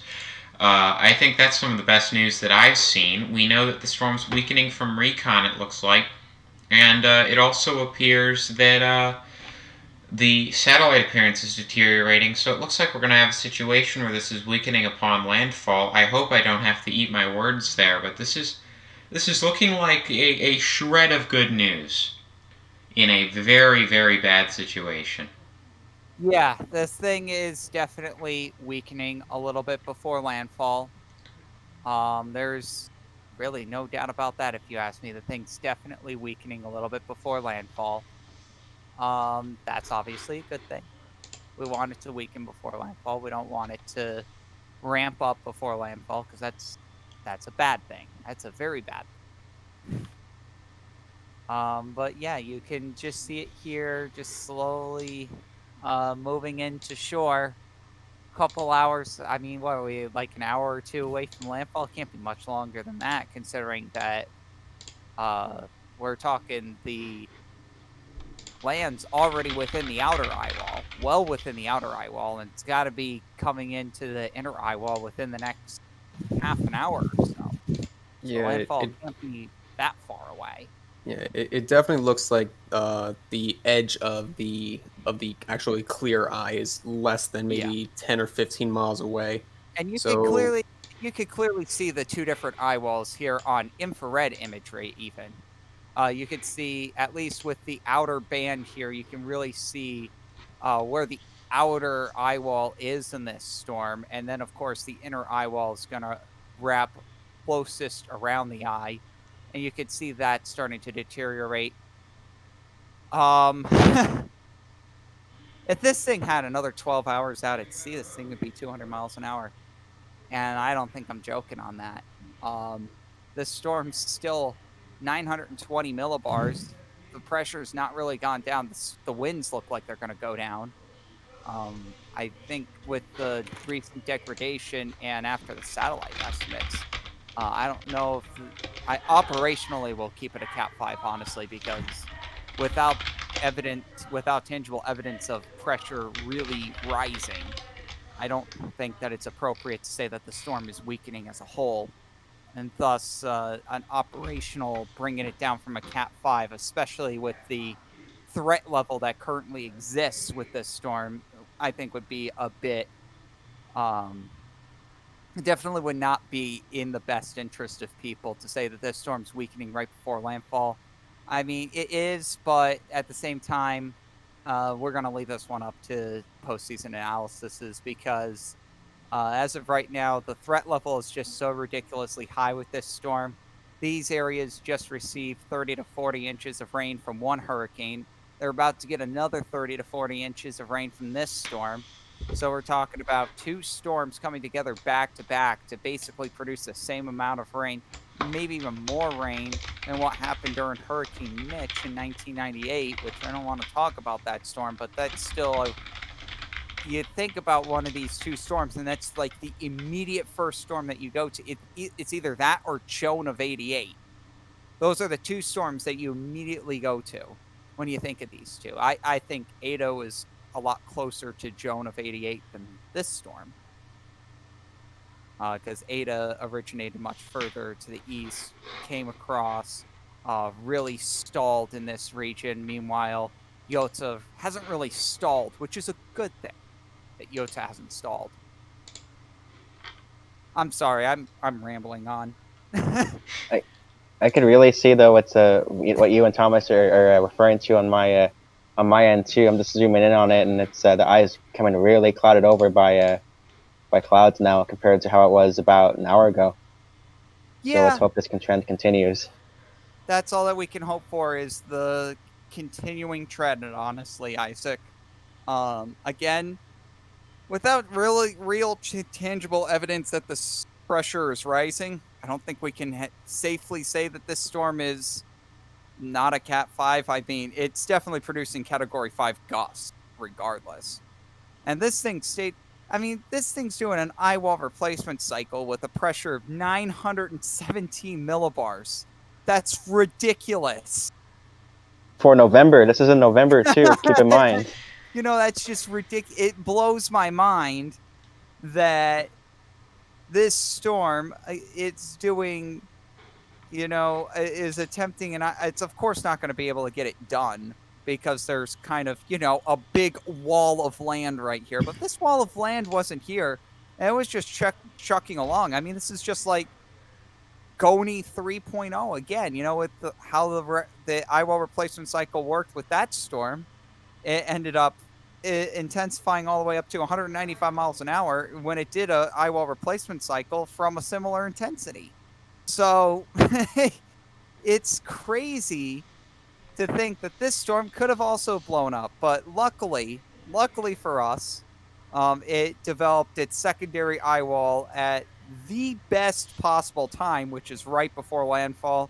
So this is not a case where a storm is rapidly intensifying all the way until landfall, which seems like we've said that far too much this year, with Goni in the Philippines, Laura, I'm trying to think what else. It was Zeta, I think, was coming up. You had Isaias hitting the east coast. That was intensifying up until landfall. Winds-wise, it was intensifying up until Sally. Landfall. Sally was intensifying until landfall. Sally was weird. This year is just Isaias, honestly. Hannah, many others too. This year is just the year of rapid intensification. I thought Hannah leveled off quite a bit before it made landfall, but no, it made landfall at its peak. It made landfall at its peak. Okay, so that's another peak. But of course, nowhere near the caliber that this is. Usually, nowhere near. Yeah, there's a big difference between making landfall peak at Cat 1 and having a minimum stage 4 to landfalling at Cat 5 while weakening, while dumping 40 inches of rain over some of the most vulnerable coastline in the entire world. God, I'm gonna need a drink after this. and after getting hit 2 weeks before by a Category 4 by the name of Eta. Yeah, Eta. Eta. Yeah, I don't even know what else to say about this storm. It's really just a sit and wait game. You just hope for the best. That's all you can really do. For all the communities that have been devastated already from Hurricane Eta, I could tell you already that evacuating from this storm had to be impossible. Because you got to figure, a storm of extreme devastation just wiped through here. Evacuation routes have to be cut off. You got to imagine evacuation routes had to have been cut off. So if anybody came back home in between these 2 storms, if they were able to, I can't imagine there would have been a viable way out. That's another scary thing, is that I know that people are trapped here from a storm that happened not even 2 weeks ago.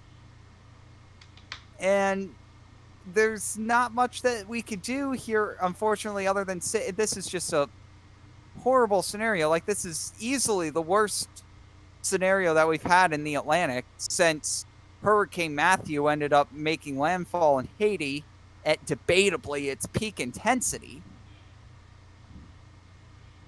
But you take a look here, and you've got not one but two storms that have literally just made landfall on top of each other in the same place within 2 weeks of each other, with very similar intensities, very similar rainfalls. It's just... It's sad to see, because you know the danger, you know the threat level. You just hope, all you can do is hope that people that were able to get out of the way of the storm actually did. Yeah, I mean, But you never know. That's the best we can hope for. We're going to take a quick break here, because right after this we're going to be coming back, and we're not going to be going anywhere until landfall. So we're going to take a quick break here for about 5 minutes, and then we'll be back and we'll be covering this all the way until landfall, which we anticipate will likely be occurring here probably within this hour, if not just after top of the next hour. Alright, we'll be right back. Thank you for watching so far.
coverage continues in a moment.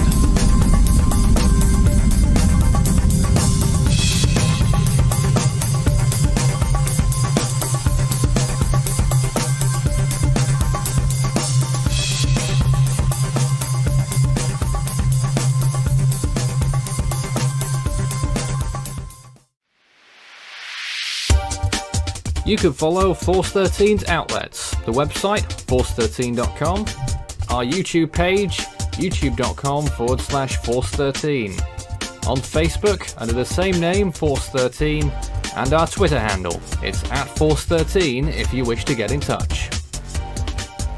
You can also add Force 13 on Skype and my personal account on Discord, Fool13, at extension 9094.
You're watching Force 13's live streaming service.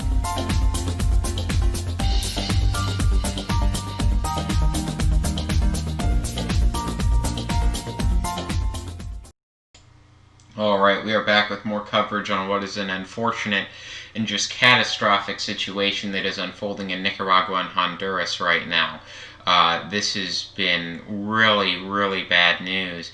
My team is back with me tonight. We will be covering this all the way until landfall. That is comprised of our chief hurricane analyst, Devin Williams. We have Alfiria with us, Orlando, and Rishi with us as well.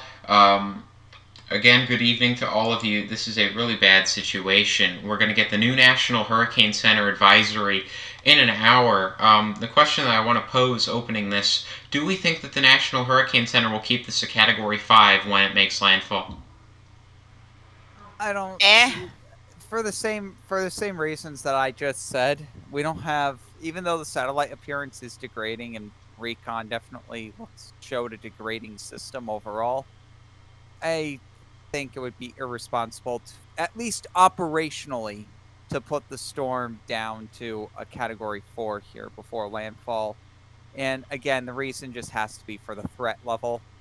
Do I think that the storm's a Category 5 right now? In my opinion, no. But this thing's still more than likely 920 millibars or less. And you just can't say that this storm is a Category 4 with that kind of a pressure without, concrete evidence. And unfortunately, Recon just decided to go up, down in the eye wall, so we have no idea what the rest of the eye wall. So you basically have to assume that somewhere in the eye wall, it's probably still producing Category 5 winds. And even if it's not producing sustained Cat 5 winds, it's at least going to be producing them in gusts. So I think it would be irresponsible to bring the storm down. I think there's enough evidence to bring it down. I don't think it's a Cat 5 right now. Me personally, if I had to do an objective analysis of this storm right now, I'd say 150 miles an hour. But the threat level of this storm right now is just, it's too high to say anything other than a Cat 5, because and this kind of has to do with the Saffir-Simpson hurricane wind scale as well, being completely inadequate for rating storms. Like, I've got this currently rated as a stage 10, obviously assuming 160 knot landfall, but that also has to do with uncertainty in the rainfall.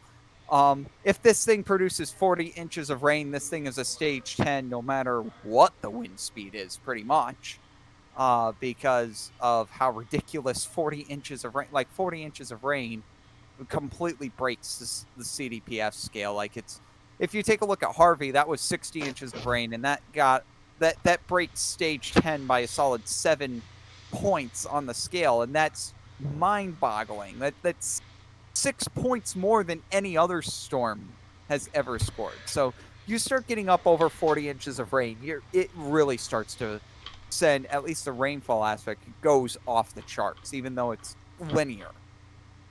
It just starts taking things way out of control. But rightfully so. You figure, 3.5 feet of rain is unfathomable in most cases. That's a ridiculous amount of rain. I mean, and that's for 2 storms in a row. So I don't think they should degrade from Cat 5.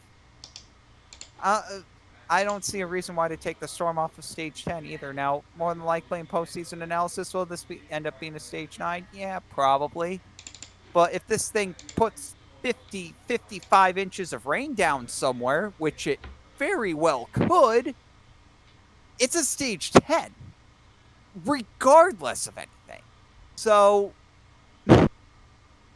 it comes with the territory, unfortunately, for forecasting these incredibly dangerous, incredibly powerful storms.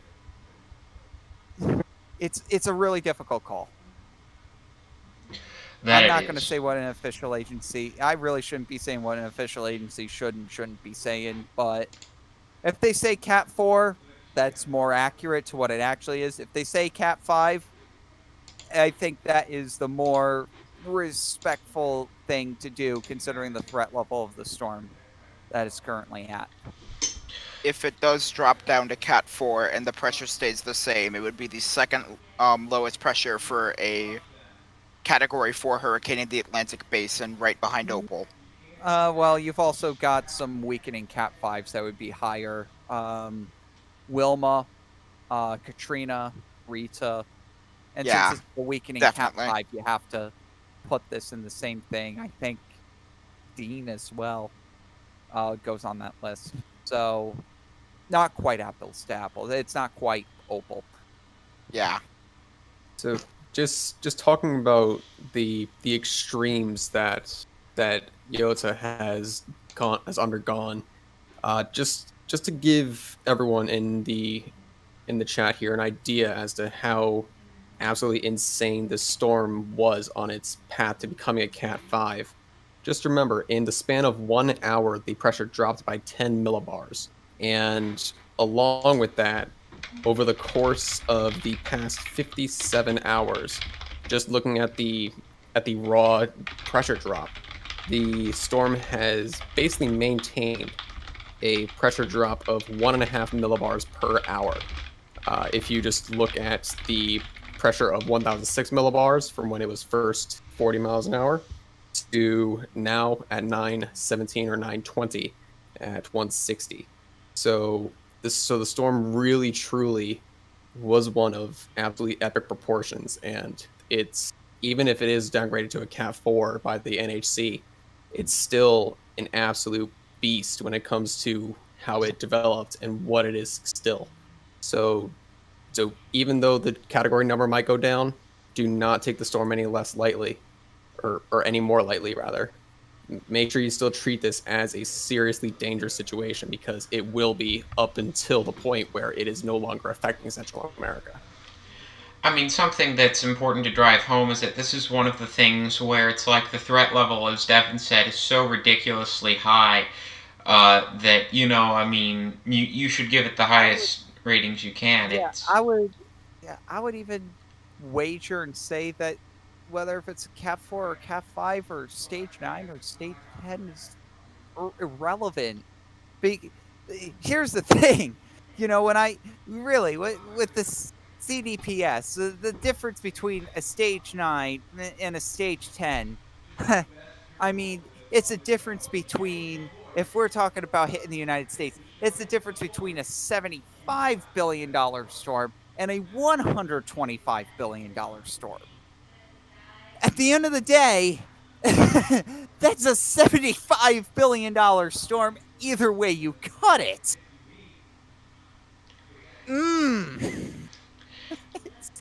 It's that bad. I'm not trying to laugh.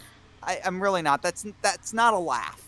It's frustration coming out, really, because you can't get hung up on the rating of these storms.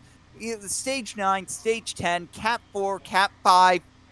Honestly, who cares? The threat level of this storm is at such an unfathomable level, and it's the same with Eta, and it's the same with Goni, and it's the same anywhere else, really.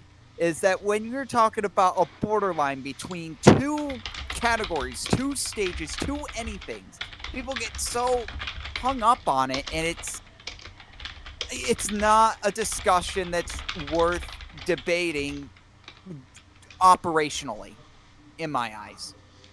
That discussion, save it for postseason analysis, save it for like 3 months down the road. You can go ahead and bicker about how much a storm's wind speed is then. At this point in time, it's more about trying to convey how bad a storm is going to be. And in my personal opinion, regardless, Stage 9, Stage 10, Cat 4, Cat 5, whatever it is going to be incredibly destructive. 150-mile-an-hour winds minimum for sustained wind speed. Rains in excess of 3 feet for the second time in 2 weeks. Storm surges going up to 15 to 20 feet again. You combine all 3 of these things, and you get a storm that produces unbelievable damage, death, and destruction in an area that just now dealt with this stuff. I would not like to interrupt, but I'd like to say 2 things. One, Devin, your mic has been peaking a little bit, and second of all, I think we should move on to questions. Yeah, we can move on. We can move on to questions. I just really wanted to get that out of the way because I know that people really hang up on these category differences in these stages quite a bit, and I just don't think that it's a discussion worth having, at least at this time. And I'm sorry about the mic peaking. I don't have a pop filter. I could put a sock over my mic if you would like, but like that's fine. I mean, if I can purchase you one if I need to. No, it's fine. It's fine. I'm using a headset. It happened. So Okay. I'll just move the mic further away from my head and hope that. All right. So that was a really good speech. Really, that just kind of hammered the point in about what chat's been arguing about. So let's get on to questions. Of course. So yeah, if there's any questions, type them in the chat. Tag us, Force13. It'll pop up bright yellow for us. We'll get as many on the air as we can, of course. If you have a question, you don't have to donate to us to get it said on the air. I want that to be perfectly clear. You don't have to donate to us to get stuff said on the air. That's not what we're here to do. So as long as you just tag us, so it lights up bright yellow for us, we'll get through as many of these questions as we can. So go ahead. One is asking, does Iota still have triple outflow? Triple outflow. Taking a look at it, I don't see Iota's outflow being disrupted in any way. I don't know what necessarily triple outflow means. I think that's really vague. But as far as outflow to the north, looks fine. Outflow to the east looks fine. Outflow to the southwest looks good as ever. Outflow to the west, not really hampered that much by land. So I'm not seeing the storm degrading in terms of outflow here. Yeah, I mean, the structure of this storm, regardless of that, this is still going to be exceptionally dangerous. We are nearing landfall at this point. The National Hurricane Center's next advisory is coming up, so we will figure out what the National Hurricane Center's thoughts on this are. Something that I'm not a huge fan of on latest satellite imagery, it looks like we're starting to see some colder cloud tops in the eye, which looked like it was going to completely capitulate. It looks like we're seeing a little bit of clearing again. Could this mean that it's going to manage to hold, and it's not going to weaken as much as we'd initially hoped? I mean, it might be trying really hard to... It's an eye wall replacement cycle.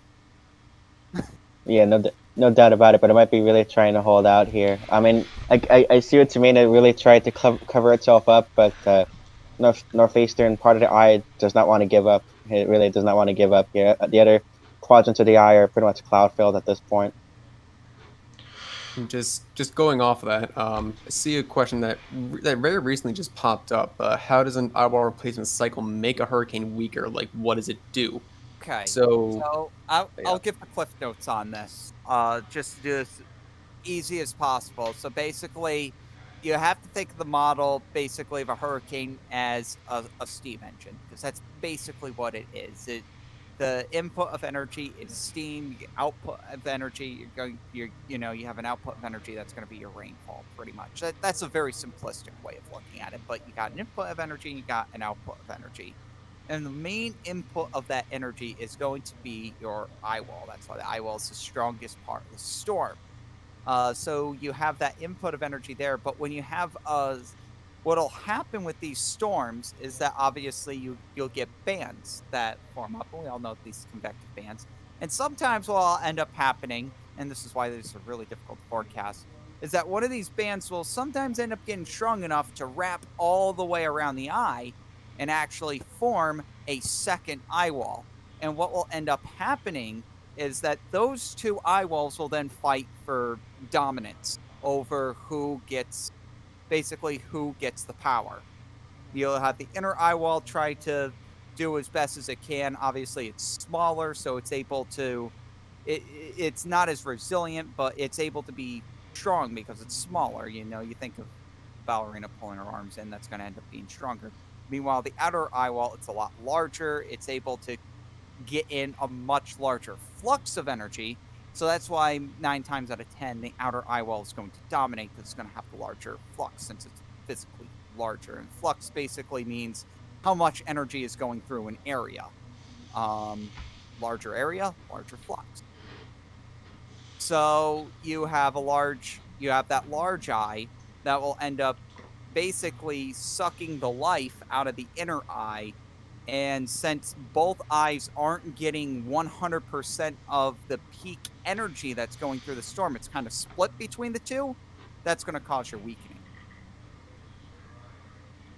I think most people in the chat now are asking us when exactly landfall is going to occur, or if it has made landfall yet. It has not made landfall yet at this time. Yep. Not landfall. I think we're an hour and a half out, maybe. When? I don't think an hour and a half. I'm pretty sure it's leaning closer to probably around an hour.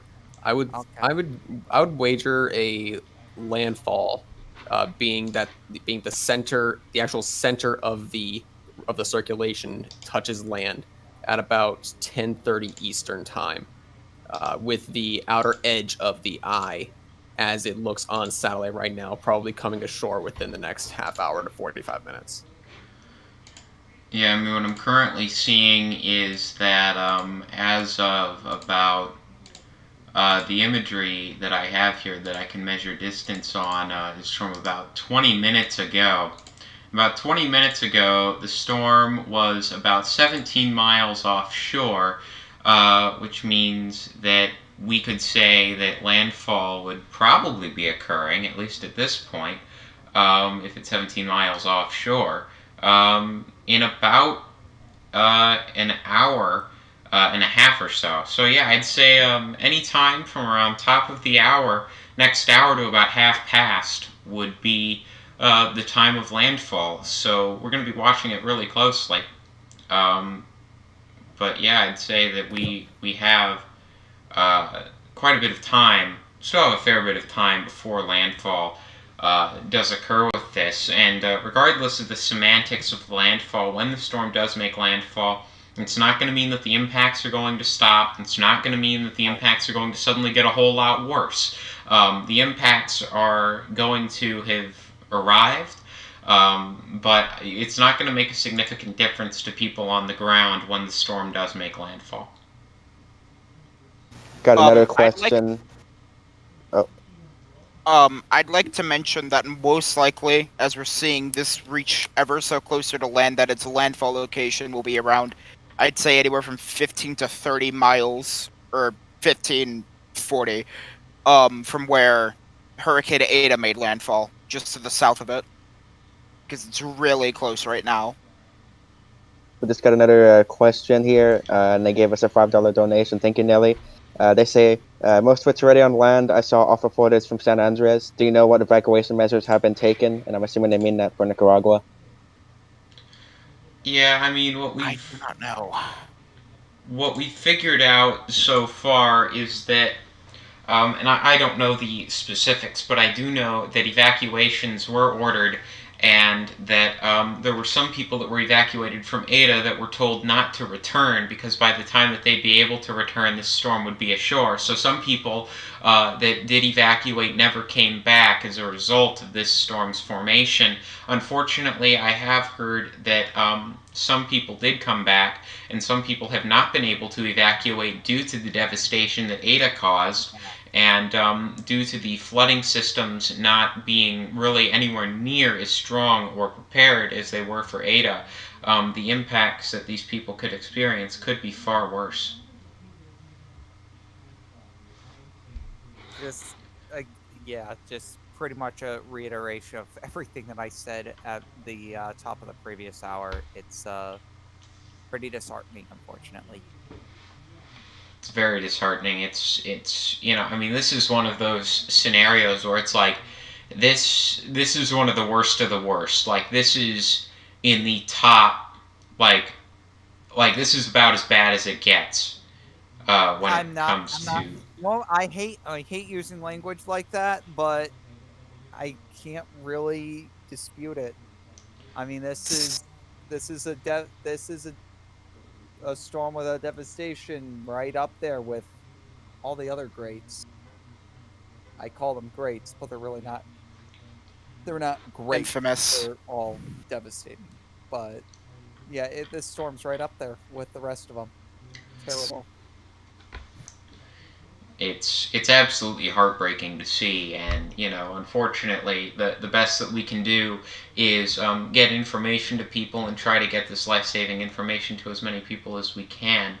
This is one of those situations that is really saddening to see. We've urged people to prepare. We've seen this script before. The hope is that people have prepared. People are in shelter. People are safe right now. People, we're just hoping, are as safe as possible while this eye wall is coming on shore right now in Nicaragua. There are questions in the chat on how this is going to affect, I cannot pronounce the name, but the capital of Honduras, how this is going to affect it. It's mainly the rainfall that we really need to be worried about in the capital. Yep. Winds, obviously, hurricane force winds are going to come ashore at least a little bit. You would imagine it's not going to immediately dissipate because storms of this pressure tend to stay stronger, longer. Usually pressure dictates how quickly a storm will weaken rather than wind speed. An exception to that is probably Hurricane Patricia, but Hurricane Patricia was so small that it just poofed. It poofed in, it poofed down. But with a storm as large as this one, this is much larger than Patricia, much larger than Otto, so it's not going to just unfortunately wind down very quickly. So you would expect to see a weakening curve, I would imagine very similar to Eta, as Iota ends up slowly coming ashore here. But yeah, rainfall is the overwhelming factor for, I would say, 99% of the people that are going to be affected by this storm. Again, with people really close to the water, you're going to be getting very, very heavy winds. But rainfall it's scary. It's scary. And if you're in an area affected by the winds, I think I would be more concerned about the 20 feet of storm surge that's also supposed to be coming. Let's not forget about that, as much as I don't want to. So yeah, really the water is an unbelievable impact here that cannot be ignored. And yeah, just flooding, flash flooding, mudslides, basically anything that has to do with massive amounts of rainfall are going to be the most significant concerns with this storm. Another person asking if uprolling has affected the system in any way. Has what? Upwelling. If uprolling has infected the system in any way. So surprisingly, when looking at the sea surface temperatures before Iota even formed, there really wasn't much in terms of like a cold trail left behind Eta. It's actually very surprising. The sea surface temperatures when Eta came through were right around 29 to 30 C, if I recall correctly. And when Iota was coming through, the temperatures were still 29 C. Yeah. So somehow those sea surface temperatures managed to stay warm enough to sustain a now Category 5 storm, which is surprising, seeing as how they had just supported a high-end Category 4 only 2 weeks ago.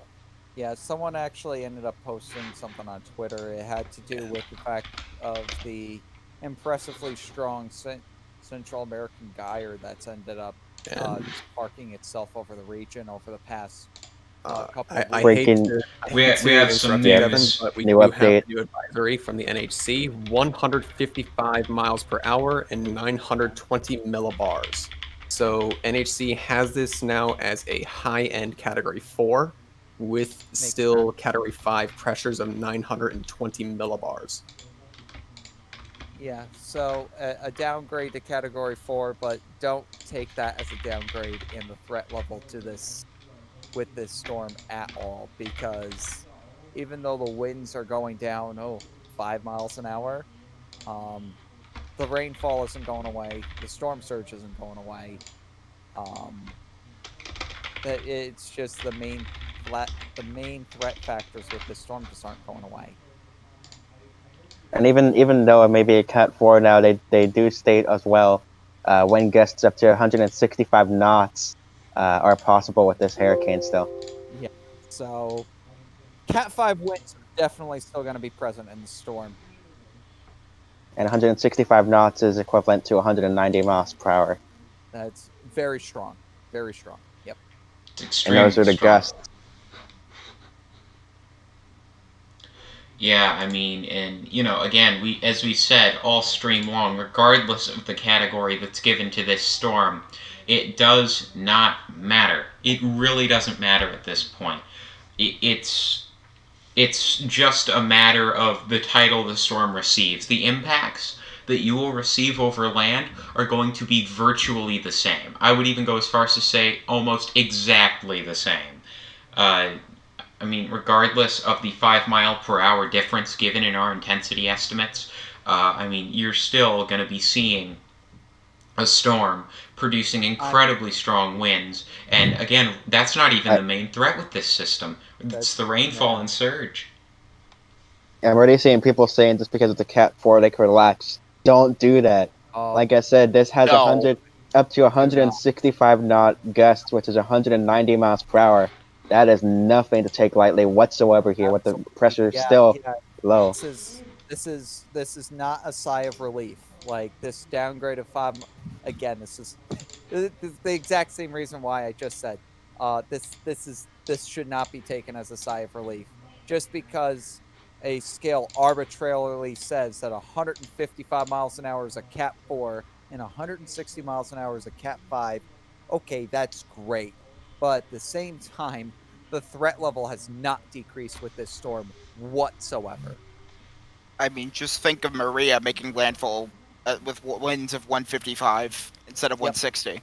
Yeah, that no difference. That made no difference, especially considering the 45 inches of rain it dumped over Puerto Rico.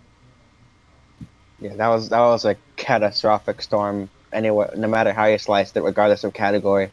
That was a stage 10. Yeah, that was an incredible storm Maria, as well. Easily the most devastating storm to ever hit Puerto Rico, and Also, I think it's more devastating than the 1928 storm. Just unbelievably destructive. And as we're talking about Maria, this is technically the strongest storm in the whole Caribbean period since Maria in 2017, if I remember correctly here. Yeah. Definitely the strongest in this area of the Caribbean. Because Maria was peaked at 175, 907, 908, if I'm not mistaken. So a little bit underneath 910. Well, it peaked before getting into the Caribbean because it made landfall in Dominica at the 175-mile-an-hour winds. Yeah. So it peaked before it even got into the Caribbean. And then it had a secondary peak in the Caribbean which had lower winds but also a lower pressure. Yep. And so this was the first. This Iota is the first Category 5 in the whole Caribbean period since Maria 2017. Think about that. And the first Category 5 in this area of the Caribbean since Felix. Mm-hmm. Exactly. and The first Cat 5 of this season. Yeah, in November no less. Mid-November. All right, Yes, I would like to go over real quick the National Hurricane Center's key messages with this system, because they do still have their key messages here. So they're still saying that totals up to 30 inches or 750 millimeters, and even more than that, we speculate is possible with this storm, could fall from here. We are also anticipating that storm surge of 15 to 20 feet is likely occurring right now with this storm, unfortunately, as the eye wall comes ashore. Catastrophic wind damage near Iota's eye wall as well is going to be a huge concern. And again, we're going to be seeing catastrophic damage from the storm regardless of the exact wind speed. I mean, this is just a really bad situation. Again, the National Hurricane Center using very aggressive wording, some of the most aggressive wording that I've ever seen them use with this. Yeah, I guess I'll go ahead and read both those key messages there. Also, I just want to know quickly before I go over that satellite imagery that northern quadrant of the eye still does not want to give up. It's trying to clear out again. This storm is not wanting to go down without a fight. But let's go ahead and take a look at the key messages here. Key message number 1: Iota is a catastrophic hurricane. Extreme winds and life-threatening storm surge are expected along portions of the coast of northeastern Nicaragua during the next several hours, where a hurricane warning is in effect.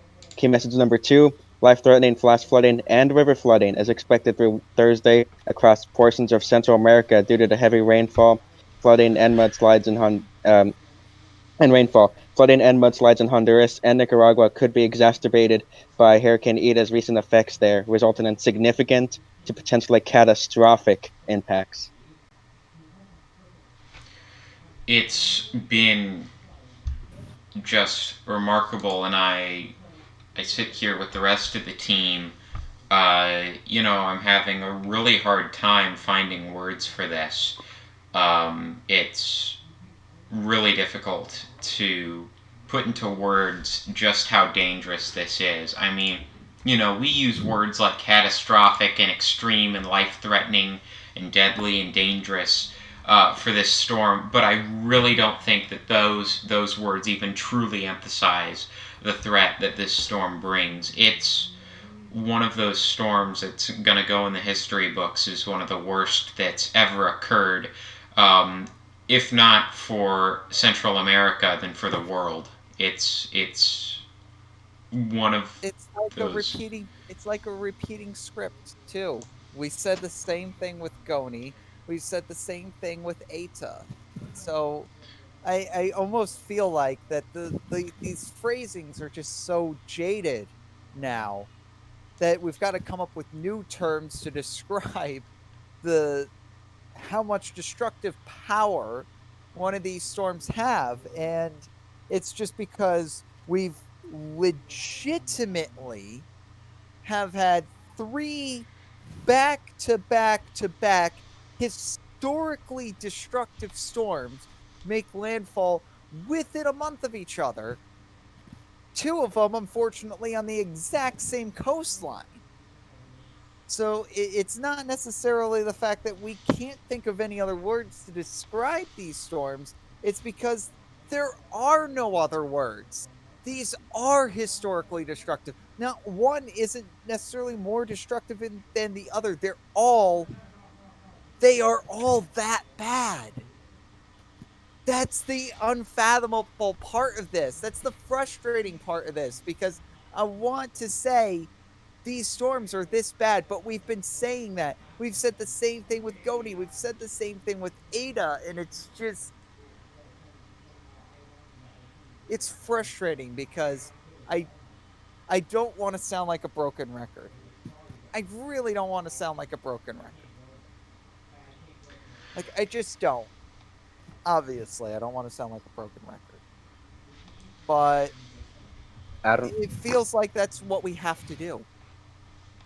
This I don't know if we is could such... I don't even know what to say anymore about this. Anyways, Isaac, you're going to say something. Yeah, I don't know if I'm going to pull up my screen share, Thomas, but the eye wall is pretty much right along the coast here of Nicaragua at this point on the latest frames. Right on the coast. Yeah, I mean, that eye is just coming ashore there. So landfall will be coming very shortly. As soon as we are comfortable with declaring landfall, we will let you know. But as of now, I mean, the storm is close. And again, we'll let you know when that landfall does occur. Regardless of that, I mean, the conditions coming ashore right now have to be absolutely devastating for areas in Nicaragua right now, and the impacts that are going to be experienced by all areas, from Nicaragua to Honduras to El Salvador, from this storm are going to be unfathomable. I mean, you know, I think that the thing that makes this storm really remarkably bad is that we had a storm just like it come through here less than 2 weeks ago. It makes... we're using the same language to describe it. Yeah, I mean... And the problem is that it's... the fact that we've seen a storm of this caliber move through 2 weeks ago only makes the impacts of this even worse. It's one of those things that, you know, I really have a hard time imagining what the people in Nicaragua that are in the eye wall of this thing right now must be feeling. It's a situation that is so heartbreaking and sombering, and, you know, I can only hope that we never see anything like this ever again.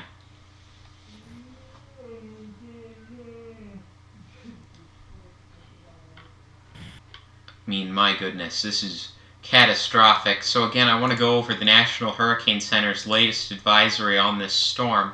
The National Hurricane Center has said, as of, and this is as of 10 p.m. Eastern Standard Time, we're not quite there, but this is what the National Hurricane Center has said about this storm. It's at 13.6 degrees north, 83.4 degrees west. It has maximum winds of 155 miles per hour and a pressure of 920 millibars, making it a high-end Category 4 hurricane. The watches and warnings in effect with this storm currently: the coast of Nicaragua from Honduras-Nicaragua border to Sandy Bay Serpi, the coast of northeastern Honduras from Puta Paducah to the Honduras-Nicaragua border. Those are all within hurricane warnings. Tropical storm warnings are in effect for Providencia, San Andreas, the coast of Nicaragua from South Sandy Bay Serpi to Bluefields, the northern coast of Honduras from West Punta Paducah to the Guatemala-Honduras border, and the Bay Islands. I mean, this is something that I have had, you know, we've been watching, and, you know, I think that this is one of the worst storms that I've ever seen make landfall. Let's take a look at key messages with this real quick from the National Hurricane Center. We'll pull up the graphic real quick from the Hurricane Center. So they say catastrophic. Iota is a catastrophic hurricane. Extreme winds and life-threatening storm surge are expected along portions of the coast of northeastern Nicaragua during the next several hours, where a hurricane warning is in effect. Life-threatening flash flooding and river flooding is expected through Thursday across portions of Central America due to heavy rainfall. Flooding and mudslides in Honduras and Nicaragua could be exacerbated by Hurricane Eta's recent effects there, resulting in significant, potentially catastrophic impacts. When they talk about storm surge, a life-threatening storm surge will raise water levels by as much as 15 to 20 feet above normal tide levels in areas of onshore winds along the coast of Nicaragua and Honduras near the coast. The surge will be accompanied by large and destructive waves. When it comes to wind, catastrophic wind damage is occurring near Iota's eye wall, and these winds will spread inland across northern Nicaragua during the next several hours. Tropical storm conditions are occurring in the tropical storm warning areas in Nicaragua and Honduras. Tropical storm conditions should subside during the next few hours on the islands of Providencia and San Andreas. When it comes to rainfall, Iota is expected to produce the following rainfall accumulations through Thursday. In Honduras and northern Nicaragua, as well as southeast Guatemala and southern Belize, 10 to 20 inches, with isolated maximum totals of 30 inches are possible. And again, Force 13 thinking that it could be even higher than that.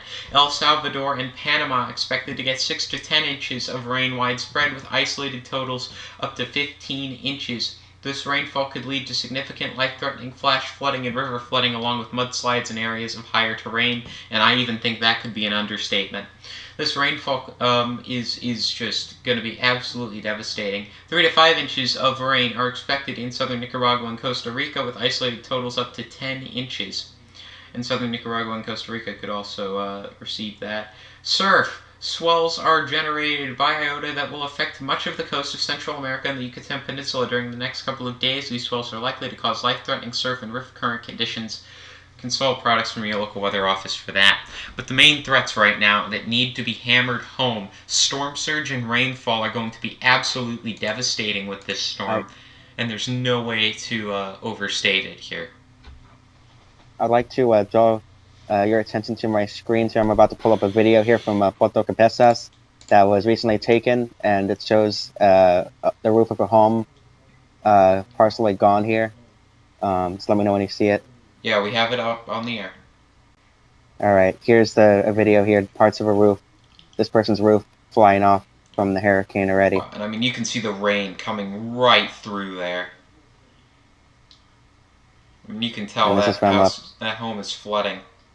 But wow. Yeah, and this is near ground zero we're talking about here. I'm guessing they're probably farther inland here, hence why they're not getting as much wind as, say, if you're on the coastline. And then there's also this video here from Colombia.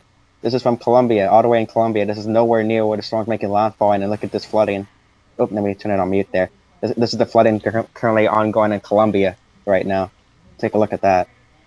Absolutely devastating and heart-wrenching to see. It's just a really bad situation, and it's one of those things where it's like, you know, I think that the worst part for us sitting back here is that there's not much that we can do at this point, and we just have to hope that people are prepared here. It doesn't, like I said already, it doesn't get much worse than this.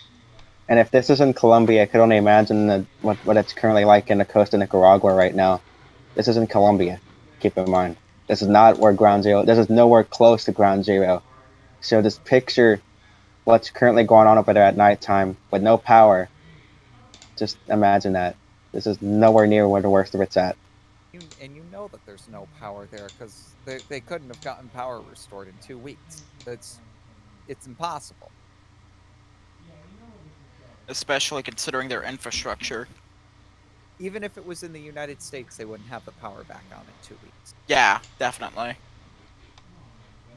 And I think that's just a testament to what's going on right now. The rarity of this event, the severity of this event cannot be overstated. This is, like, as I've continued to say, and I'm going to sound like a broken record here, this is up there with the worst of the worst. It's one that will be remembered, and I think that the World Meteorological Organization is going to be running into quite the conundrum here next year when it comes to retiring these named storms, because this is really bad. We've never had to try to retire a Greek storm before. This is going to test that. These storms are going to test that. Well, so we're gonna. I just want just really quickly. Sure, we're gonna have to retire at least this storm and Eta. Zeta might also meet retirement standards. We'll have more info on that in the future.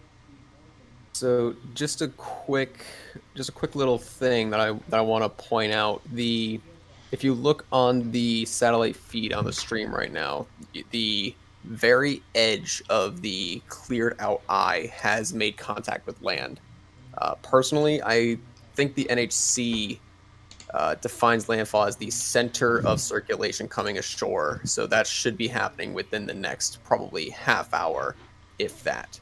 So bear in mind there are some portions of the coast that are probably within the eye right now. But just because they're in the eye doesn't mean that they're out of the woods. They still have the back half of the storm to go through. So just keep that in mind, folks. Yeah, that's correct. For this basin, at least, it's the center of circulation has to be over land for it to be called the landfall. Other agencies, it's different. Like I know at Pagasa, if it's in general, if the eye wall in general makes landfall anywhere on the coastline, they call that as a landfall. But at least Atlantic-wide, it has to be the center of circulation, make a landfall right over land. Yeah, I mean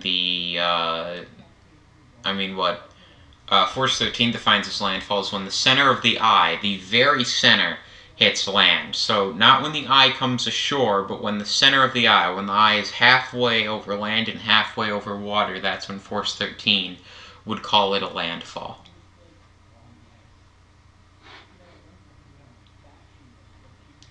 But yeah, I mean, this is absolutely remarkable. Something else that I would like to say is that the center fixes between Hurricane Iota and Hurricane Eta at this point near landfall, just 13 and a half days apart, the distance between the two storms is, and I kid you not, 0. Yeah. What? So literally making landfall at basically the same exact spot. Yes. Oh my god. Like, this isn't almost the same exact spot. This is pretty much the same exact spot. It is the exact. I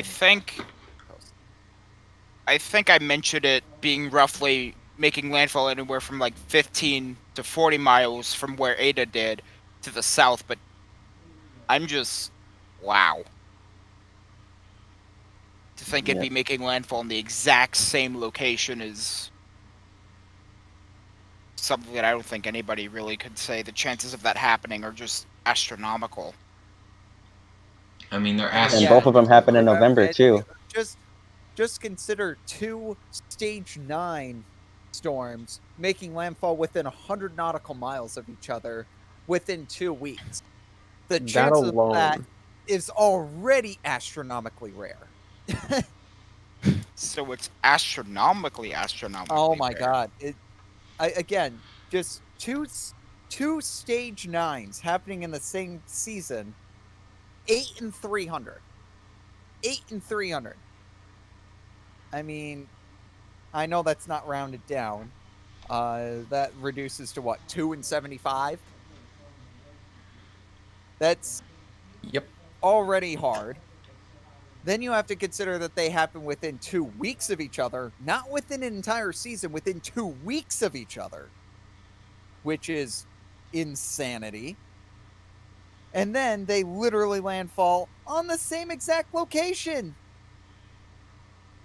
Like, you're just hitting triple bingo at that point. It really is just a freak of probabilities that all this has come together at this exact time.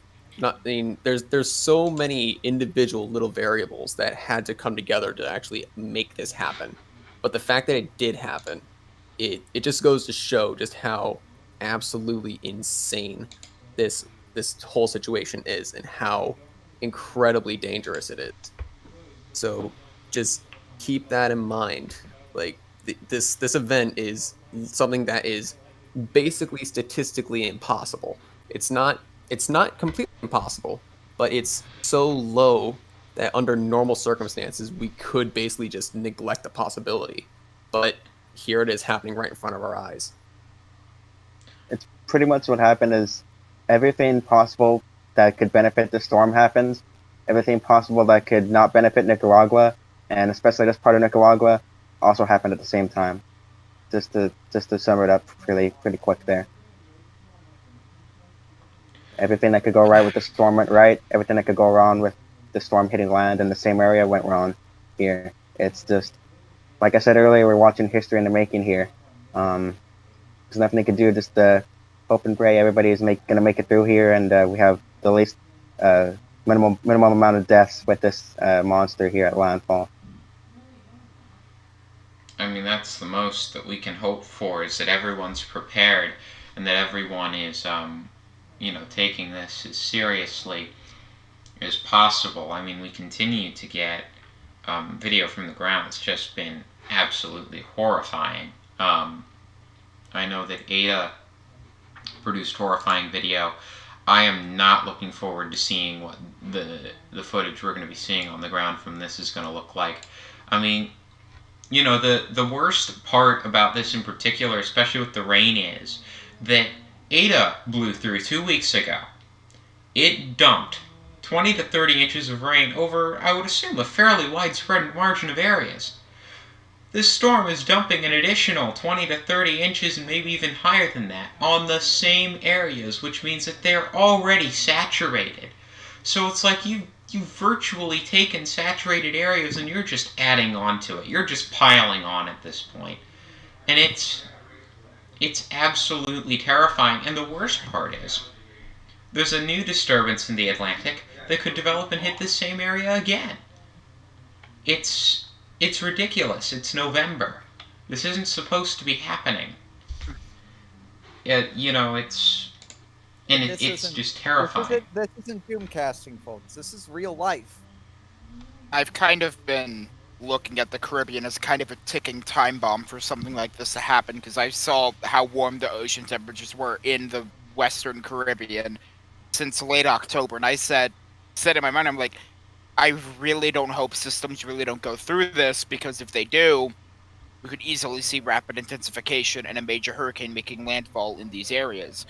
And then shortly after I think about that, in early November, Eta forms. And so it's just... Yeah, it's like I said, everything that could go right for the storm went right. Everything that could go wrong for Nicaragua and Central America is going wrong here. I disagree with that. I mean, the storm is weakening slightly. So not everything's gone right for Iota. Not everything's gone wrong for Nicaragua, but... almost everything you could say. Everything else other than this freak eyewall replacement cycle has gone wrong. I mean, it's just remarkable. I'm at a loss for words at this point. To describe the magnitude of this event. And I think that this is going to be one of those storms that we look back on years later. Years later. This is going to be like Katrina, and this is going to be like Rita, and this is going to be like Wilma. This is going to be one of those storms that we look back on and still marvel at 30 years from now. It's a historic and tragic situation, and this is one of those things where I'd argue I don't think that I'm ever going to see in my lifetime 2 Stage 9 Category 4 plus storms making landfall in the same place within 2 weeks of each other.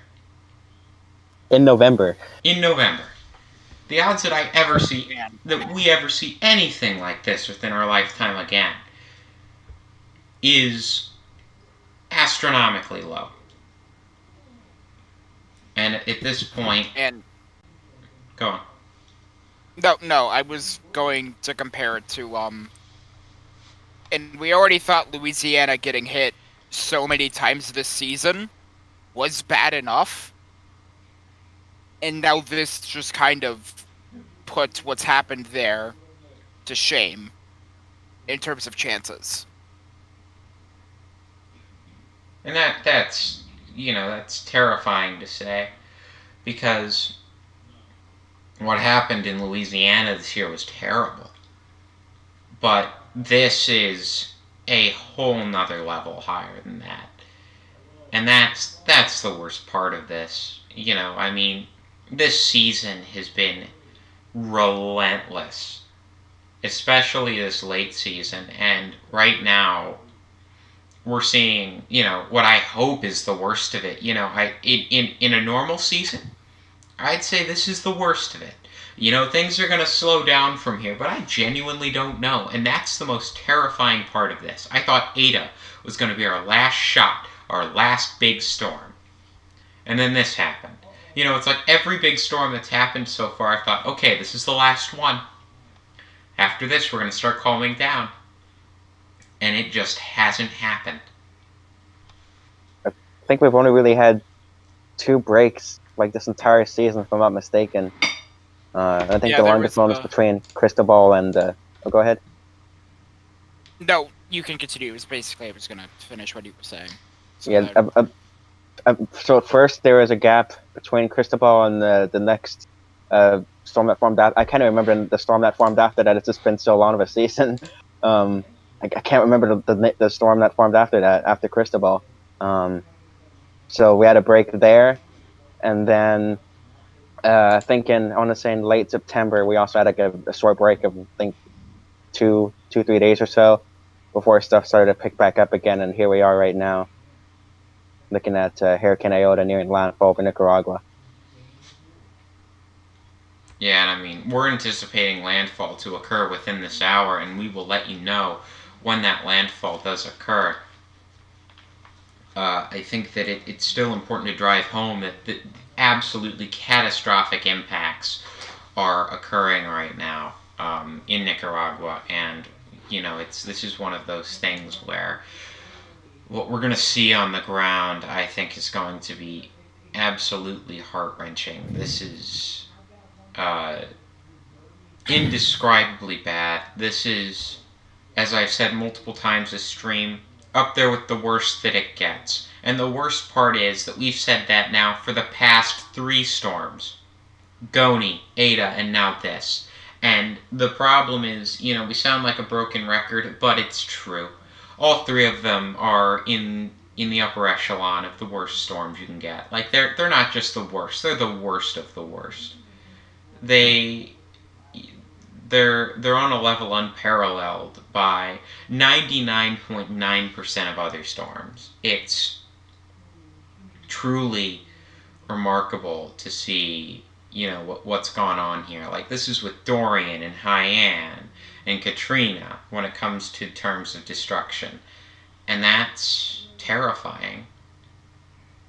Because Eta made the landfall, you know, roughly in the same area, or pretty much exactly in the same area about 2 weeks ago, I would be curious to see how long it takes to get images out of this part of the world due to that. I'm thinking maybe at least a week to perhaps get some of like the first detailed images of what went on the ground, along the coastline especially, from this.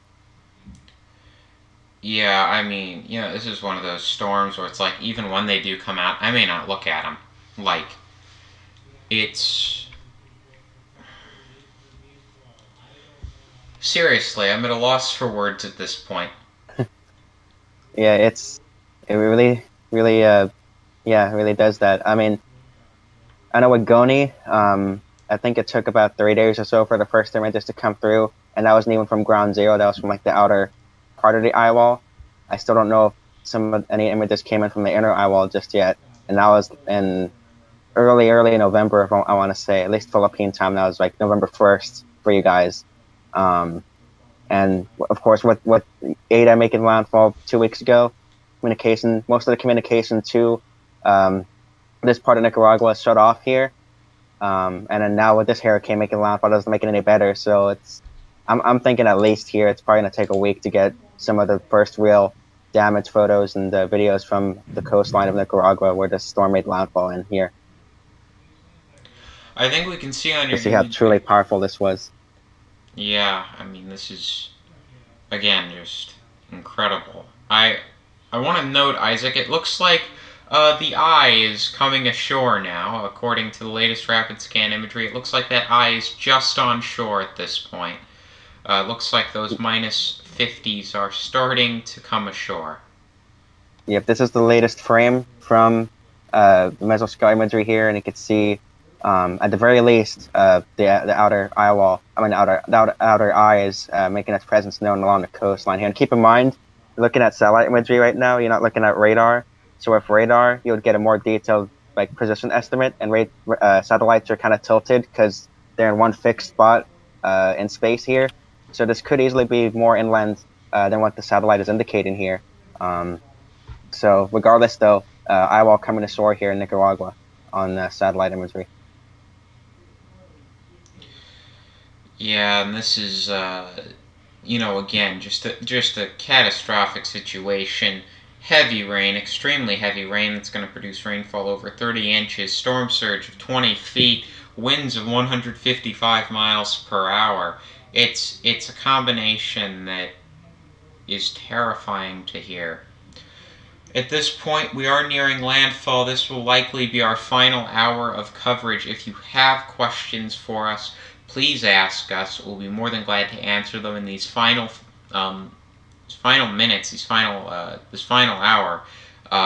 We would love to answer as much as we can. We'd like to get as much information out to all of you as we can. For some of you, this could be the last place to get information before things really start to deteriorate if you're in Nicaragua or Honduras right now. So please ask questions if you have them, and we'll be happy to answer them. Person asking how fast this hurricane is moving right now. The National Hurricane Center had it moving at about 9 miles per hour, and as of now, I don't see much reason to dispute that. Yep, as of the latest update, I'll just quickly go over the update in the header here. Extremely dangerous Iota expected to make landfall very soon. Catastrophic winds, life-threatening storm surge, and torrential rainfall occurring in Central America. And the latest information as of the 10 p.m. Eastern update. They currently have the center at 13.6 degrees north, 83.4 degrees west. Again, 13.6 degrees north, 83.4 degrees west. Moving due west at 9 miles per hour. Minimum pressure estimated to be at 920 millibars. And of course, maximum sustained 1-minute winds at 155 mile an hour winds with gusts up to 190. Might be taking one last shot at intensifying right before landfall here, like literally in the final couple of minutes. Yeah, I mean, you are seeing those colder cloud tops. Eye size A is about to start increasing big time. Convection is increasing, and eye symmetry is also increasing. So it's quite the possibility that inner eye wall may be a lot weaker than we thought. And yeah, so that actually, I was about to pose the question, but you kind of just answered it. Someone asked, someone stated that the eye wall looked like it was building back, and whether or not Iota had a little more time to strengthen. Going off of what you said, I don't think it really has much more time to strengthen. It might be able to hold off weakening for a couple more hours, maybe, with this building or at least this attempt at building an eye wall. But in terms of actual strengthening, I think that time is largely past. Yeah, I mean, the eye wall has built back a little bit. I don't see this intensifying terribly much, and again, I think that it's important to note that regardless of the final wind speed when this hits land, it's not going to matter. 155, 160, 150, whatever it is, it doesn't matter. It's going to be devastating either way. The rainfall's still going to be catastrophic. The storm surge is still going to be catastrophic. Everything about the storm is still going to remain exceptionally dangerous to an extent I cannot overstate. And I'm terrified by what I think we're going to be seeing come Charles out. asks us a question saying the eye wall is building back in now. If this had a little more time, would it strengthen more? Yes. Yeah. Give this thing an extra 6 hours, it would be back up to Cat 5. Give this thing an extra 9 to 12 hours, and it would be well above 175 miles an hour. But now it's approaching land, and its circulation is definitely starting to feel the effects of land. So it's definitely not going to be And it's had re-intensifying anytime soon. It's had an open eye wall for God knows how long now. So also another person asking how wide the eye is for this storm at this point. On the last recon pass, it was 10 nanometers, 10 nautical miles by 18 nautical miles elliptical. Yeah, I'm getting an elliptical eye here on satellite that's about, here, let me get this to nautical And miles. remember, that's the inner eye, not the outer eye. I'm getting about 10 nautical miles by, just based on satellite, 14 nautical miles right now with an elliptical eye. Right, honestly.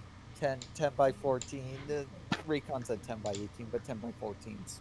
Yeah. I'm sure that's about fine as well. Yeah, I'm just that's based on satellite, so that very well could not be. That probably isn't as accurate as recon was. And you can see there that eye really starting to come ashore on Isaac's imagery there, and I mean, you know, how long are we thinking we have until landfall now? 15 minutes? 15 to 20 minutes? I wouldn't know. What I can tell you though is that, man, the eye is really trying hard to clear out before land here. You can see the blues trying to show up more compared to the greens earlier in the frame. See right there in the last few frames, they started to turn dark blue again. It's really trying to clear out and desperately trying to strengthen. If there wasn't this giant landmass in the way, this thing would be. There's nothing stopping this from re-intensifying right back to a Cat 5.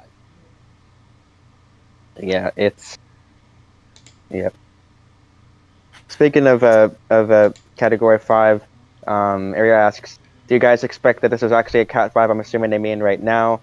Satellite imagery is incredible, and from how the season is gone, I believe this is personally. It's not a Cat 5 right now. I don't think it's been a Cat 5 for about 6 hours now. But yeah, I don't think that's a debate we should be having right now, because the destructive potential of the storm is completely insane. So exactly.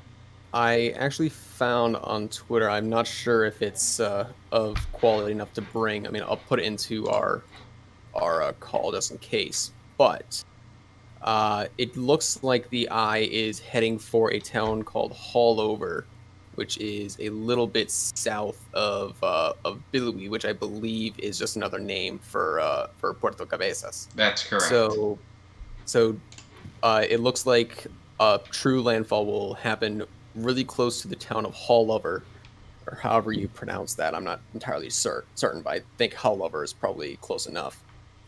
So if you know anybody in that area, they're the ones that are getting the brunt of the storm and have possibly entered the eye as of within the last 15 minutes. So definitely make sure that, you know, if you have loved ones in that area and in the probably 100 to 150 miles of coastline north or south of there, that you make sure that once the storm passes, that they are okay, and that if you are able to help them in any way, whether it be giving them a phone call, just to let them know that they still exist, or by actually sending them supplies or some other aid, do so, because these people are the ones that are getting the hardest hit, and they're the ones that I fear might have the worst time, or rather the hardest time, recuperating from such a massive storm. Andrew asks again, pretty much saying how can a storm be nearly completing an eye wall replacement cycle at this point so fast? I think a lot of it just comes down to how close together the outer bands were, and the fact that I believe this was a merger that was taking place. So, you know, I mean, those can occur very quickly. I believe Goni's was remarkably quick, which is why it managed to intensify the way it did. This is attempting to do the same thing, but it doesn't have the water or the time that Goni did, so it's not going to manage to do what Goni did. But I mean, you know, again, I'm speechless.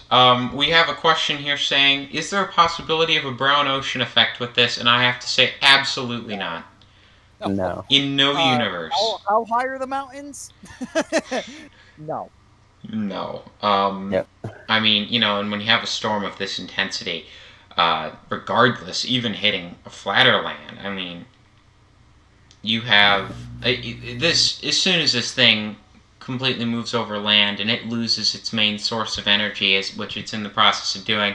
This thing's going to weaken rapidly. It's going to tank in intensity pretty quickly here. I believe the National Hurricane Center has this down to a tropical storm in a day's time. Like, it's going to. They have it's it. Gonna tank. It's gonna tank pretty good. Like it's going to last longer than most storms have lasted in this region, but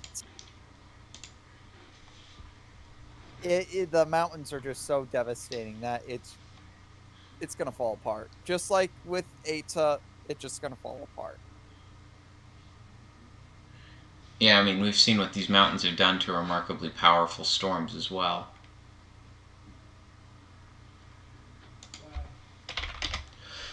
I've received... Gabriella... Oh, go ahead. I was just saying, I've received some word that this wasn't technically a proper merger because the eye did cloud over at one point. Regardless, it was still an eye wall replacement cycle. Oh yeah, it's definitely an eye wall replacement cycle. It's not a merger. EWRC, the inner eye wall is completely collapsed and the outer eye wall is now shrinking. But yeah, it's not a merging of two different eye walls. This is definitely an inner eye wall collapsing and then an outer eye wall taking into effect. Gabriella asks, which areas of Honduras will suffer the most flooding? All of them. Honestly, I hate to say something like that, but seriously, you can pick any place in Honduras and they can reasonably get 20 to 40 inches of rain. That's a terrifying prospect. It's a terrifying prospect, but doesn't make it any less true, unfortunately. No, and this is one of those things where, and I think you could say this about a lot of this season. You think of storms like this, and you think that this would be something that you'd make up in a hypothetical hurricane season. Like, this Exactly, isn't... yeah. Honestly, I don't even think you would make up something like this in a hypothetical hurricane season. Like, that's how unprecedented this is that I don't even think that if you go ahead and take a look at all the hypothetical hurricane seasons out there, that you're not going to find 2 Category 4 plus, Stage 9 plus storms making landfall in Nicaragua within 2 weeks of each other. You're not going to find that in the real world. You're not even going to find that in the hypothetical world. That's how crazy this is. So I do see... I've seen it a few times sporadically throughout the last couple hours, but people keep asking if there is any live feeds. Sadly, I don't think there are any from where the storm currently is. I think as of right now, pretty much all communication to the areas being affected by Iota have been basically cut off from the world. Yeah, it's going to be... Eta destroyed communications within the area. So asking for a live feed for Iota is it's just not going to happen. We're going to have to wait until, I'd say, until communications are back up or charity organizations get there, like the American Red Cross, before we get anything on the ground there after this. Yeah, and not to mention it's nighttime too, so even if there was a live feed still hypothetically on, you would probably see nothing due to the power being out everywhere else. Yep. So, yep, unfortunately no live streams whatsoever. At least where the eyeball is with this storm. Yeah, and I mean, I don't think we're going to be expecting footage out of these areas for at least a week.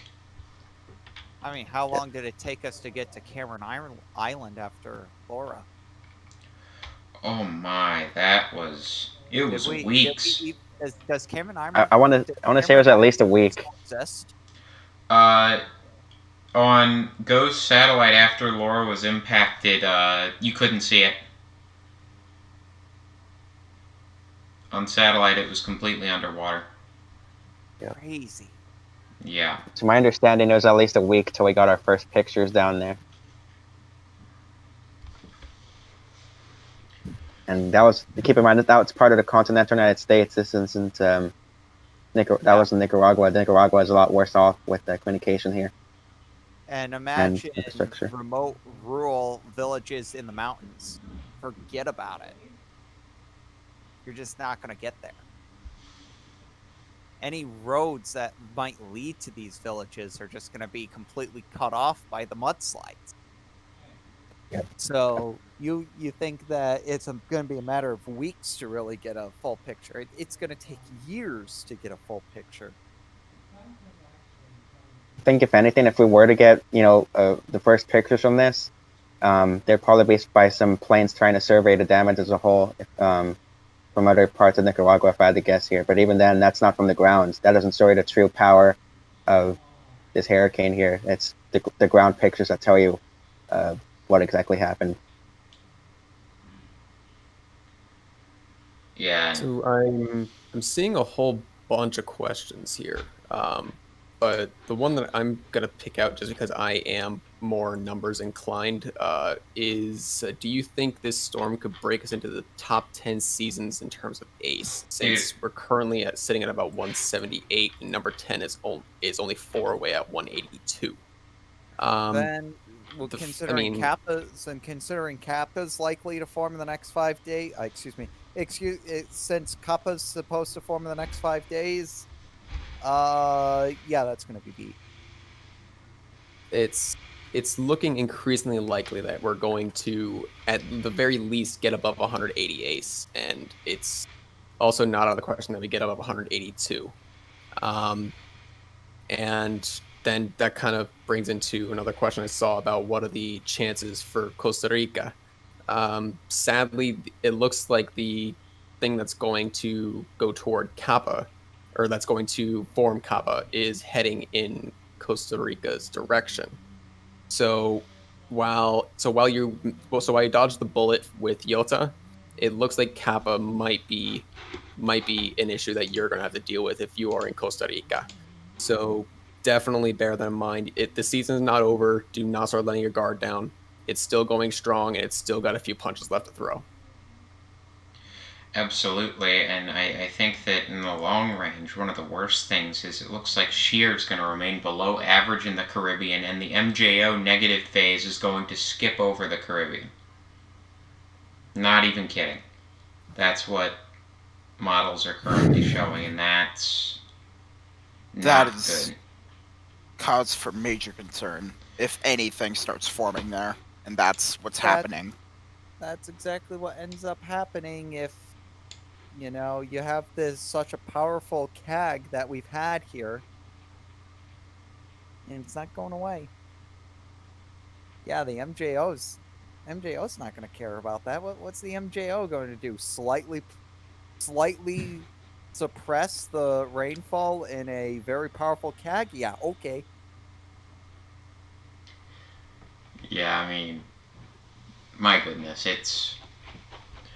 this is a season that I think all of us are just desperately wanting to end. So desperately just wanting to end. Yeah, and to think, I grew up, when I grew up watching and learning about these hurricanes, 2005 was like the benchmark, hyperactive hurricane season, and here we are in 2020. It's truly incredible. Honestly, I still think 2005 is the high water mark for hyperactivity. And the main reason is that even though 2005 technically has less named storms now, which is crazy to think. The impacts, though, were nasty. The impacts, the United States impacts at least were a lot more significant. The Central American impacts in this season's been disgusting. This is the 4th major tropical cyclone to affect Central America, this 5th one if you count the one from the East Pacific before Cristobal. So make that 5. This is the 5th major impact for Central America this year alone. Yeah, I mean it's. You had the one in the East Pack before Cristobal. Then you had Cristobal loop back around and cause even more rain. Then you had Nana. And now you have Eta and Iota back to back. Absolutely crazy. This This season, is the worst. This is easily the worst hurricane season for Central America ever. yeah, this season definitely is in the top top 10 list for multiple statistics. Like the 2005 definitely is still the benchmark for hyperactivity in my mind, just because of the sheer number of extremely powerful storms that happened during that year. I mean, Yeah, they had I mean, four Category 5s. You had 3 storms that were sub 905 millibars. Yeah, and we haven't had that this year.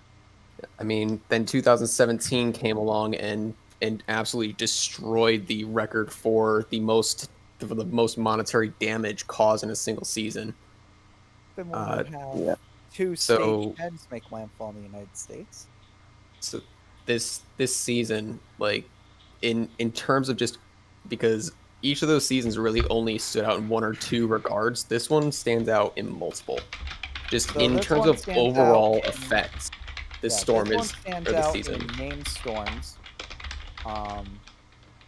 This one stands out as far as diversity of landfalls, let me tell you. I mean, New England storm, check. Two of them. Carolina storm, check.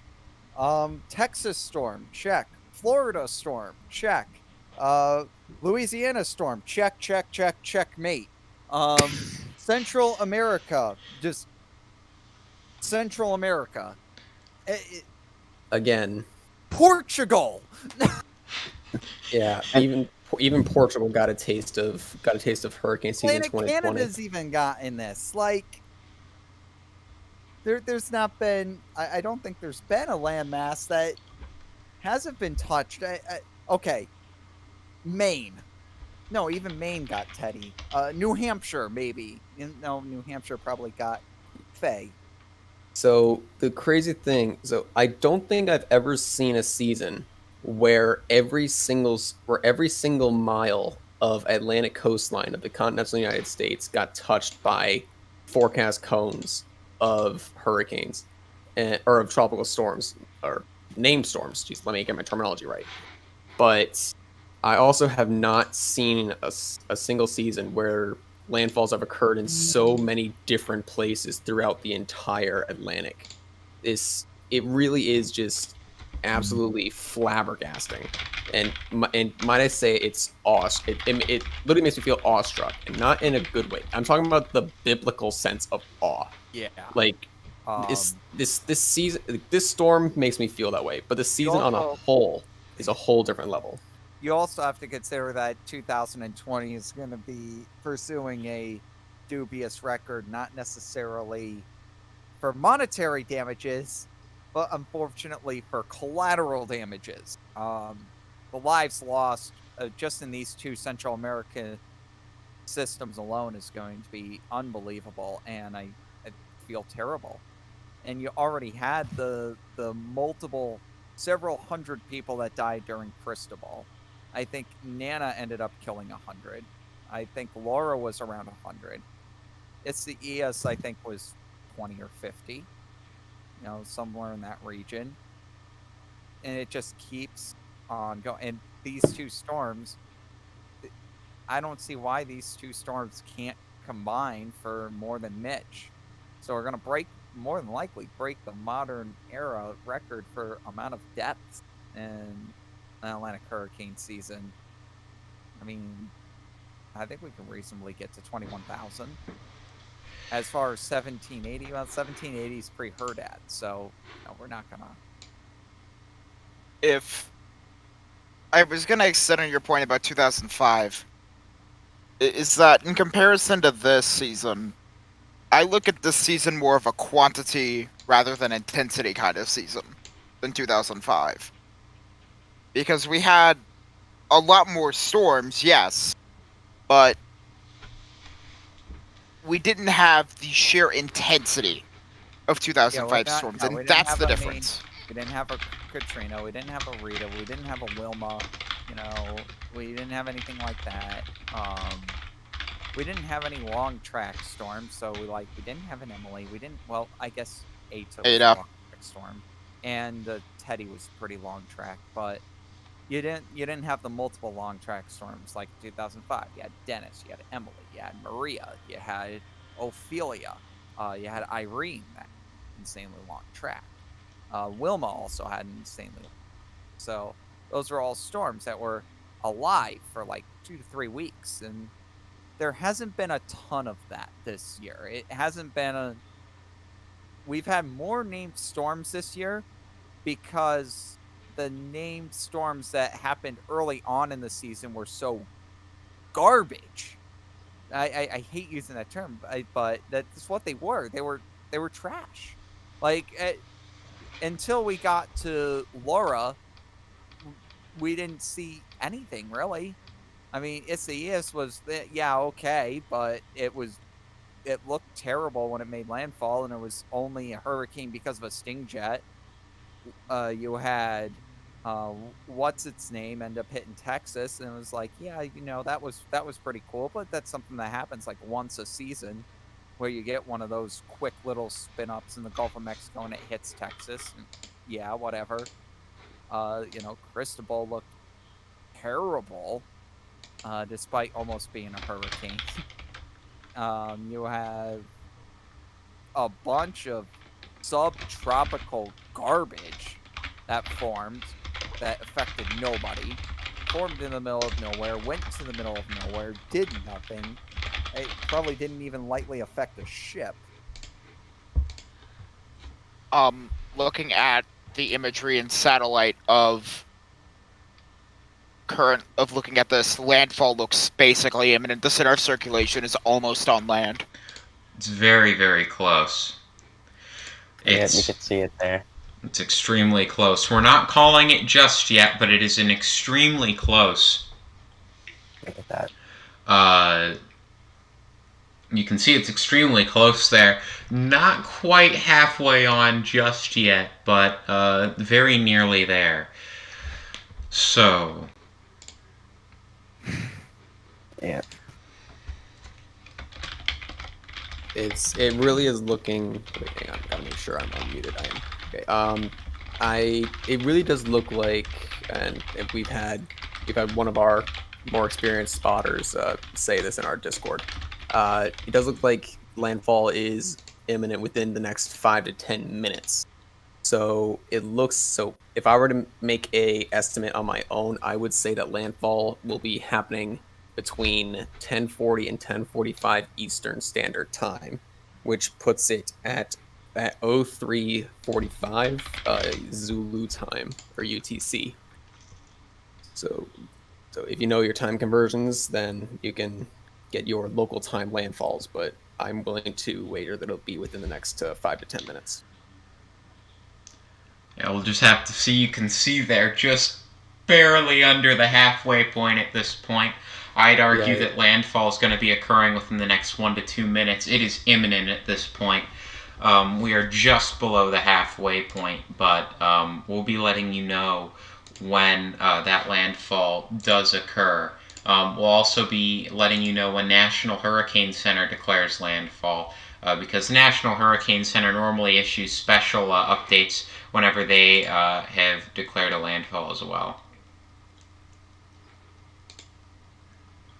So we'll see here, but we're watching this absolutely remarkable storm as it's about to strike land as the strongest. This is the strongest hurricane in the Atlantic in this late in the season. This is the strongest hurricane ever in the Atlantic this late in the season. That's remarkable.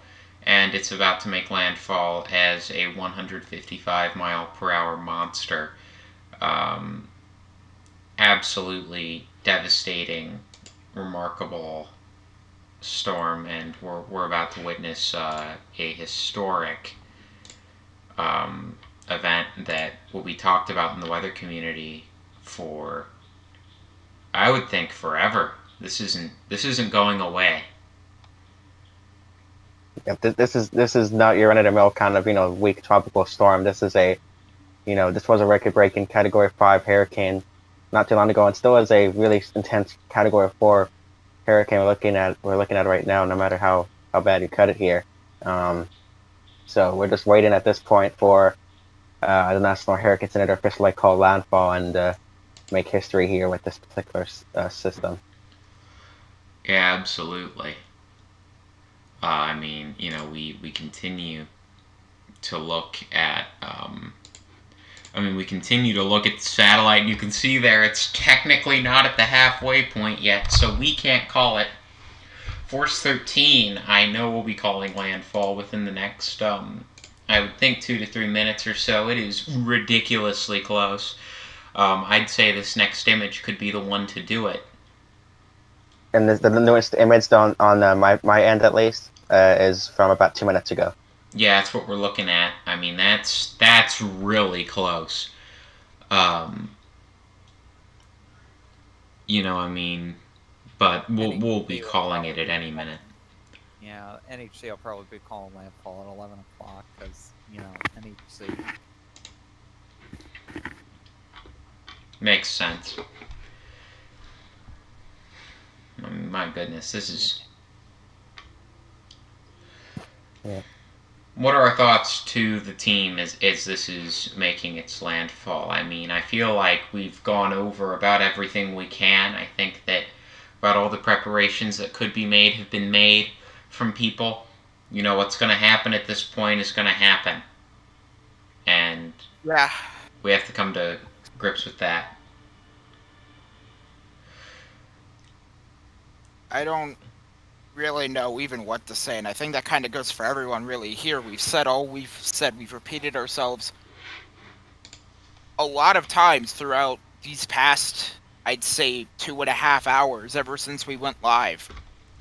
I'd say even whenever Team 1 started, when the first group started announcing and started streaming this and started telling us all about this, we knew how bad this was going to be.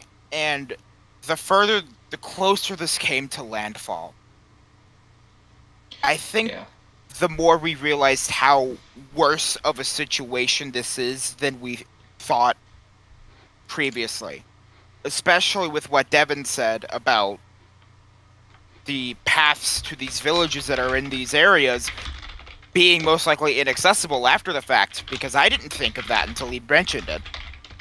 And so these small... It hits you in waves. It hits you in waves. It hits you in waves. And that's what's really so stressful about this situation. Is that we've done all we could.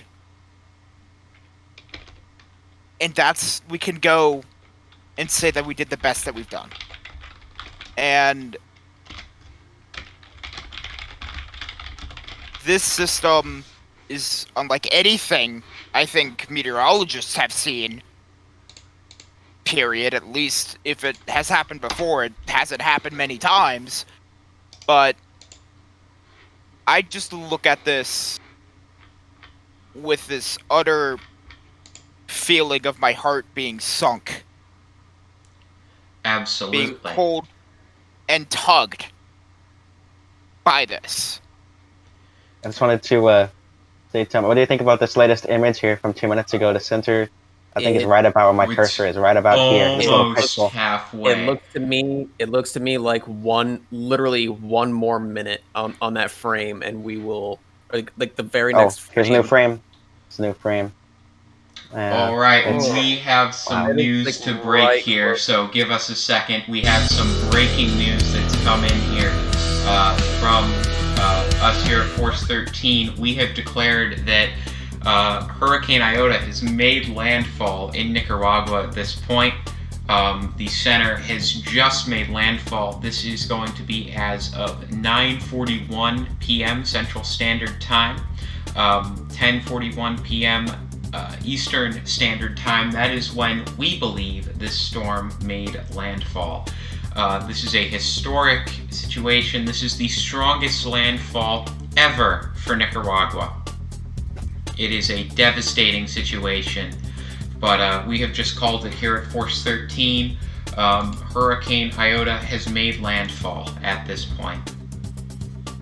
And for reference, the current record in terms of pressure for strongest landfall in Nicaragua was held by Joan in 1988, and that was 932 millibars at landfall. That was only 930. We just destroyed that record, and that's not a good thing. Like there, we can talk about breaking records all we want, but bear in mind every single record we break is another bad thing about hurricane season 2020. It's unreal just how much destruction is occurring in Nicaragua and has already occurred. It's unreal how much destruction is going to be happening over the next 12 to 24 hours while this system moves inland and dissipates and starts dumping all the water that it has picked up from the Caribbean Sea. I mean, this is, as Isaac has said, history in the making. But my goodness, this is something to note. We're going to be probably heading off the air here at top of the next hour. As soon as NHC calls landfall, we're going to be wrapping things up. We assume that that'll be happening at around top of the hour. Devin, I know you were talking about that. You think that would be around the time that they'd call it?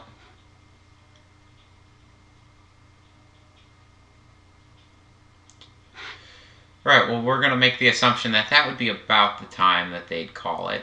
This is really remarkable.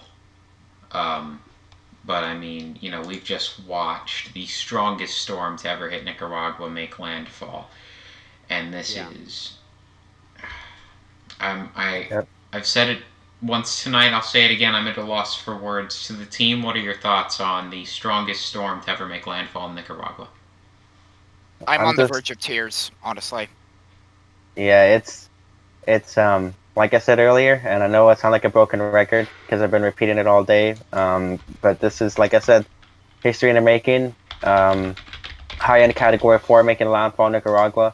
Strongest storm in terms of pressure to ever make landfall in Nicaragua, beating the previous record set by Hurricane Joan in 1988. And that was 932 millibars at landfall. This is way lower than that. And like I said, we're watching history in the making right now. And all I could do is pray and hope that we get through this with the least amount of deaths and damage as we possibly can with this storm. Like I said, you're looking at history right now, and as you're looking at the satellite imagery here, down below in the ground in Nicaragua, homes and buildings are being demolished and destroyed here from this hurricane. I could pretty much almost certainly guarantee you that on the ground here. So just keep that in mind here. You're looking at satellite imagery right now. It may look, you know, picturesque, but down below, it's a complete hellstorm down there. I mean, this is a hellscape.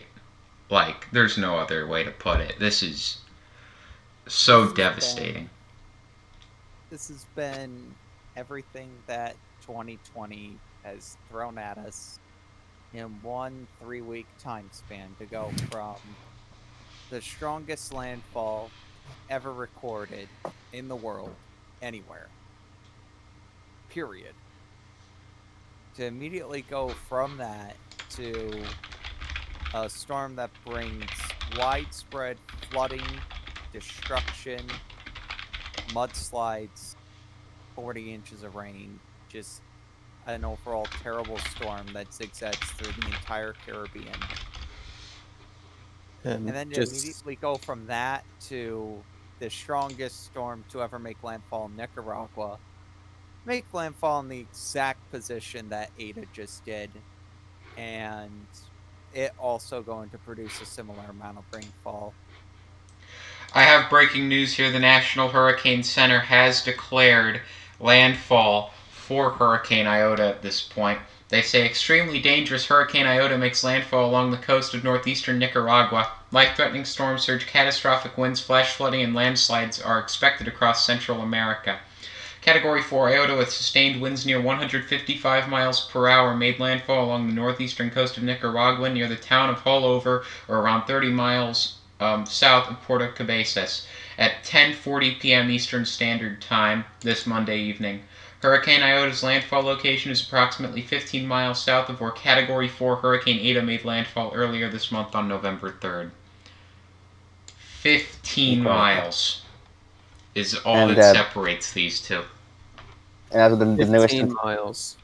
The newest intensity, they have it still at 155 miles per hour, moving west, still moving west at 9 miles per hour, and minimum pressure is unchanged at 920 millibars. So this easily beat Hurricane Joan in 1988 by about 12 millibars, if I'm not mistaken. That made landfall at 90. Joan in 1988 made landfall as a 932 millibar system. This made landfall as a 920 millibar system. So it beat Joan's record by about 12 millibars here. Wow. I mean, this is just unreal.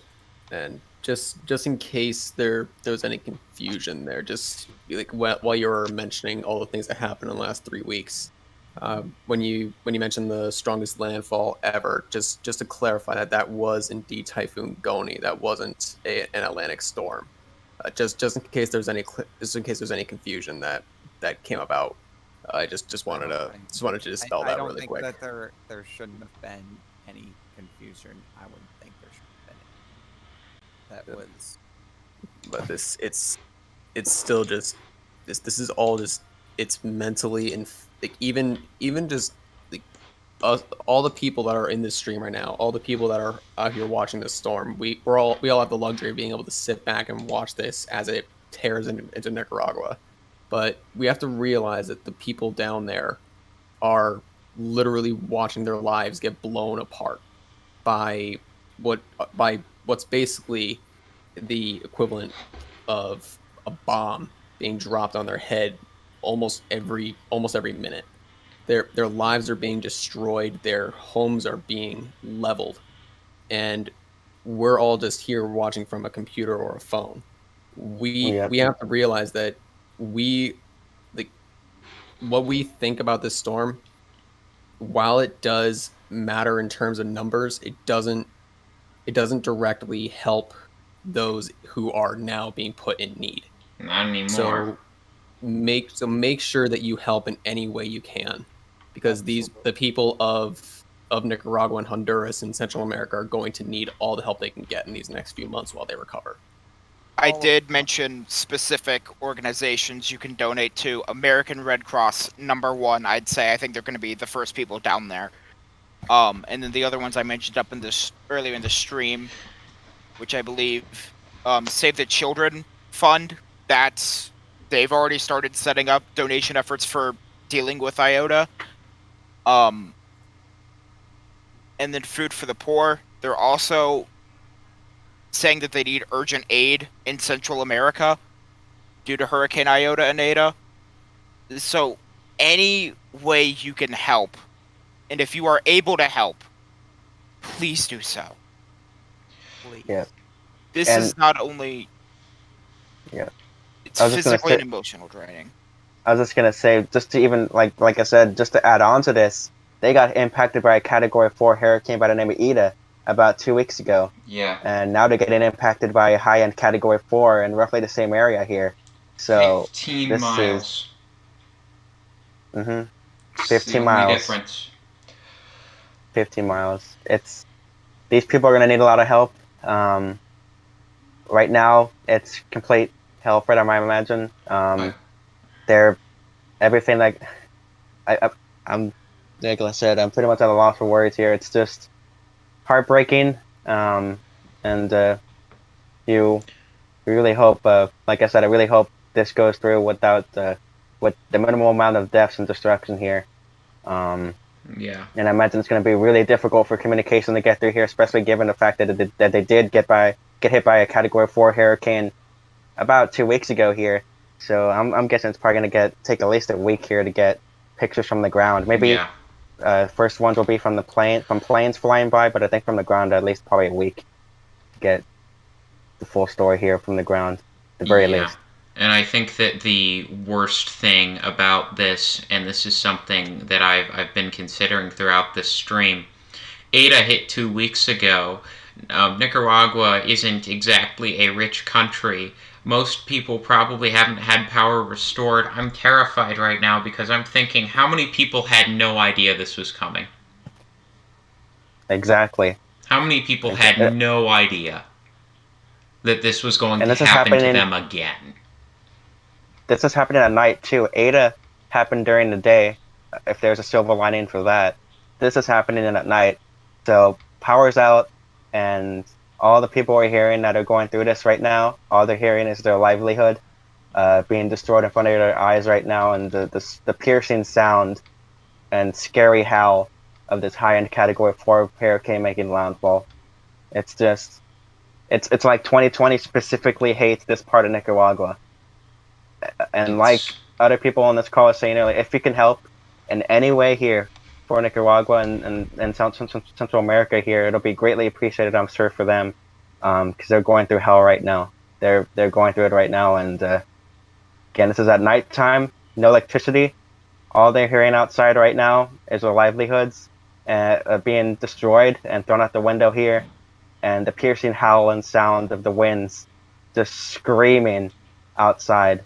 So just think of that, put that in your head, and please, if you can, if you're able to, please donate and please help out to Nicaragua here. They're really going to need it here. They're really, really going to need it here. It's just, again, I have no words here. Trying hard not to lose it here, but it's just, it's hard. It gets to you. It gets to you here. It does get hard to keep it together. The reality is, after this stream ends here in about 5 minutes, a video update will be coming out about an hour from now. Links will be in the description in that video update and in the VOD of this stream for places that you can donate to in order to help out with this catastrophic situation, because this is one of those things where this is probably going to result in some of the worst damage that I've ever seen out of a tropical cyclone. And I'm not ready for that, and I don't think that most of us in this live it's a heavy room pill to swallow. I don't think that we've really grasped just yet what this storm is doing right now. It's gonna be a heavy pill to swallow, and even worse for the people directly impacted by this. We're watching this from our screens safely from home, far away from this thing, but I can only imagine how it's down below on the ground here right now. So, like I said, I can't say it enough, and I know I really sound like a broken record here, but if you're able to donate to Nicaragua here, they really need it at this point. They got hit by a Category 4 not even 2 weeks ago, about 15 miles away from where this storm is making landfall at. And this is even an even stronger storm. This is a high-end Category 4 at landfall. Eta was about 140 mile-an-hour Cat 4 at landfall. And those two hurricanes happened throughout the span of 2 weeks. So I think before we go, if anybody has any of the charities that you could donate to help Nicaragua out, to please share them again for anybody who may be just joining us here in this catastrophic and historic event going on right now. I said it earlier today. I just sent a link in the discussion, but Save the Children Fund. They're currently focusing on Hurricane Iota. Food of the Poor, they're focusing on Hurricane Iota, and I'm assuming shortly after, American Red Cross is going to be heading down there. So, and then I know local community efforts also happen. So if you are in your local community, wherever you are, and they're doing donation efforts, participate in them if you can. Absolutely. And I just want to reiterate as well, this storm isn't over by any means just because of this very sombering and really solemn moment that we're watching unfold. This is still going to be an extremely life-threatening situation, not just where it's made landfall right now for at least another 6 to 12 hours at minimum, if not longer, but this is going to wreak havoc across large portions of Central America for much of the next 2 to 4 days, even when it's no longer even at tropical storm strength. So, despite us having some luxury being able to watch this from afar, and hopefully we've been able to provide some important information to those that are, in harm's way, for those that are watching this that may, still have service and are further out from the center, please make sure you're doing everything to stay safe and move this extraordinarily dangerous situation. Exactly. I mean, I couldn't have said that any better. It's incredible. It sucks to say this, but you're still looking at a situation where there's another 20 plus inches or 500 plus millimeters of rainfall expected in large locations from this system and its path.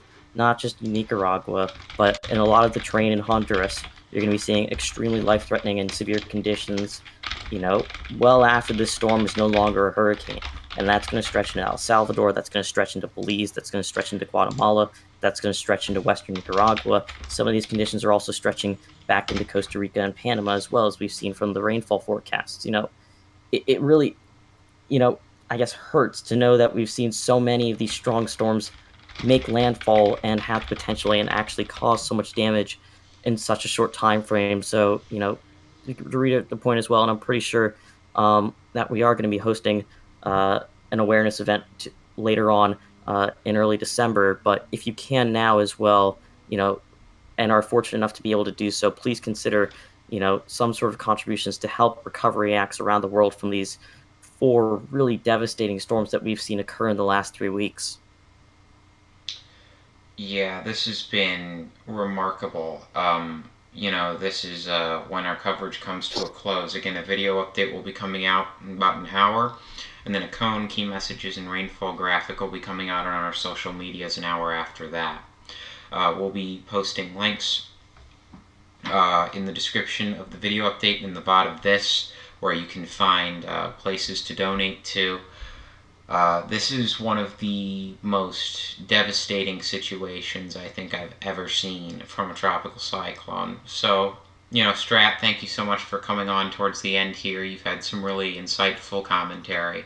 Thanks to my live team, to the rest of you as well for coming on. Devin was on here for a while. I'd like to thank him as well. I'd just like to thank everyone here for doing such an incredible job at covering this system. And to all of you viewers, thank you so much for watching. I know that this has been an emotionally jarring and devastating kind of thing for a lot of us here. So thank you all so much for watching this stream. And to the team, are there any final thoughts before we get going for the evening? Well, I think Strat summed it up pretty good there. Again, if you're able to donate, I'm sure some of our team members are putting the links in the description below to some of the places you could donate to help Nicaragua out. But kind of, I guess, a really quick summary of what's going on right now.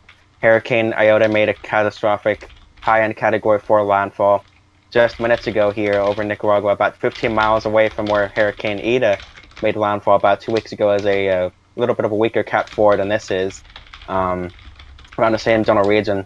And right now you're looking at satellite imagery of it, 1 minute mesoscale imagery of it from above the clouds here in the sky.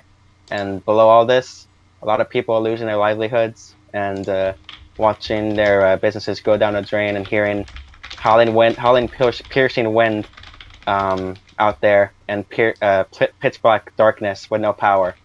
So just please, if you're able to donate, please donate.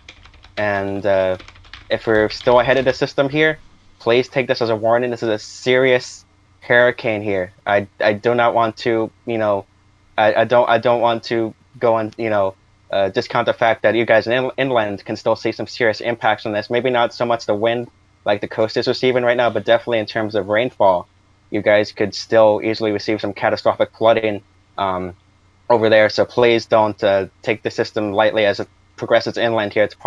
We're probably going to lose the eye here as it progresses inland, like we usually do with systems like this. But because you just see that does not mean you need to stop taking this hurricane seriously. Regardless of category, this is still a major flash flooding threat, and millions and lots of people are being affected right now and losing their homes and businesses right now.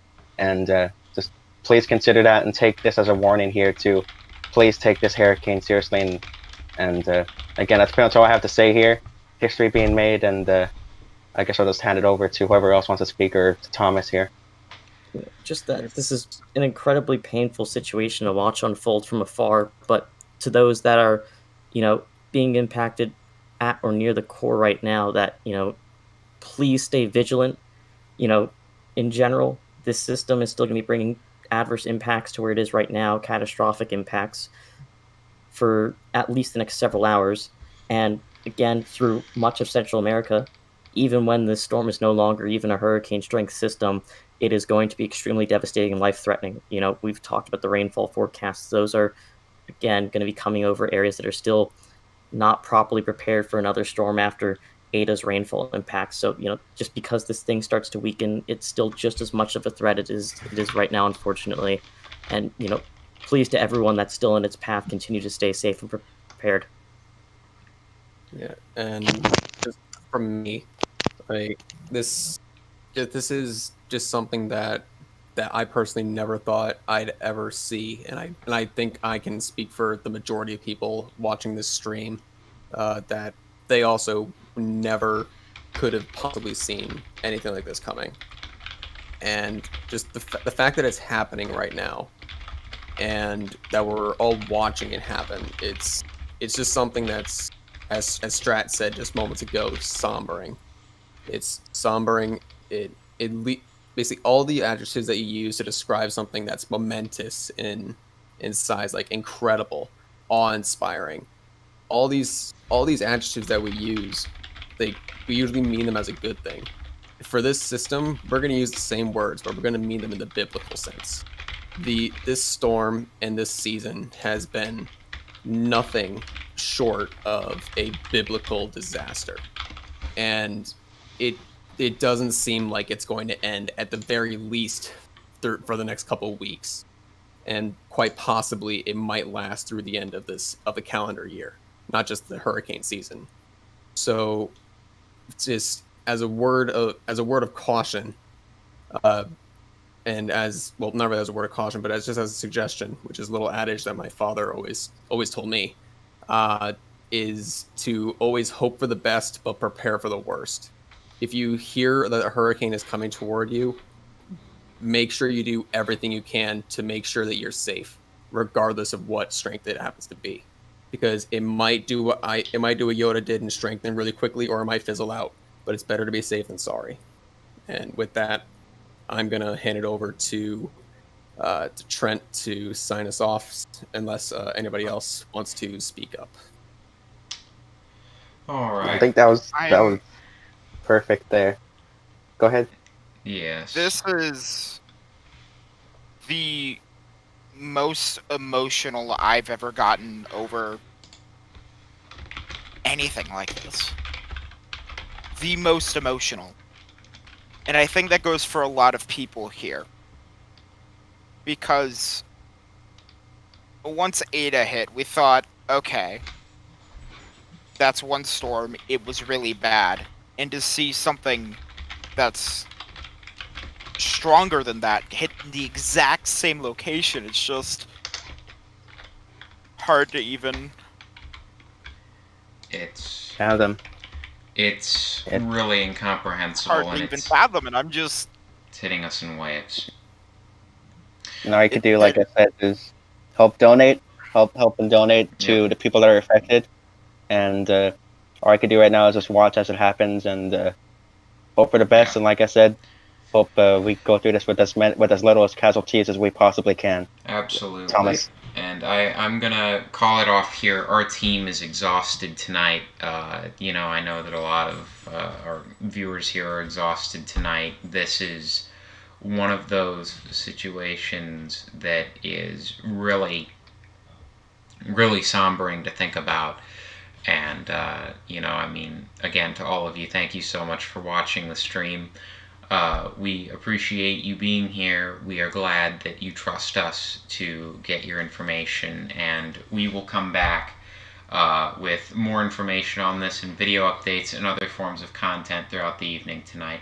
So again, thank you so much for watching as we've all watched this historic and heartbreaking event, and we'll see you hopefully